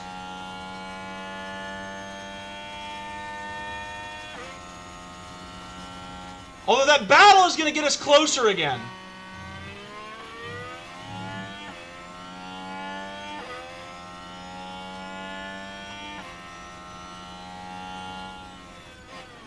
I really don't have the fuel to push anymore, otherwise I would be. We're going to try push a little bit more out of this tire to try and get back in, but I think we're done. Yeah, we're out of DRS.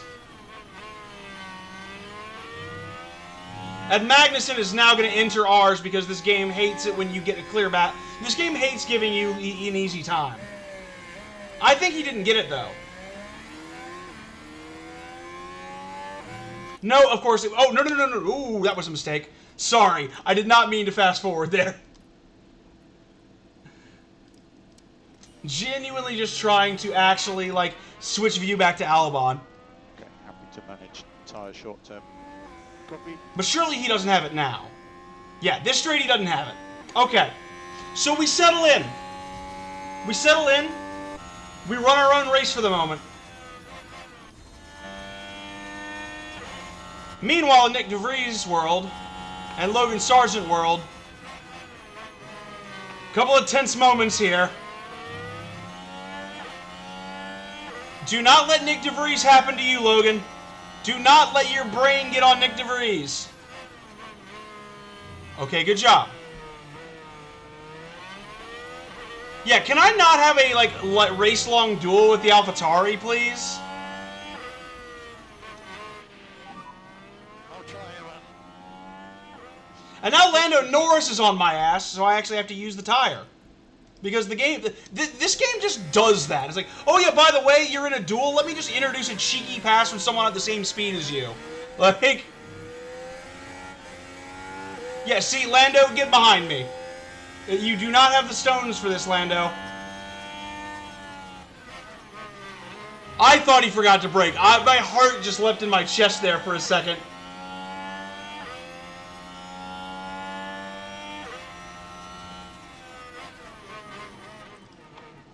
Alright, now can I force a pass here? I don't know, what do we have to do? I think I can. Also, when did the AlphaTauri get broken in the straights? Oh, I don't like this! I do not like this! Almost put me in the wall of champions, and I'm now on the inside of DeVries. Do not screw this up, Nick. Do not screw this up. Do not screw this up, Nick. The police outside don't want you to screw this up. Got it. Oh. Okay, please. Oh yeah, Lewis had a horrible qualifying. Hamilton's been in the mud the whole race.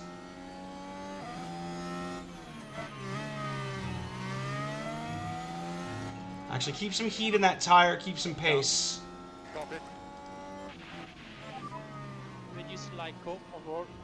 Yep.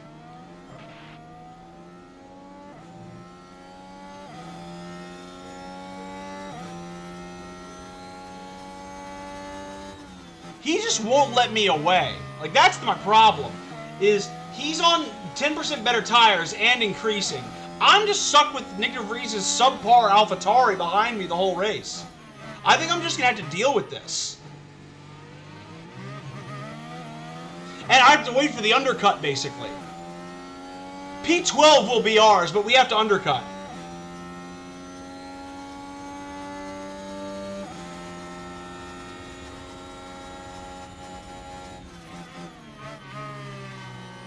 And here we're just blocking. Here we're just defending for our life against this dude. Do not lock up, Nick. Do not lock up. Don't go for that move. Don't you dare. Don't you... Nick.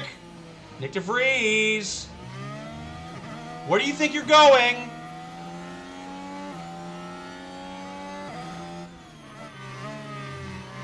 What do you think you're doing trying to pass me? Come on. Come on. Yeah, I'm stuck with him. I am just stuck with him.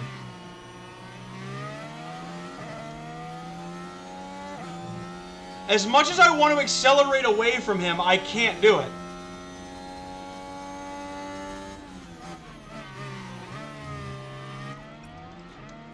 We're having to go balance on that too, because I'm out of push for both of these guys. They got to recover fuel the rest of the race, basically.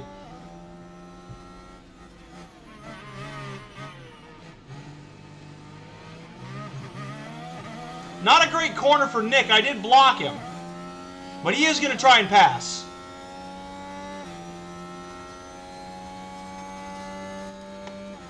Get you on medium now, because I do not want that to be a problem.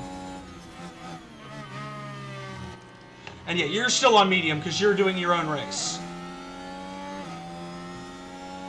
Albon's settled into a little pocket right now. That's what I want. Not having to push himself too hard.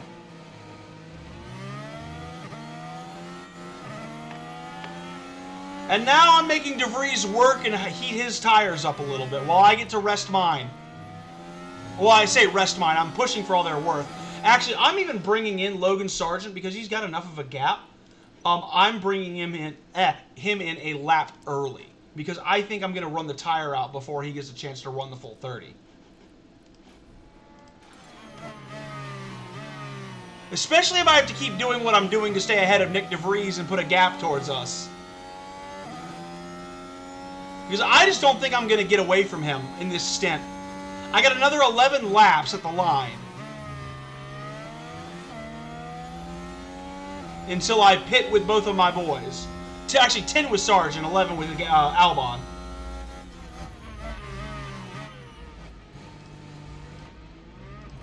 Preserve a little bit more battery with Alex.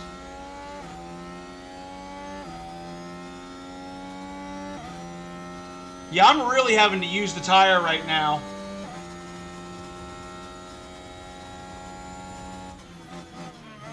And I think we're pulling along a fairly impressive train right... Yep, really impressive 6-car DRS train right now behind us.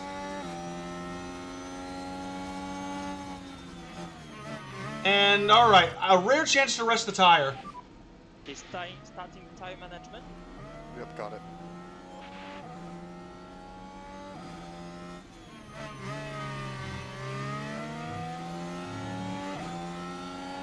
And we gotta go back on the attack. And you'll go push. Turning into quite a crazy stint here at the end for Logan.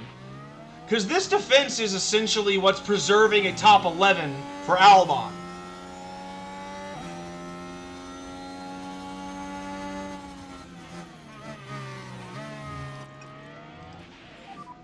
Just focus on your tires. Copy.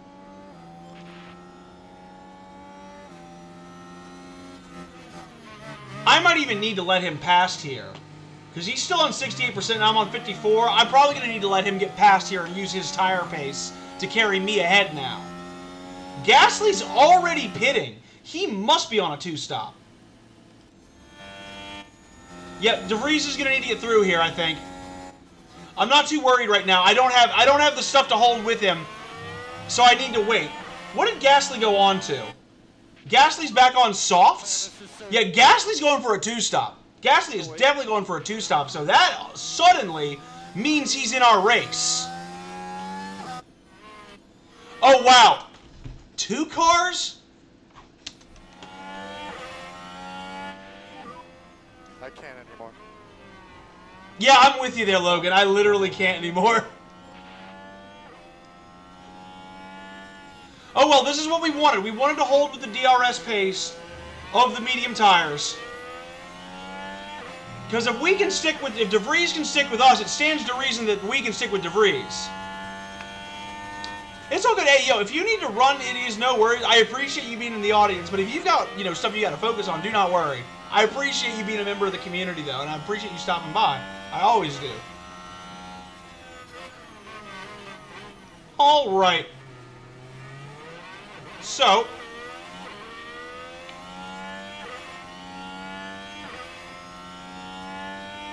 we keep moving.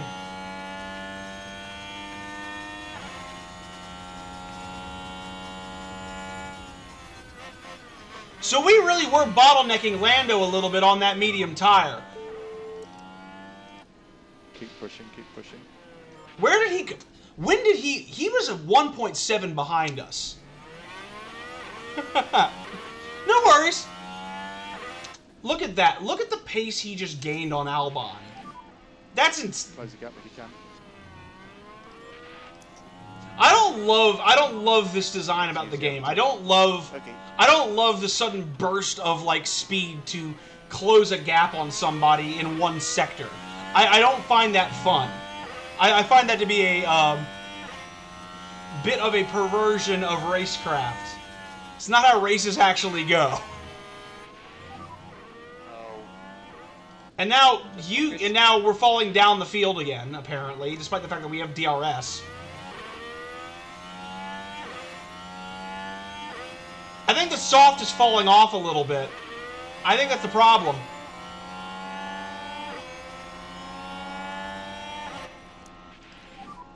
Let's try and build this back up.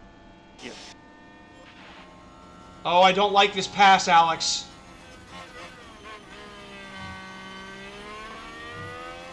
Alright. Yeah, I had to give him the extra pace there. Oh, no, no, no, no, no, no, no, no, no, no. Don't pass here, don't pass here, don't pass here, don't pass here, don't pass here. Ooh.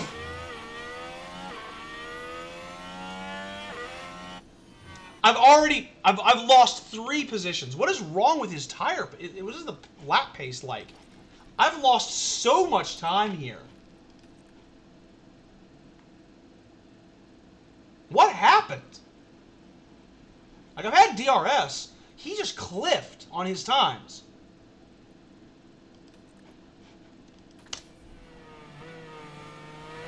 Yellow flag.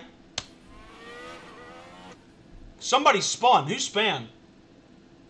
Oh, it's Hamilton. To be fair, I'm not racing Hamilton with Sargent, but I don't like how much he's falling. Who spun?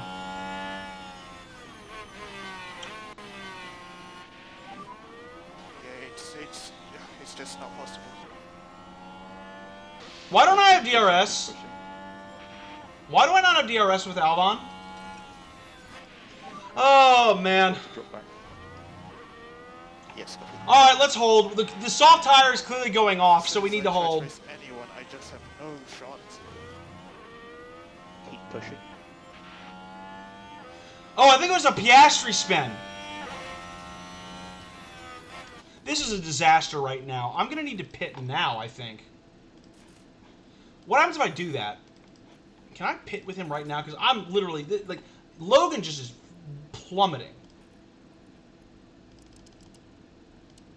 Can't really do it, can I?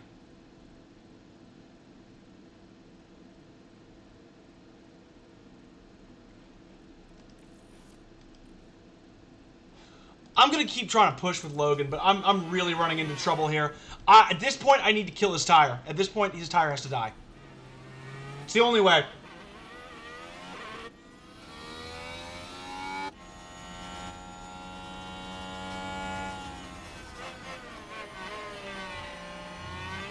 Alright. Crucially, Ocon is pitting and getting away from our race. All of these people must be going 1 or 2 stops. If I'm the only person going 1 stops, this could be big. Because look, Ocon is all... No, he's on to medium, so Ocon's on the right strategy.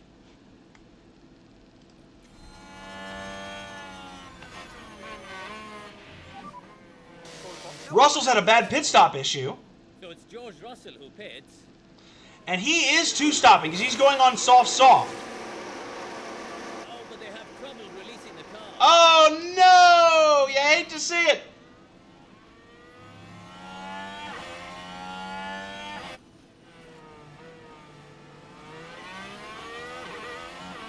And Gasly's on a fresh soft, right? Yeah, he is. No, we don't care. Hey, suddenly our race is looking pretty good because everybody else is 2-stopping.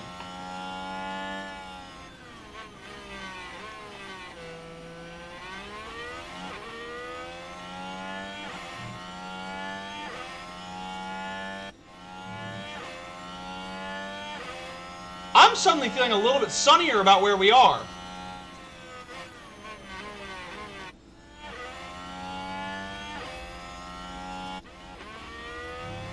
Why would you 2-stop? And yes, you are here before this channel blows up. Oh, Pitt, who is, it's me. I knew, as soon as I saw that, I knew it was me. On to the mediums you go, Logan. Oh, is that a big lockup on the front? Yep, as soon as it happened. But that's okay. Hey, we're going to get out ahead of Bottas here. No, we're not. We're going to get out behind him, but ahead of Joe. Box. Yeah, copy in. Logan just, not a great race for him, but... Hey, that's my fault for pushing the tires as long as I did. We'll get him onto the mediums. We'll make his race work. We'll make his race work. Hulkenberg's had a pit stop issue. I'm not liking all these mistakes. This could be tough. Please, no mistakes.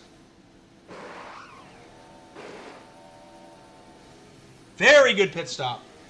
3 seconds a little long, but we got in and out on time. We are gonna come out ahead of Valtteri Bottas. Why am I going so slow? Okay, that's better.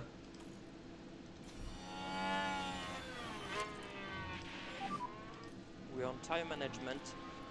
What the absolute fuck? Oh, he's on great soft tires. Wonderful.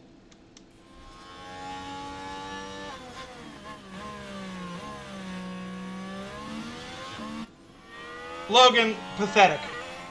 And he gets the DRS. That's pathetic, game. I'm trying. No, you're not. You're not trying, Logan. You're failing is what you're doing. Genuinely not. I wasn't thinking about replacing you this season. I might replace you if you can't buck up your ideas, Logan. I don't need this. I don't need this headache. I don't need this headache with you driving this terribly. I really don't. Start like up. Whatever. Run your race. I am no longer concerned. Yeah, Logan is honestly, like, I want to support Logan Sargent. I do. But he is a hop, skip, and a jump away from being off the team if he keeps fouling up races like this, because my car is capable of scoring points. It really is. So if I gotta find somebody else, I do. If I have to save up to buy a driver mid-season, I might have to save up. Because we can't just keep having these races where it's one car versus the world. It's not sustainable.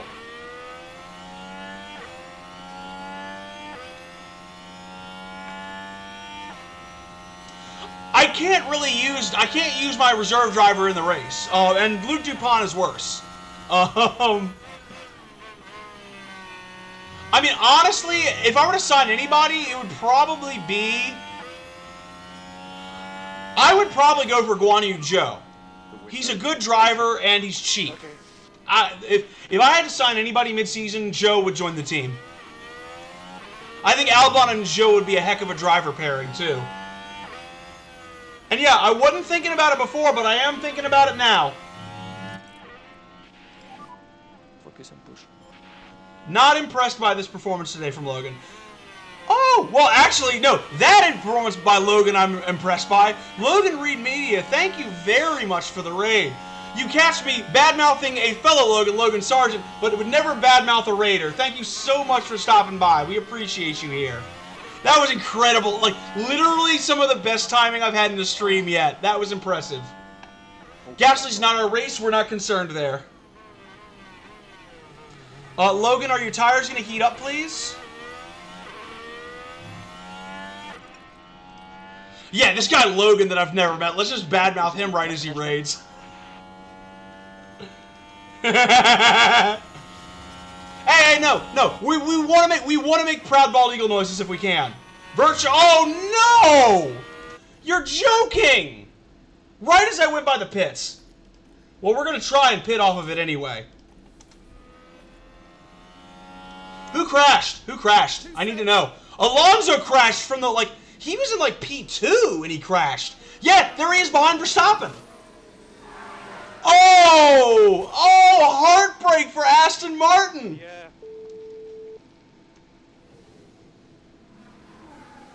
You know what? I bet at that point I wish Alonso had had a GP2 engine. I'm willing to bet he wishes he had that.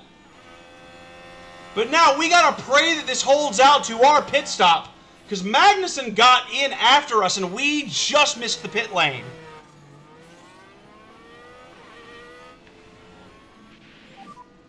VSC. Actually, we're going to go ahead and fast forward right now while we're under VSC, just because I'm paranoid and I want the pit stop over with. Good. And we're on a one-stop while the rest of the field's on a two-stop, remember.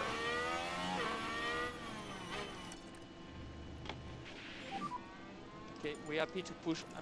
I need to get this tire in the range, though. The medium tire is not heating up very well here. Yeah, copy. Yeah, Alonso is out. Yikes. So there's a place for Logan. See what happens when you spin the car, you don't crash the car.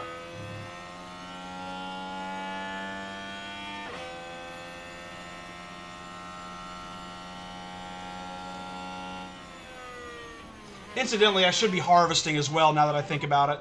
Let's get the pack under control. Copy. Do we touch the pack? Yeah, no, there's no way I'd hire Alonso in this game. Way too pricey. My team, yeah, that's like a year, like, he wouldn't be in the game because he would have retired, but like, year 5 is like when I think of an Alonso style. Oh, that's great news. Because I'm going quicker at the end of the straight than they are. Because they have to get the safety car reserved at the middle part of the straight. Hulkenberg is going to catch me, though. Hulkenberg is definitely going to catch. BNC is ending. And go. Confirm. Wait for it. Wait for it. Now, go. All right, K-Mag does not get the full benefit of the straight the way we do. We're going to catch him by a little bit.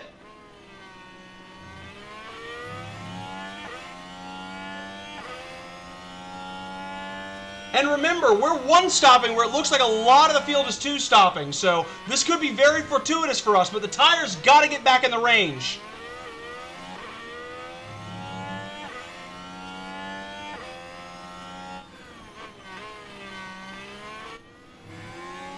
Hulkenberg is probably going to get past us. We're going to need to live with that. Because right now, we're just getting the tire into the window, just getting ourselves into a good tire range.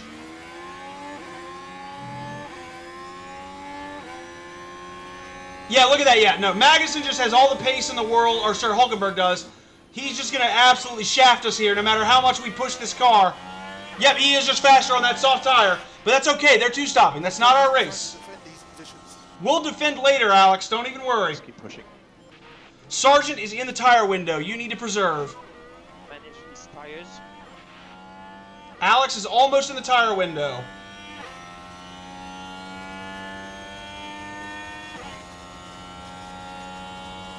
Oh, I need to... Yeah, careful. Careful? Yeah, careful. I don't want much overtake aggression right here. That's not your race. Alex, no. I'm talking to him like he's a dog. Alex, I shouldn't do that. Like, I shouldn't talk down to my own driver, but like, do not pass right now. You mean aside from like 30-something podiums? Because that's the difference that comes to mind immediately when I think about the difference between those two. Need some recharge. Okay, now we settle down. Keep pushing. Now we settle. Alex has got the tire to get to the end of the race. So does Logan. We just chill. We're in the tire window. That's actually true. In fact, the last time Nico could have crashed into Lewis, he chose very bravely to crash into the exterior wall at Hockenheim.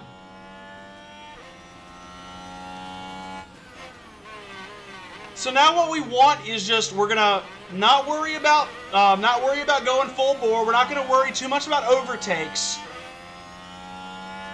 Nico Hulkenberg has to pit another time before the wet period. So we're just gonna wait patiently for the rain to get here. Oh, the rain's coming earlier. Oh, that's why they're pitting the way they did. I didn't even realize my weather center done goofed.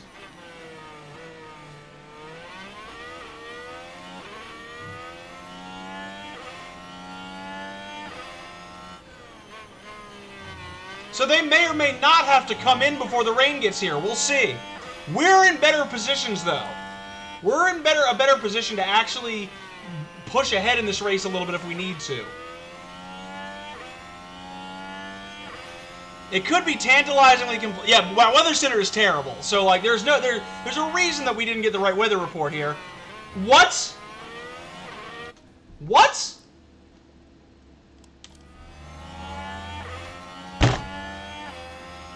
I will accept many things, but I won't accept that the AlphaTauri is quicker than me. Like, that's a joke. That's a bad joke.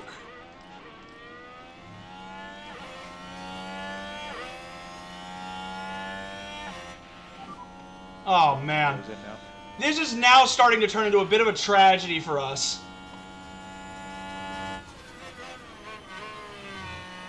We're on fresh tires, but apparently the rest of the field just gets to go quicker than we do.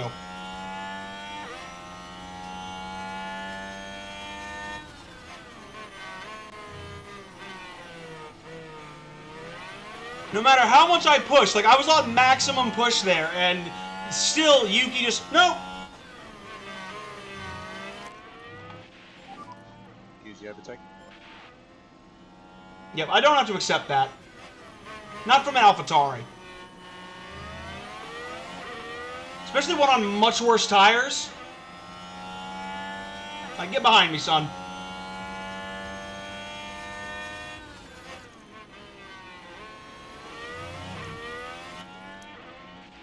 There we go. And that'll actually carry me forward in a way that is conducive to progress.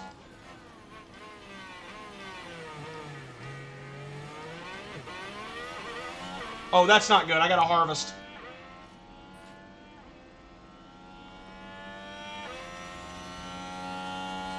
I also gotta stop pushing the tire. Okay, happy to manage tyre short term. Actually, no, I have to push. I have to push because now I can deploy the... Now I can go back to battery. What is Yuki doing? Oh, he's failing an overtake. That's what he's doing. All right. Okay. So sit rep. Still where we want to be. You can afford to drop back. Yep, copy. And we're actually catching DeVries again. Oh, DeVries hasn't pit. That's right.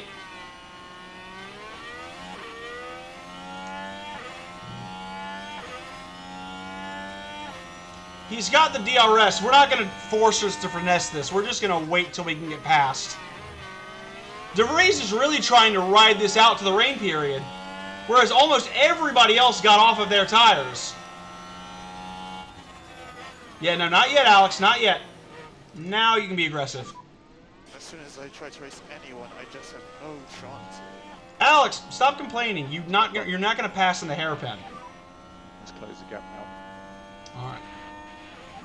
Clean air. We can build a gap to 10. Force the pass. Okay.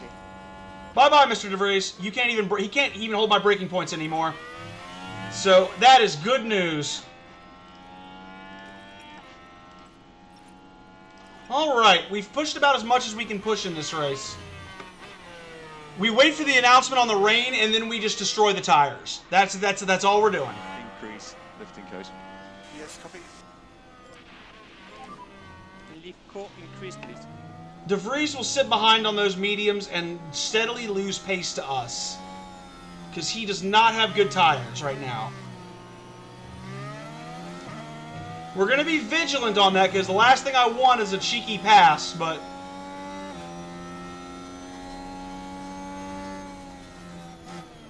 Just holding on to P10 here.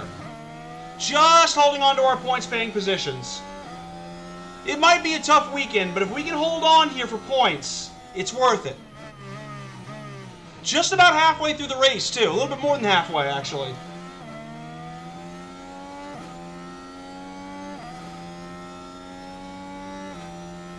Still could be something in it for us, especially if the Haas cars keep fighting, they can't double stack or something like that when the rain gets here. We could still take advantage of the rain. And the rain is not far off. The rain's about 10 minutes off. Yeah, actually holding up your own driver now. Like, actually bad for you. But of course, Yuki now just gets to challenge for points because apparently the AlphaTauri is a Mercedes today. Maximum pace now. Okay.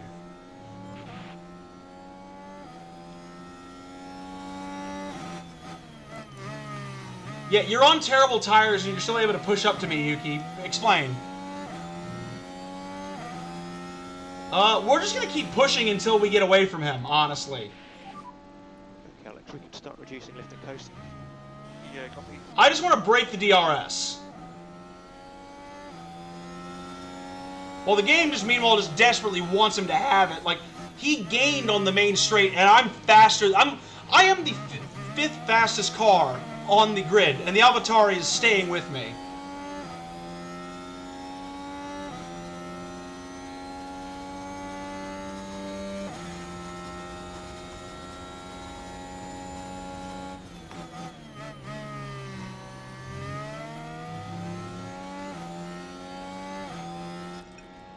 Well, we tried.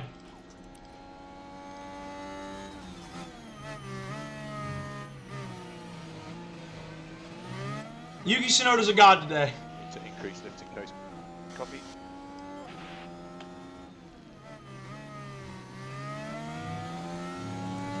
I'll just make him chew up his tire now.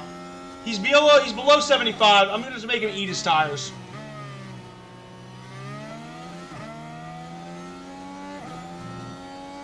Anybody else not pit yet? Verstappen, and that's about it.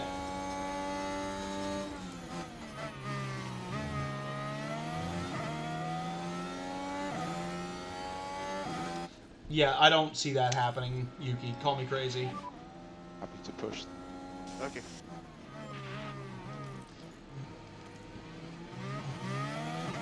There we go.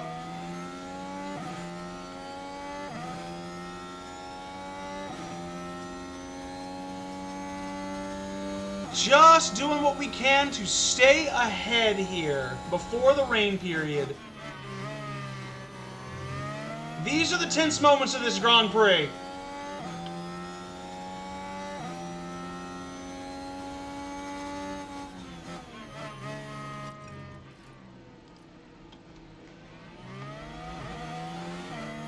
And now Hamilton's approaching from behind, so we both really got to worry about that.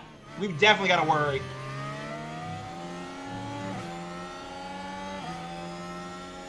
Which means, if you're smart, Yuki, you would stop fighting and just platoon with me. Where we can. Because we got to protect against Hamilton. But you're not going to be smart, are you, Yuki? You're going to be dumb. Try to push forward on 72% tires.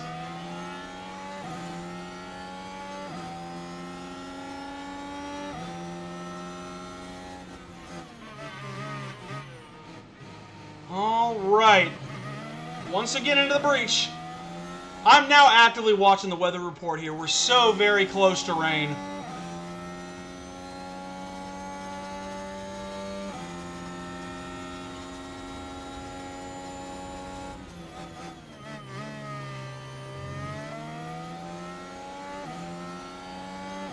It is just ridiculous. Now, don't hit me. Thank you, Yuki.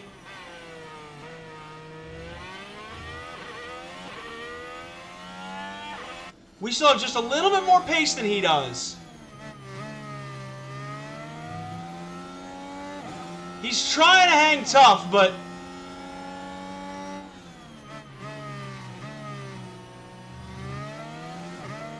There we go. Just snuck the nose in front. That's a yellow flag. Who's out? It's I Sargent. just locked the fronts. Keep the head down. Keep the head down. Every day we grow closer to a different second driver. Every day. He isn't even on push laps. He's just crashing. Logan is really... first time I've really truly said it this game. Logan has disappointed me this weekend.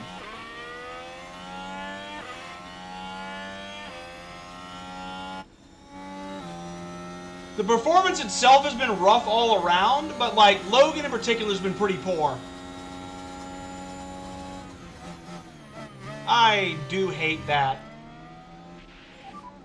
Go push. Yes.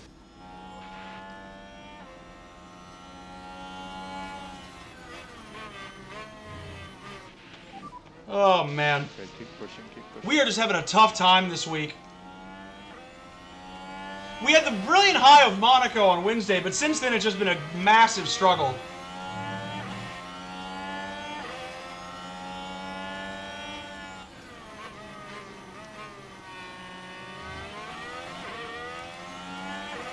And also, your tires are now dead, Yuki, so why do you keep passing me?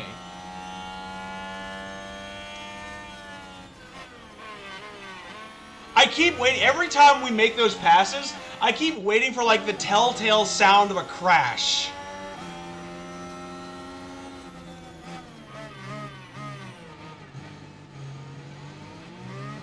Like, I am not comfortable anymore with this race. Like, I'm on tenterhooks the whole time. Rain is here in 4 minutes.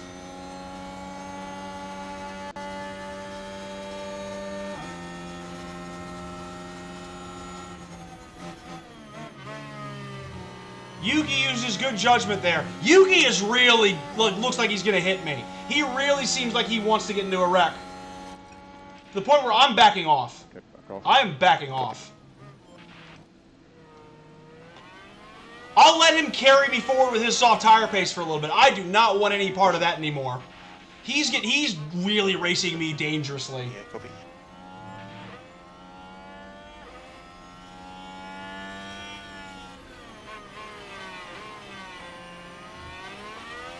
And we've got enough leeway over Norris and Hamilton where I'm fine being in this fight.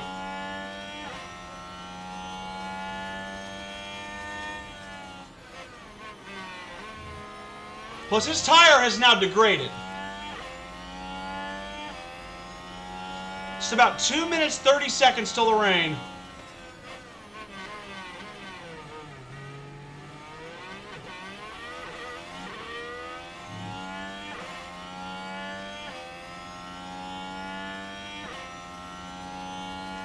How did he get... Oh, look at all of that straight line speed he miraculously has.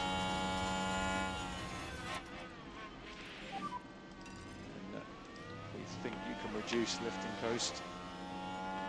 Copy. It is probably time to start going aggressive, gentlemen. You got a good push.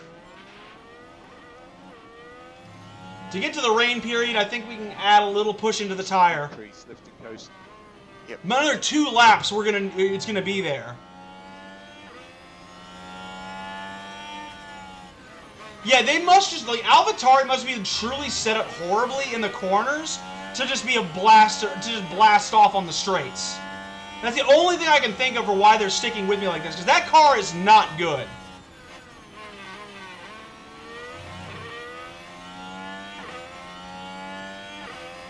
We're not far off Nico Hulkenberg, though.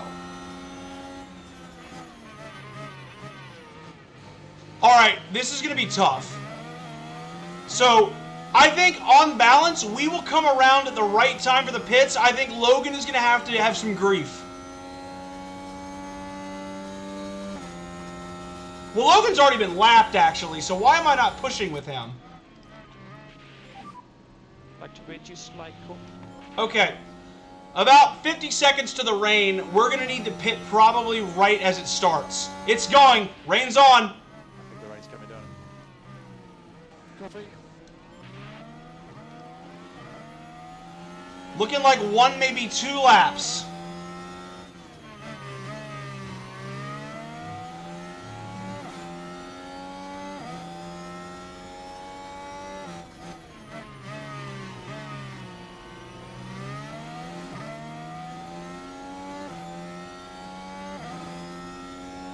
This is going to be close.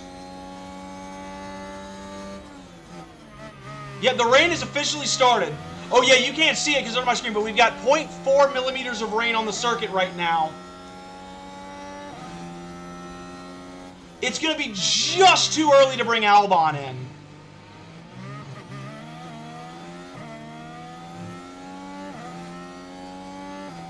Wait, is it even going to be necessary to bring anybody in? I gotta watch the track wetness like a hawk.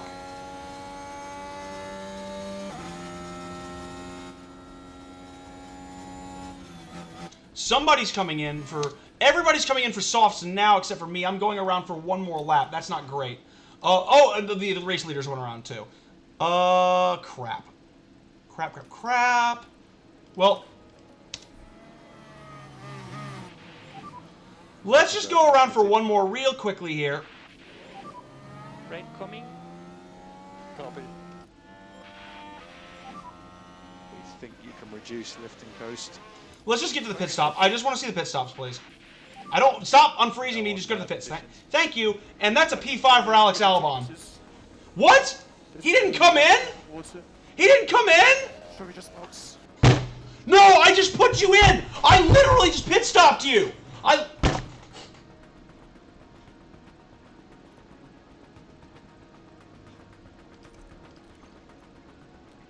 I literally pit stop him. I literally pit stopped him and he just, nope, went along past the pits. Oh, I'm so, We're done. We're done today. We're done. I'll take a lot of things. I won't take a game screwing me. I'm sorry. You all saw me put that pit stop in, right? Like, y'all saw that.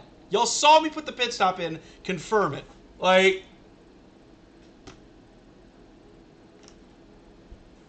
I hit confirm. I didn't just X out of it. I hit confirm. It sent me around for an extra lap. I'm so over that, dude. I'm really going to have to run this GP again on Monday. Like,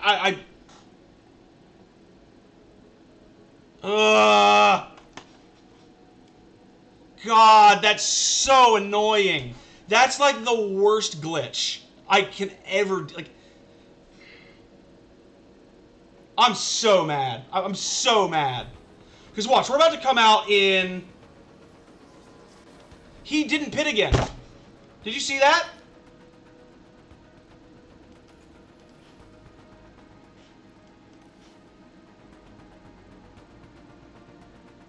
I'm so done. I'm so done. Even if he had a pit issue, Albon would have been behind him. I'm so mad. I'm so mad about that. Ugh. And it's too late to restart the race again. I'm going to literally have to quit. It's 46 laps into this thing. I'm literally going to have to quit 46 laps into this thing, and I'm going to have to rerun the race again on Monday. I'm really going to have to do that. Like, I'm actually incensed. Like, I'm actually furious about that.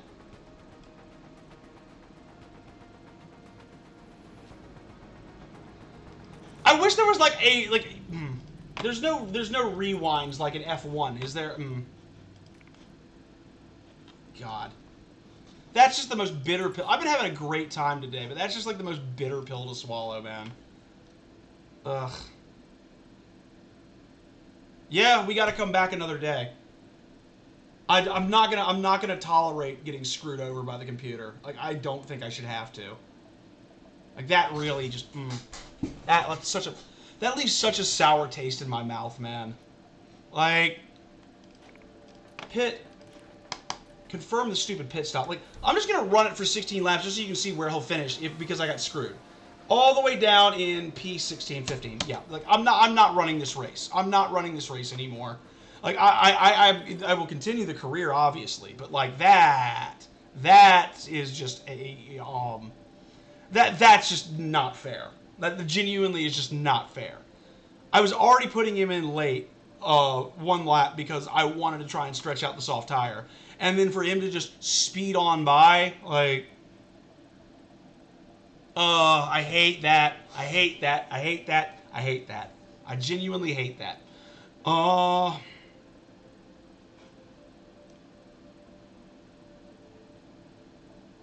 Of all the things to grind the stream to a halt too, you know? Ah, well. Okay. Well, looks like we're going racing on Monday, guys, at Canada.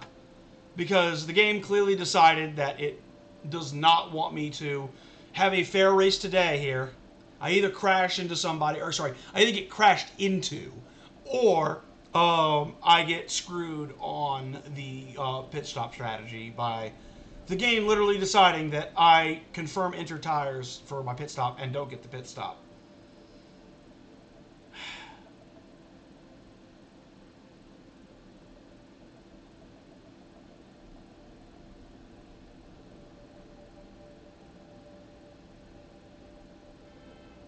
Yeah, I mean, I would happily move on from this race. I hate to do, I hate to do a,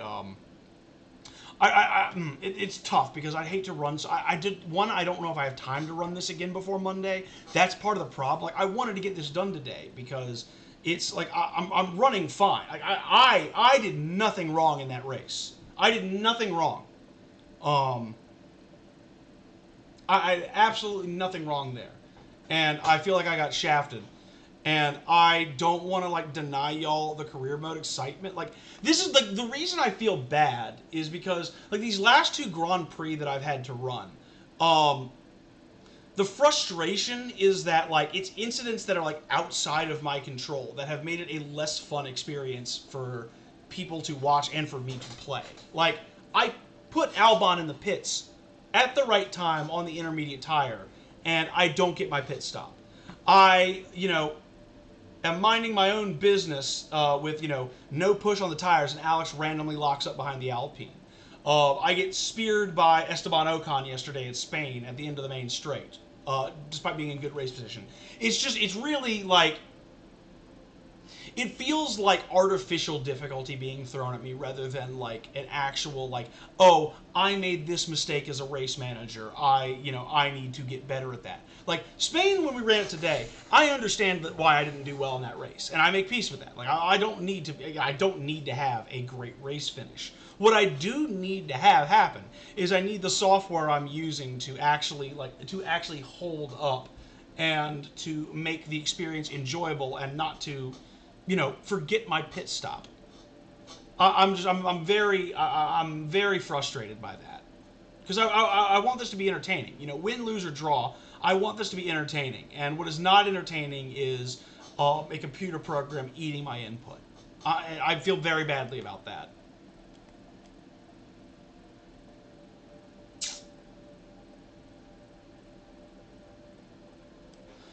Like if I were to just literally go and just push these guys to the very end and on the very limit, I'm still not going to get anywhere.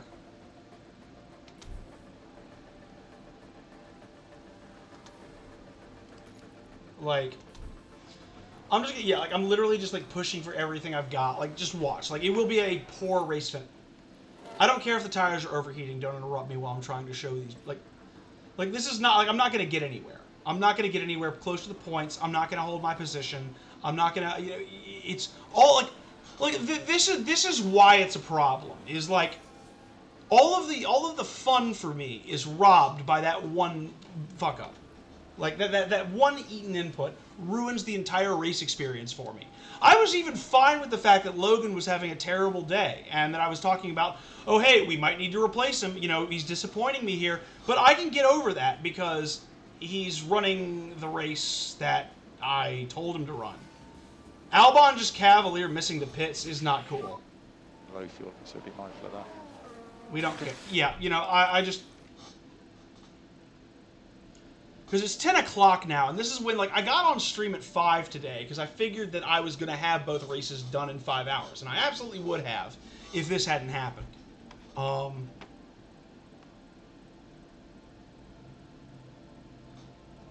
It's just a real shame that it had to go down like that. It's a real shame.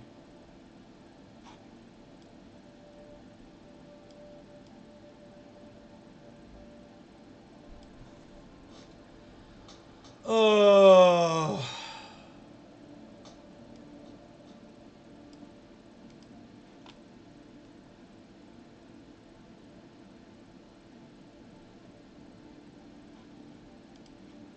Yeah, just really viscerally unhappy with that.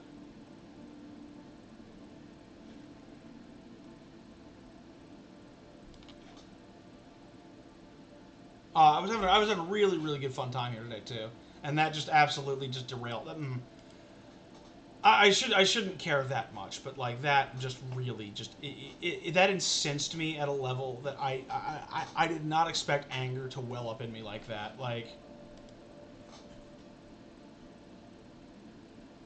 Yeah, but the problem there, Garrus, is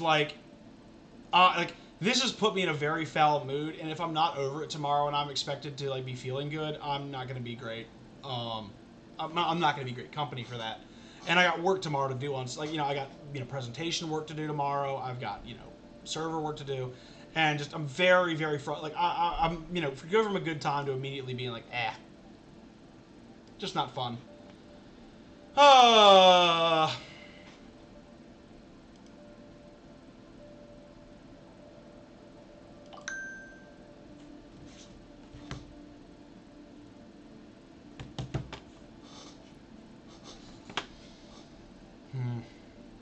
I could stay on till midnight and try it one more time.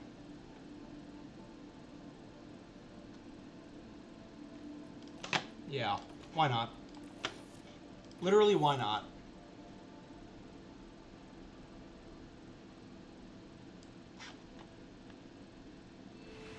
And now, because we know when the rain gets here,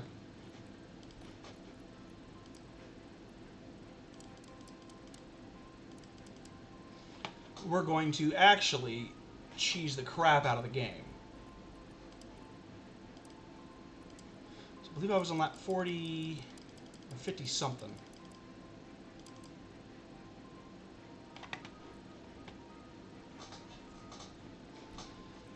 I don't know, my heart's not really in it now. Like,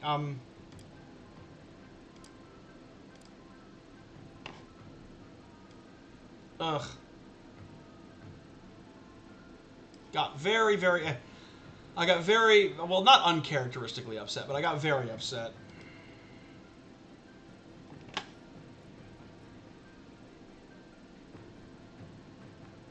Like, I want to get it done. That's the problem.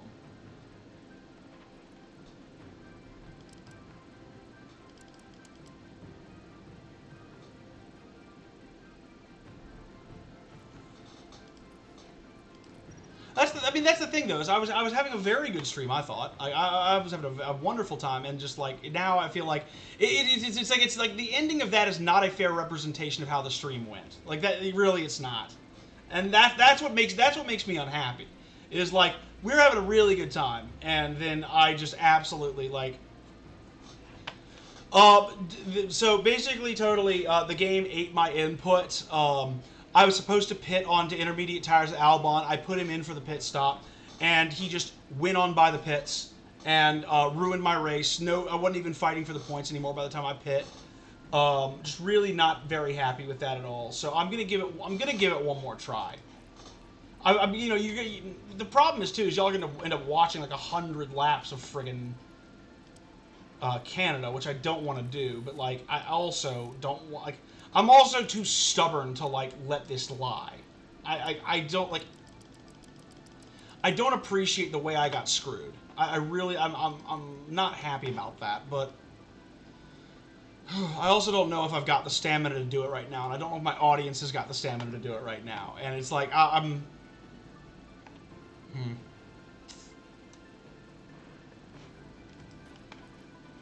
Because that's the right tire strategy right there. That's what you'll see. That's the right tire strategy. I know what to do next time I do the race. Oh, man.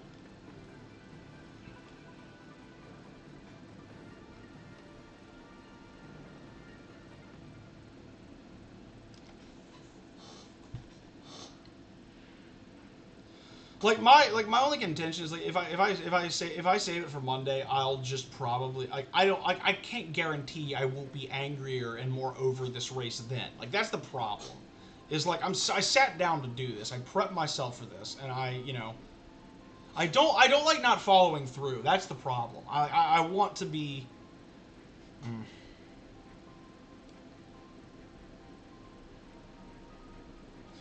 Let me just try something really quickly. I don't know if I'm gonna save it or not, but we're just gonna go overwrite that data, and then I'm going to my driver options are still open. I'm gonna try something real quickly here. 70 laps of the Canadian. This is it.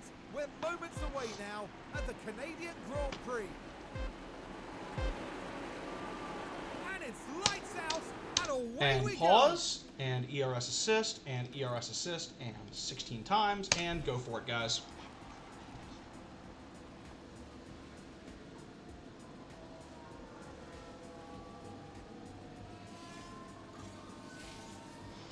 DRS is enabled. We can go standard, go neutral, go neutral.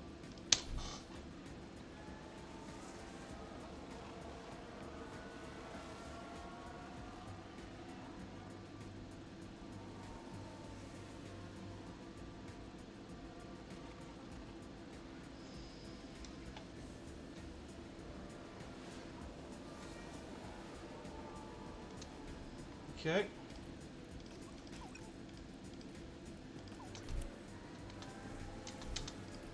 Sorry, needs to harvest.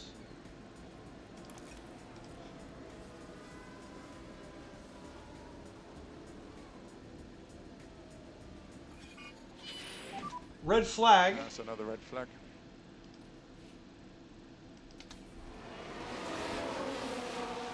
I don't know who caused that one, but that's good.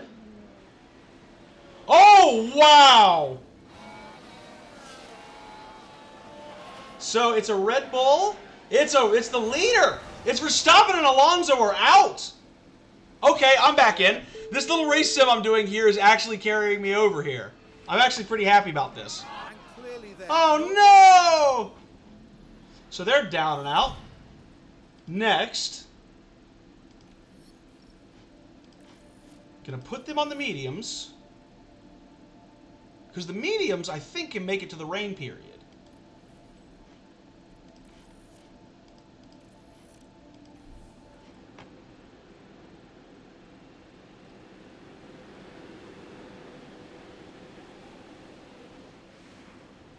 not for the first time today. The Okay. drivers lined up, awaiting the lights.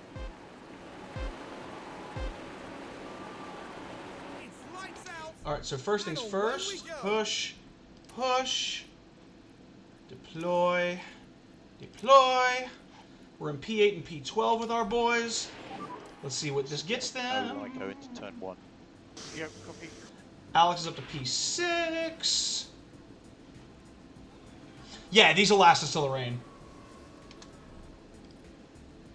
Neutral and neutral.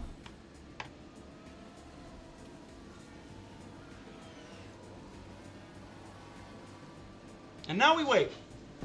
See, if I don't want to run, because I think this solves the problem pretty elegantly, because I don't want to run the full race again. That would be a bit tedious. But I do want to actually show you guys it. You okay? Okay, that's a sign that we should do this on Monday. that right there, that screams Monday to me. I don't know about you.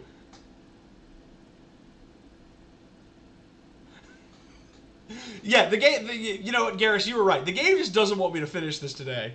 Like we will. Like, I tried a little race sim. I tried to push us forward in the race to just see if we could get back to the rain period with me in the proper position. But nope. Oh man. All right, let's call it. Let's call it there. Let's call it there. Like, look, that right there is that right there is just proof That right there is just proof positive I shouldn't be doing this race. Taking the front. And here we've got a yellow flag. Let's see what even happened. Like, Now this was at turn 1. Pushing a bit too hard at this point. Oh, and the cars there, unable to keep out of each other's way. that's my fault too. No doubt was very keen to establish. All right. No, yeah, no. You see, that's one where it's like, this was my last just effort. Like, let me just do an experiment to see if I can get it back to the lap we were on. And you gotta laugh at that. At that point, you just have to laugh. Like, that is the game being like, we just don't want you to do well today. So, I'll call it there. We'll get back to Canada. We'll get back to Canada on Monday. I am sorry that we have to watch the same race again. I would much rather be going to Austria, but yeah, let's go ahead and just look for somebody to raid. I should take the hint, and I should just get out of here at the very end. We will, I'm frustrated because I didn't want to save scum. I didn't want to use mulligans here, but like I'm backed into a corner where we have to. I just don't feel very fulfilled right now with the way that ended. But maybe I can send you to somebody else who's having a more fulfilling race. Let's see here. Who can I send you to? Let's go to...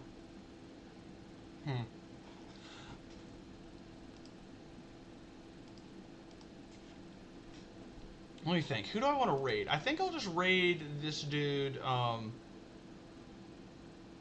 Cav1892. He's doing a,